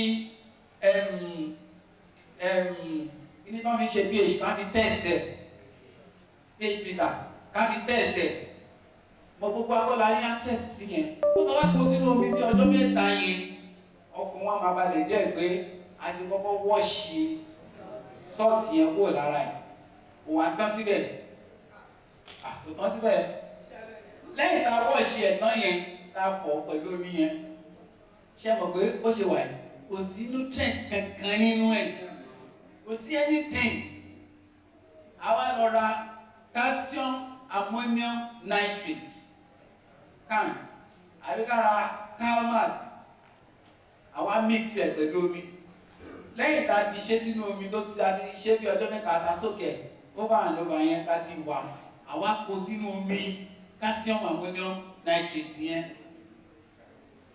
a kó síbẹ̀ a lè kó síbẹ̀ fún látàlẹ́ tó wá ti dàárọ̀ ọjọ́ kejì àrọ̀ra wà á ní fún pẹ́ so that nutrients yẹn á lè dúró sí ara ẹ̀ àwa fi fíìlì kí ló jẹ́ tray wa yẹn tàbá ti fíìlì ẹ̀ àgbèsí ìdíwà ṣe kò tí ìtàn sílẹ̀ náà kò tán o dàgbàrà so lẹ́yìn tá a ṣe bẹ́ẹ̀ yẹn what we now do is that tó bá ti jáde tó ti jáde àgbé jíjáde àyàtọ̀ sí ìta àti ẹ̀ṣẹ̀ gbogbo wàhálà lórí ẹ̀ tó bá ti jáde tó ń yọ díẹ̀ tó bá máa fi tó bí lẹ́yìn ọ̀sẹ̀ kan tó ti jáde àwa lọ wá àwọn foliar fertilizer a máa ń lò wọ̀nyẹn bẹ́ẹ̀ tẹ̀ bóyá supergrow bóyá di green gbogbo oríṣiríṣi NPK plus gbogbo wọn bẹ́ẹ̀ yẹn àwa fi fín ṣẹlẹ̀ ní style tẹ́mi máa ń lò ó yàtọ̀ sí báwọn èèyàn ṣe ṣe ti wọn mo tẹ́mi máa ń ṣe rè èmi ò ní fín bá ti mix ìrìn yẹn tán instead kí n fín àwa gbé tray yẹn emergency tray yẹn á gbé sínú another tray tó fẹ̀ ṣẹ́mo pé díẹ̀ ó dá omi kíní yẹn tí mo mix yẹn wọ́n wá dà sínú tray yẹn plant yẹn á máa wá fà láti sàlẹ̀ omi máa run through capillary process sínú kíní yẹn ẹ bá ti da kíní yẹn sínú because ṣé ẹni bẹ́ẹ̀ ṣe fi sí orí ẹ̀yẹn dẹ́bi sí tó máa tún wéèsì nínú ẹ̀ ó tún pọ̀ tó èmi ò fẹ́ wéèsì ẹni tì rárá tó lọ́mọ Nàìjíríà ní màá wá lọ wá tray ìbá mi wà tí máa jẹ́ tray yẹn màá tún gé títẹ̀ kí ó wà ní gígùn gbẹrẹgbẹrẹ màá là láàrin màá kó sínú plastic tray tí ìdí ẹ̀ ò dá bá ti fi kíní yẹn sí bí ọjọ́ kan tó fọ ọjọ́ méjì tó fà á máa fi normal water máa fi inú tray yẹn náà máa dá sí o máa kàn dá díẹ̀ sínú tray yẹn á ti fà tí bá débẹ̀ omi pọ̀ jù kò sí nǹkan tó jẹ́ bẹ́ẹ̀ so ọ̀nà kan nìyẹn ẹ bá ti ṣe yẹn a rí pé ibi yẹn sídìí yẹn wá lókun wá dúró wá fáìn ọ̀nà kan nìyẹn ọ̀nà kejì tí mo tún máa ń ṣe mo tẹ̀lé mọ́mí ọ̀gáníìkì mo tẹ̀lé wọn dáadáa mo dẹ̀ máa ń fọ́lọ̀ wọn dáadáa lórí oríṣiríṣi tó máa ń ṣe nílé tèmi náà mo ń sin adìyẹ mo kó bẹ́ẹ̀ lábẹ́ kéèjì mo ti ní ibi tí mo tẹ kiri sí mo ti ní ibi tí mo hí bẹ́ẹ̀ sí tó bí mo ṣe hí bẹ́ẹ̀ yẹn every time ọkàn mi balẹ̀ pé kò sí disease kankan nínú kinní yẹn mo ti ní ibi tí mo hí bẹ́ẹ̀ sí àpò síbẹ̀ yẹn tó bá ti máa fi tó bí oṣù kan àlọ́tàn ní máa ṣe ṣẹ́ni tí mi ò bá ti wá lo calcium nitrate tí mi ò lo foliar something màá wá mix ìgbẹ́ adìyẹ yẹn ó ti máa dàbí yẹ̀pẹ̀ báyìí màá wá mix ẹ̀ mọ́ gbogbo bìtì yẹn kí tó gbé kí tó feed the tray yẹn mo lè wo mo lè ṣe ní 1 to 5 gbà mí mo lè ṣe ní 2 to 5 2 to 3 mo ṣàmà make sure pé gbọ́npọ̀ kíní ìrìn poultry manure yẹn à mix ẹ̀ dáadáa àwọn àfi feed ẹ̀ ṣẹ́ni tí lèmi máa fi di ọ̀sẹ̀ mẹ́ta lẹ́yìn kí n fomi sí ó tán a kàn máa fomi kọ́ ẹ̀ tiẹ̀ ni àwọn òrìjò ni mo sọ fún yẹn òrìjò tá à ń lò.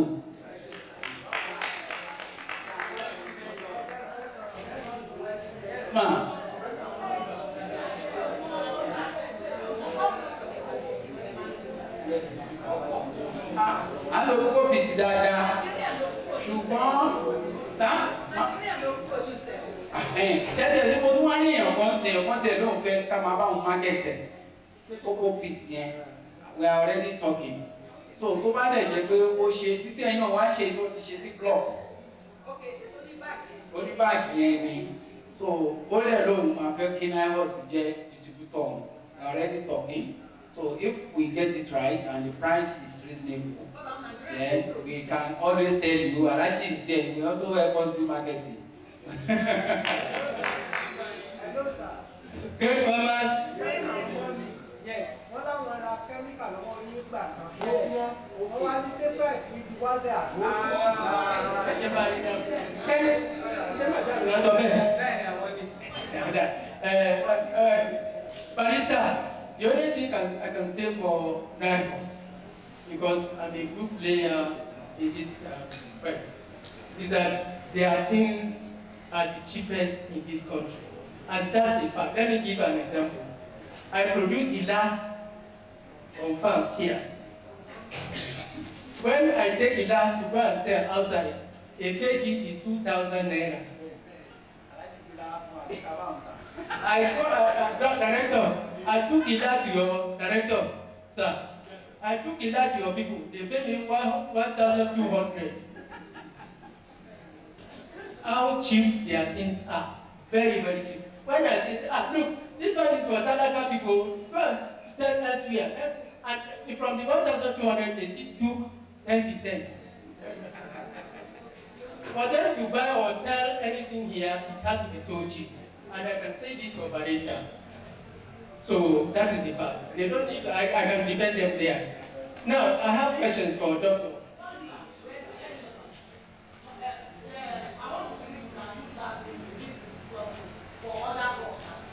The cocoa pit for other crops in the nursery.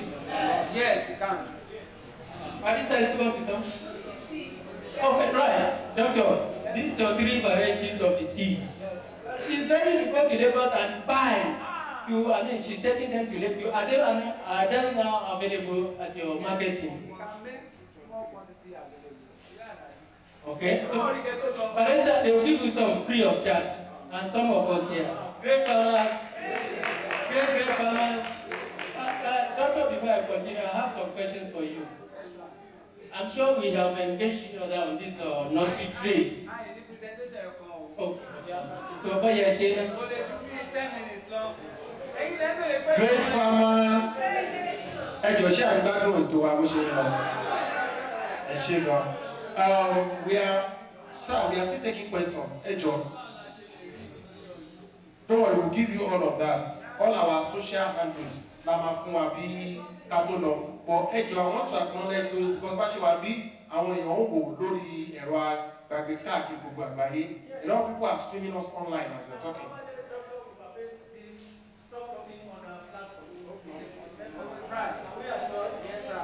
Yes, sir. We'll get you the link and stuff like that. All right. We want to appreciate everyone that is watching us online. Thank you very much. Right now, we want to go to the last presentation, which is the post-harvest handling. Now, Tabati gbin tomato wa, tọ́lọ́mà wa ṣe tí gbogbo ẹ̀ ṣe dáadáa, tó so bó ṣe yẹ ká tó yẹ kó so, tí a sì rí èso rẹpẹtẹ. Kí wá ní ohun tá wàá ṣe sí àwọn èso yẹn tí a fi ní pàdánù nípa ti ọ̀nà owó àbí kí èso bàjẹ́ mọ́ wa lọ́wọ́.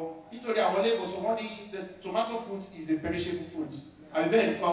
So kí àwọn kíní má bàa bàjẹ́ mọ́ wa lọ́wọ́, báwo là á ṣe wọ́n lọ́jọ́, tá a ṣe wọ́n létò. And to this, I will call on our able Asuri chairman, Dr. Ìgbà tó tóbi ló jẹ báyé òdò. So Dr. Ademoyegun, you are welcome.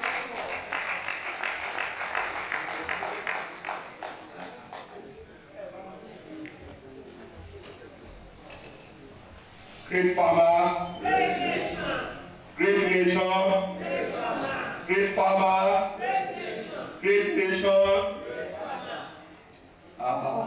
Mo dúpẹ́ lọ́wọ́ yín púpọ̀ for being patient with us. Èyí táwa fẹ́ kọ́ ní ìsìn, nǹkan kékeré ni, kì í ṣe nǹkan tí ó dára púpọ̀. Àwọn olórí wa ti sọ̀rọ̀ lórí bí wọ́n ṣe ń gbin tòmátò káàbì lè ní púpọ̀ àwọn àìsàn kéékèèké tó bá ń kọlù báwo la ṣe lè borí gbogbo wọn.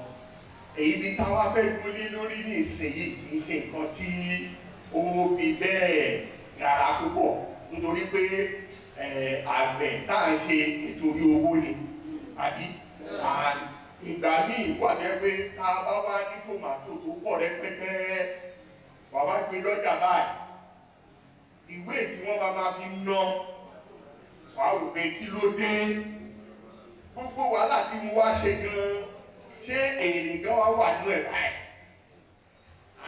tí ẹ̀ bá wá rò ó kí wá ní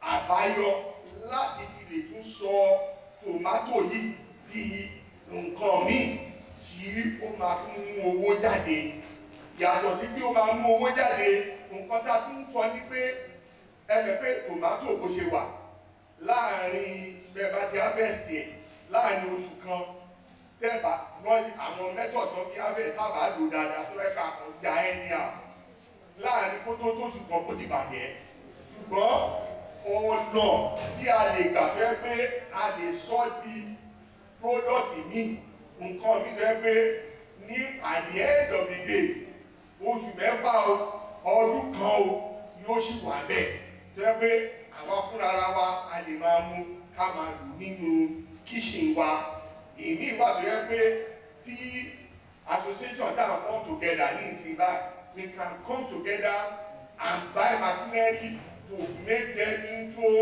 product so that at the end of the day àwa náà máa ṣe kí ni a di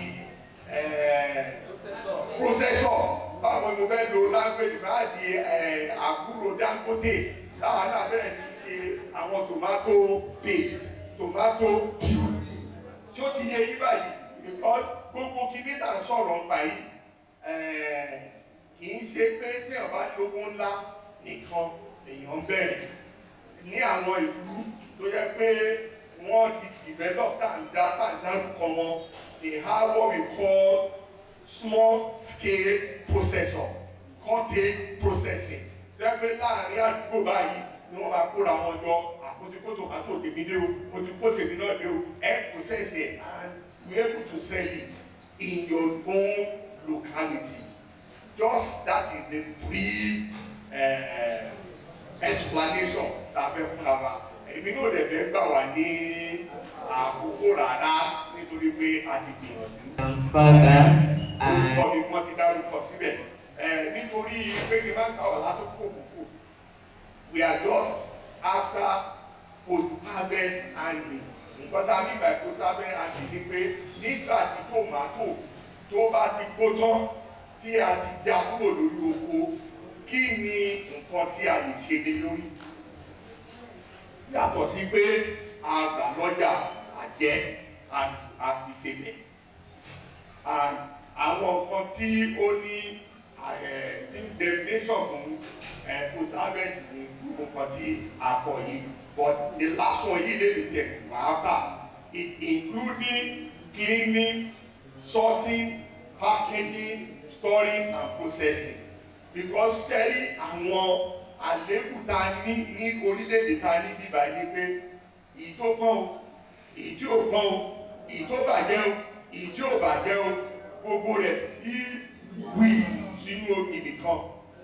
Nígbà tá a bá wá kó gbogbo ẹ̀ ìwì sínú ibì kan, ibi tó ti ń bọ̀ láti bóyá Sókótó ni àbí Màdúgùrí ó pọ̀ ní Ìbàdàn. Ìgbà tó bá máa gbé náà wọn ò tún ní wo àsìkò àbí ìgbà tí wọ́n máa gbé. Nígbà tó bá máa gbé bóyá inú òrùn ni wọ́n ti ń gbé bọ̀. Bàìtá ìjọba máa fi dé ṣáṣá ní Ìbàdàn, ìdajì inú ẹ̀ ló ti ṣe kí ni ó ti rà. Ìdajì inú ẹ̀ ó ti rà. Ìgbà tó bá rà tán, àwa di pé kí wá ní èrè àgbẹ̀ gangan. Kí wá ní èrè àgbẹ̀? Ṣùgbọ́n a dúpẹ́ lọ́wọ́ Ọlọ́run torí pé Ọlọ́run dáwọ̀ èèyàn ó fún wa ní ọpọlọ. Ọpọlọ tó dẹ̀ fún wa náà ni pé ká lè ronú, ká lè wá ọ̀nà sí nǹkan tá à ń ṣe tó yẹ pé a máa lè rí owó nínú ẹ̀. And that is why I mentioned the last part of it. The sorting is very important. Àwọn olórí wa gbà fún wọn bẹ̀rẹ̀, wọ́n dárúkọ pa sorting. Wípé kì í ṣe dandan ni kí tòmátò ó pọ́n gan-an kí ẹ tó bẹ̀rẹ̀ sí harvest. Ìgbà tó bá ti wà mature green tó ti mature tán, you can start harvesting. Ìgbà yẹn ìyẹn ní pé kò lè tóbi mọ́ wípé ó bẹ̀rẹ̀ sí tán lọ. By that time tí wọ́n bá harvest nígbà yẹn tó kó àwọn ńláńlá kó kó wọn sójú kan, àwọn mílíọ̀nù kó kó wọn sójú kan, àwọn kékeré kó kó wọn sójú kan. By the time tí wọ́n bá bẹ̀rẹ̀ sí lọ, irú àwọn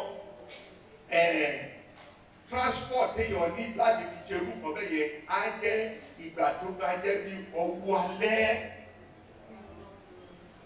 Mo dé ìlú kan, wọ́n ní gbogbo àwọn anything vegetable níbẹ̀ ní ìlú náà. Àárọ̀ kùtùkùtù ní aago 6 àti aago 5 ni wọ́n bẹ̀rẹ̀ sí ta. Tó bá máa fi di aago 9 ó ti parí. Àwọn tó dẹ̀ kó gbogbo ẹ̀rù yẹn wá láti inú oko wọn, òru ni wọ́n rìn. Òru ni wọ́n rìn. Nítorí pé wọ́n ti mọ̀ pé táwọn bá rìn ní ìgbọ̀ ọ̀sán gangan, gbogbo àwọn kinní yẹn wọ́n máa perish.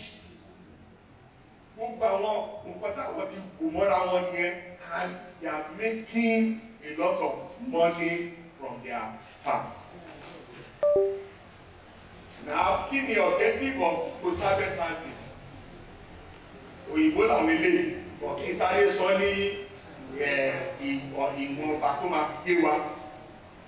Ká lè maintain ní quality ẹ̀. Ẹ̀mẹ̀pà sọ pé tábàkọ̀ kó wọn bọ̀ sójú kan, wọ́n máa bàjẹ́ ni. But to maintain quality of that product, that's why we must apply all this technology. And to protect the food safety, because ìmí wá jẹ́ pé ó ti ń rà bóyá irú àìsàn kan tí àwọn ọmọ mi wá sọ fún wa gbà yẹn òun ló kọlu ìkànnú ẹ̀ àtúnfùmọ́ ìjó láìsàn rárá àwa di pé kí ni àìsàn yẹn wá tún kọlu ìkejì. At the end of the day ó tó débi tó ń lọ àìsàn ti pọ̀ lára tòmátò èyí ò ní tẹ́lẹ̀ òun náà tún ti ní. The last one is to reduce loss between harvest and consumption. And these are the advantages: prevent loss, make maximize profit, improve nutrition, and so on. And these are some of the things that cause post-harvest losses. Briefly, I will just mention one or two. The mechanical is as a result of bí wọ́n ṣe park here. Inú mi dùn gbà tí mo rí àwọn tray yìí, mi mọ nǹkan tí olórí wa fẹ́ fi ṣe o, nítorí wọn sọ fún mi, wọ́n mi ò jábọ́ kí n má lọ síbẹ̀. Ṣùgbọ́n nǹkan tí mo mọ̀ ni pé irú àwọn tray yìí, nǹkan tó dáa láti máa fi ṣe kí ni, láti máa fi páàkì tòmátò ní wọ́n. Wọ́n bá ti tò wọ́n, àwọn tó bá ti jẹ́ same size ní àwọn olùgbé wá dùn wọn láì wá tó gbogbo ẹ̀, kò ní pọ̀ jù, gbogbo ẹ̀ lè má ju bíi mẹ́ta lọ mẹ́rin lọ síra wọn. Bẹ́ẹ̀ dẹ̀ ṣe bá yẹn náà tí wọ́n máa fi gbé fún yín, ẹ tó fẹ́ lò bẹ́ẹ̀ náà ló ṣe máa rí. Kò ní dàbí pé kọ̀ọ̀kan bàjẹ́ inú ẹ̀. And that is mechanical. Kì í ṣe irú àwọn lápá parking káwọn máa ń ṣe ká máa díjọ́. At the end of the day, wọn tún ní ìdí dáadáa, ìtó kéré àti ìtó tóbi, wọ́n á di gbogbo ẹ̀. And the biological one, òun náà la sọ pé irú àwọn infection tó ti ṣẹlẹ̀, tẹ̀ tó mú ìtòdà, ìtòdà, ẹ̀ tó kó wọn. And these are just a very simple description of post-harvest procedure. From harvesting to receiving and packaging house. A gbọ́dọ̀ kì í ṣe dandan ní ká kọ́ ilé ńlá. Tí a bá ti kó tòmátò, a máa hípò ẹ̀ sórí ibi tó bá mọ́. A gbọ́dọ̀ ṣe kí ni? A gbọ́dọ̀ bẹ̀rẹ̀ sí sọ́ọ̀tì ẹ̀. Ṣùgbọ́n bí wọ́n ti hípò ẹ̀ sí yẹn, ibẹ̀ wá tún ṣe kí ni? A kàn máa da gbogbo ẹ̀ náà ni. Kò sí pé wọ́n fọ̀, kò sí pé wọ́n treat ẹ̀, kò sí pé wọ́n fi nǹkan wọ́n sọ́ọ̀tì ẹ̀. Gbogbo ọ̀nà tí a gbọ́dọ̀ gbé gbà, òun náà ni pé pre-cooling, ibi tó bá máa gbé sí, ó jẹ́ ibi tó tutù. Wọ́n yẹ kó wọn láti inú oko, ibi tó bá jẹ́ bí abẹ́ ṣẹ́, ibi tó tutù ló yẹ kó wọn lọ sí. Kì í ṣe inú oko tó yẹ pé òun á tún máa pa wọ́n tó máa tètè bàjẹ́ ló máa kó wọn sí. Now, a nídìí láti ṣàn wọ́n, ká fọ̀ níwọ̀nba. Kì í ṣe dandan ni kó jẹ́ pé just little water, then go there dry. By that time, we now doing what we call the grading. Then after that, we come to packaging and storage. From storage, then we go to transport and marketing. Mo sọ̀rọ̀ lórí sorting àti grading. Lórí ìyàtọ̀ tó wà nínú ẹ̀ ni pé when we are talking about sorting mean pé nǹkan tí ó bá dà àti tí ò dà, ẹ jẹ́ ká yọ wọn. Tó bá ní disease, ẹ yọ kúrò, ẹ̀kú sẹ́gbẹ̀ẹ́ kan, onímọ̀ ọ̀tàlù yẹn mọ́. Èyí tó bá ti bàjẹ́, ẹ̀kú sẹ́gbẹ̀ẹ́ kan, àwọn tí ó bá dà òun la fẹ́ tà. Then grading yẹn mean pé bó ṣe tóbi sí, bí kọ́lọ̀ wọn bó ṣe rí, òun la fẹ́ fi grade wọn. Ní ńlá ni o, kékeré ni o, a máa grade ẹ̀. Eléyìí ti pọ́n o, eléyìí ò tí pọ́n o, òun ni wọ́n pè ní grading. And àwọn bí wọ́n ṣe máa ń sọ́ọ̀tì tòmátò ní, wọ́n máa kó wọn jáde. Àwọn tó bá ti di pé ó ti bàjẹ́ completely, wọ́n kó wọn sí ẹgbẹ́ kan. Ẹ̀rí tẹ́rí pé èdè gan wà nínú ẹ̀mí. Irú dé yẹn tí ó tẹ́ ìwé àwọn ọ̀nà ìgbàlódé tí a fi lè máa pákéjì àwọn tòmátò, òun làwọn ilé. Tá a bá lo ilé, a lè gbogbo ilé. Àwọn níbi kéékèèké ìfà ìlú ni wọ́n á kàn máa tò wọ́n sínú ẹ̀. Ẹni pé ó ní ihò tó níyẹn, afẹ́fẹ́ á lè ṣe kí ni? Afẹ́fẹ́ á lè máa fẹ́ sí i. Tòmátò náà á lè máa ṣe kí ni? Òun náà á lè máa mí. Nítorí bá ń lálàáfíà ara òun náà máa mí, torí pé they are also living things. Nítorí ẹ̀ wọ́n fi ń bàjẹ́. Ẹ̀fẹ̀ pé nǹkan tí ò bá ní ní kì í bàjẹ́.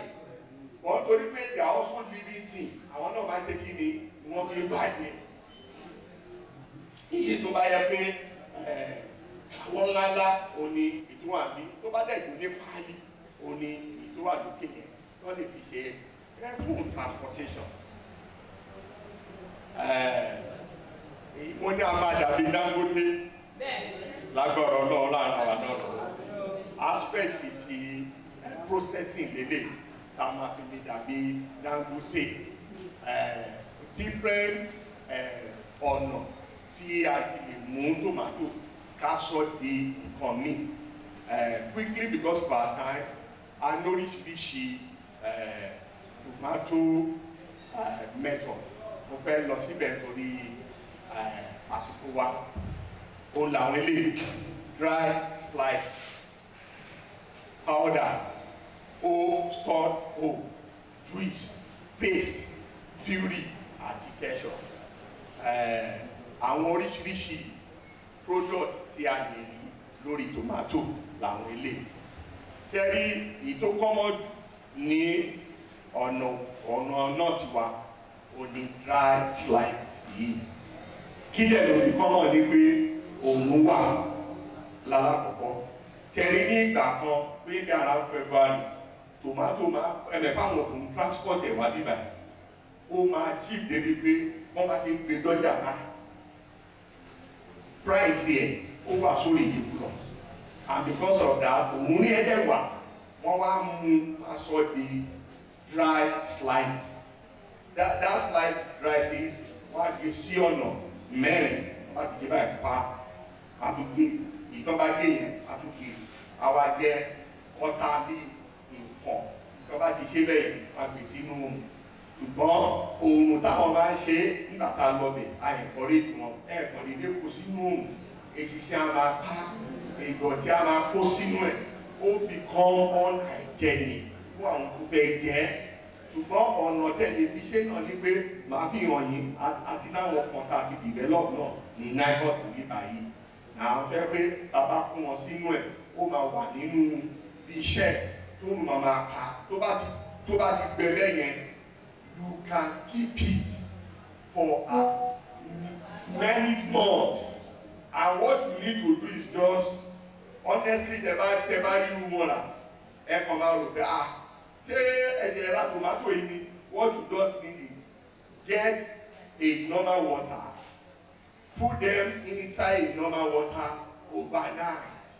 Tẹ́ bá máa fi di àárọ̀ ọjọ́ kejì báyìí ẹ máa surprise pé ṣé tomato tó gbẹ yìí òun ló tún ti lómi lára yìí tó bá wá jẹ́ pé ẹ̀tẹ̀ wá gbàgbé wá lè fi sínú omi tútù omi gbóná ẹ bá fi sí báyìí kó tó pé 1 hour ó tún wú wá and you can make use of it. And the powder one òun náà ni irú method tá a sọ yẹn tí wọ́n bá ti ṣe sí dry slices kan a tún lè lọ tàbá lọ kan ó ní powder one. And àwọn ní old storage juice yẹn bàbá ti lọ àfihàn yìí these are the gbogbo raw method for processing oní gbogbo ìtẹ̀wé màṣúọ̀ rẹ̀ go fresh no damage and free from diseases very important. And gbogbo àwọn equipment ta ní nítorí ẹ̀ mo sọ pé small processor kì í ṣe dandan ni kéèyàn lọ wá machine ńlá kó ní yes mi ò máa lówó bí Dangote kí wá ní ọ̀nà tí màá wá gbé gbà. You can use all these small things tí mo dárúkọ yìí to produce all that we have mentioned initially. Gbogbo wọn tẹ́lẹ̀ kéékèèké ní gbogbo wọn. Nítorí àwọn ọ̀rọ̀ tó sọ gbogbo ẹ̀ náà máa wà available lórí website wa láti fún mi.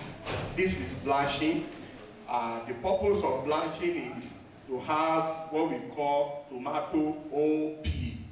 Tomato OP yẹn tó bá ti blanch yẹn sínú nígbóná wọ́n á yọ peel yẹn kúrò. Tó bá ti yọ peel yẹn kúrò àtúnṣe máa rí nítorí time wa. You just take it like that, put it inside a container, a glass container. By the time you have sínú glass container, what they just need to do is add little lemon and pasteurize it. Pasteurize it báyẹn for the next 6 months ẹ bá ṣí ẹ bá mú jáde báyìí ó ṣe máa dúró náà nìyẹn and you will look fresh and you can make use of it. And this is the method for peeling after blanching, and then this is how to drain àwọn tó bá yẹ kí wọ́n ti process how to drain it. Èyí ti dandan ní kẹ́ lo machine ńlá, you can drain it to get out the moisture. Mo dárúkọ nípa àwọn ọkọ̀ tá a ti ṣe lọ́dọ̀ wa ní báyìí. Èyí tẹ̀ ń rí yìí is a very small one for drying and is highly hygienic. Ṣẹ́ni bó ṣe wà yẹn báyìí, èèyàn á gbé sínú kò sí pé kan kó ń wọnú ẹ̀, kò sí pé sisi kan kó sínú ẹ̀, they are all hygienic. Irú ìtẹ̀wò yìí, òun tún wá ní bí sólà, ó ní sólà lórí. Tó yẹ pé ó máa generate heat fúnra rẹ̀, ó máa generate heat fúnra rẹ̀, òun ní ìtẹ̀wò lẹ́gbẹ̀ẹ́ yìí. Ó máa jẹ́ kí láàrin ọjọ́ kan gbogbo tomato tẹ bá kú síbẹ̀ ó ti gbẹ, then you can bring it out and put a new one. Now, thank you, sir. Now, this one is very important because of our time. Let me go detail.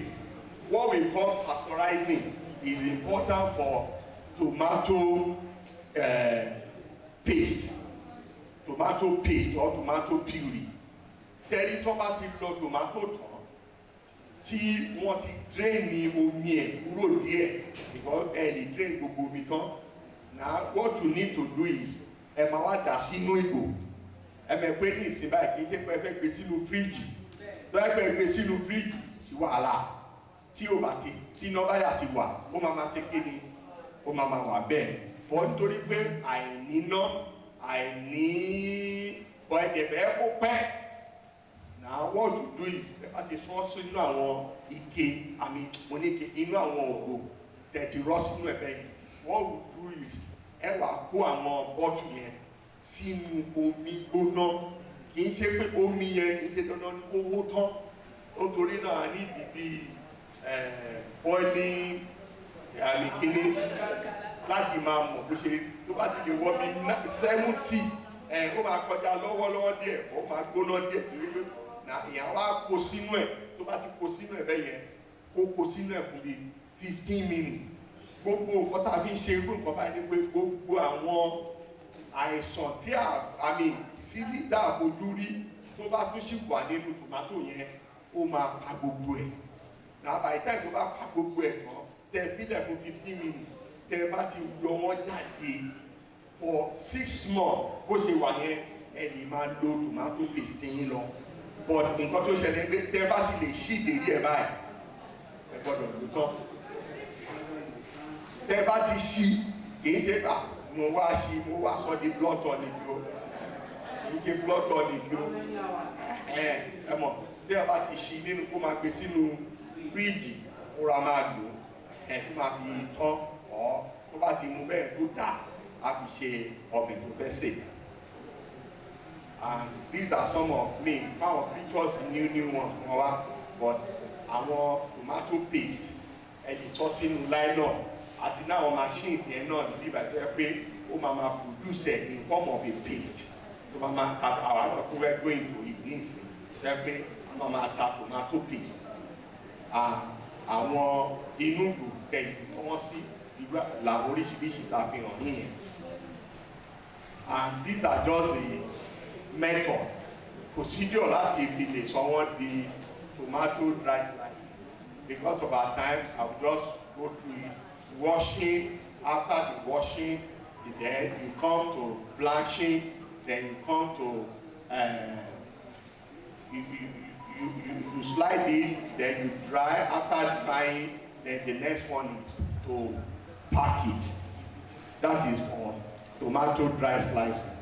By the time you have been air that, then this one is tomato puree.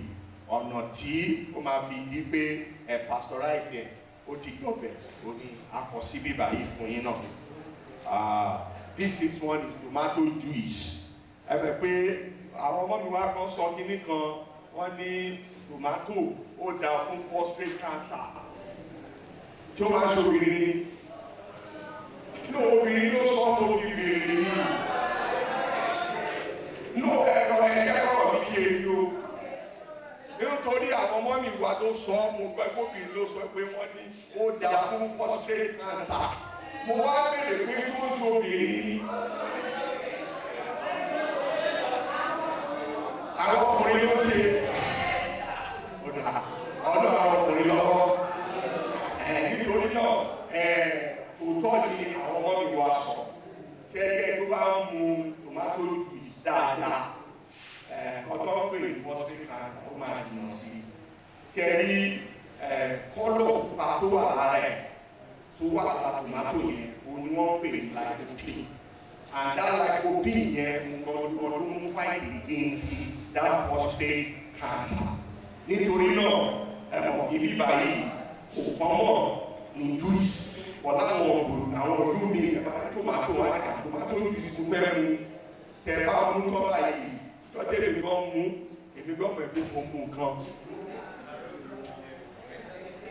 because ara mi ṣe kirikiri pé yes kí iṣẹ́ bẹ̀rẹ̀ kékeré ní ọ̀lẹ́dẹ̀ ṣiṣẹ́ torí náà ó dá tó tọ́ ọ̀la ọ̀gbà lọ́wọ́ ẹ̀yọ́ pé ẹ̀gọ́ ẹ̀ máa mú tomato juice tẹ́lá ẹ̀rẹ̀ mú juice ní ẹ̀yìn jẹ́ ẹ̀yìn mú onion slide díẹ̀ sí ẹ̀mú ẹja ẹ̀bóyá ẹja catfish wọ́n bá yín sí díẹ̀ kẹ̀kẹ́ ọlọ́run fún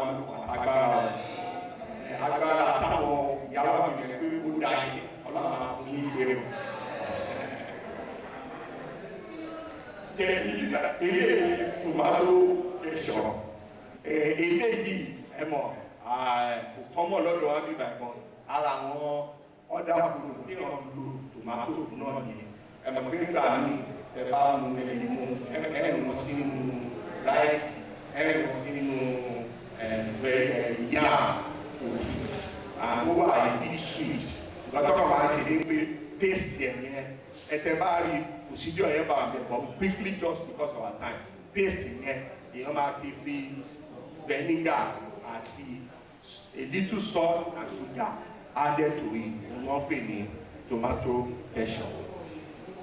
Thank you very much. Ẹ ṣe púpọ̀. Ẹ jọ̀ọ́ ẹ jẹ́ àkàtúwọ́ fún ọ lẹ́ẹ̀kan.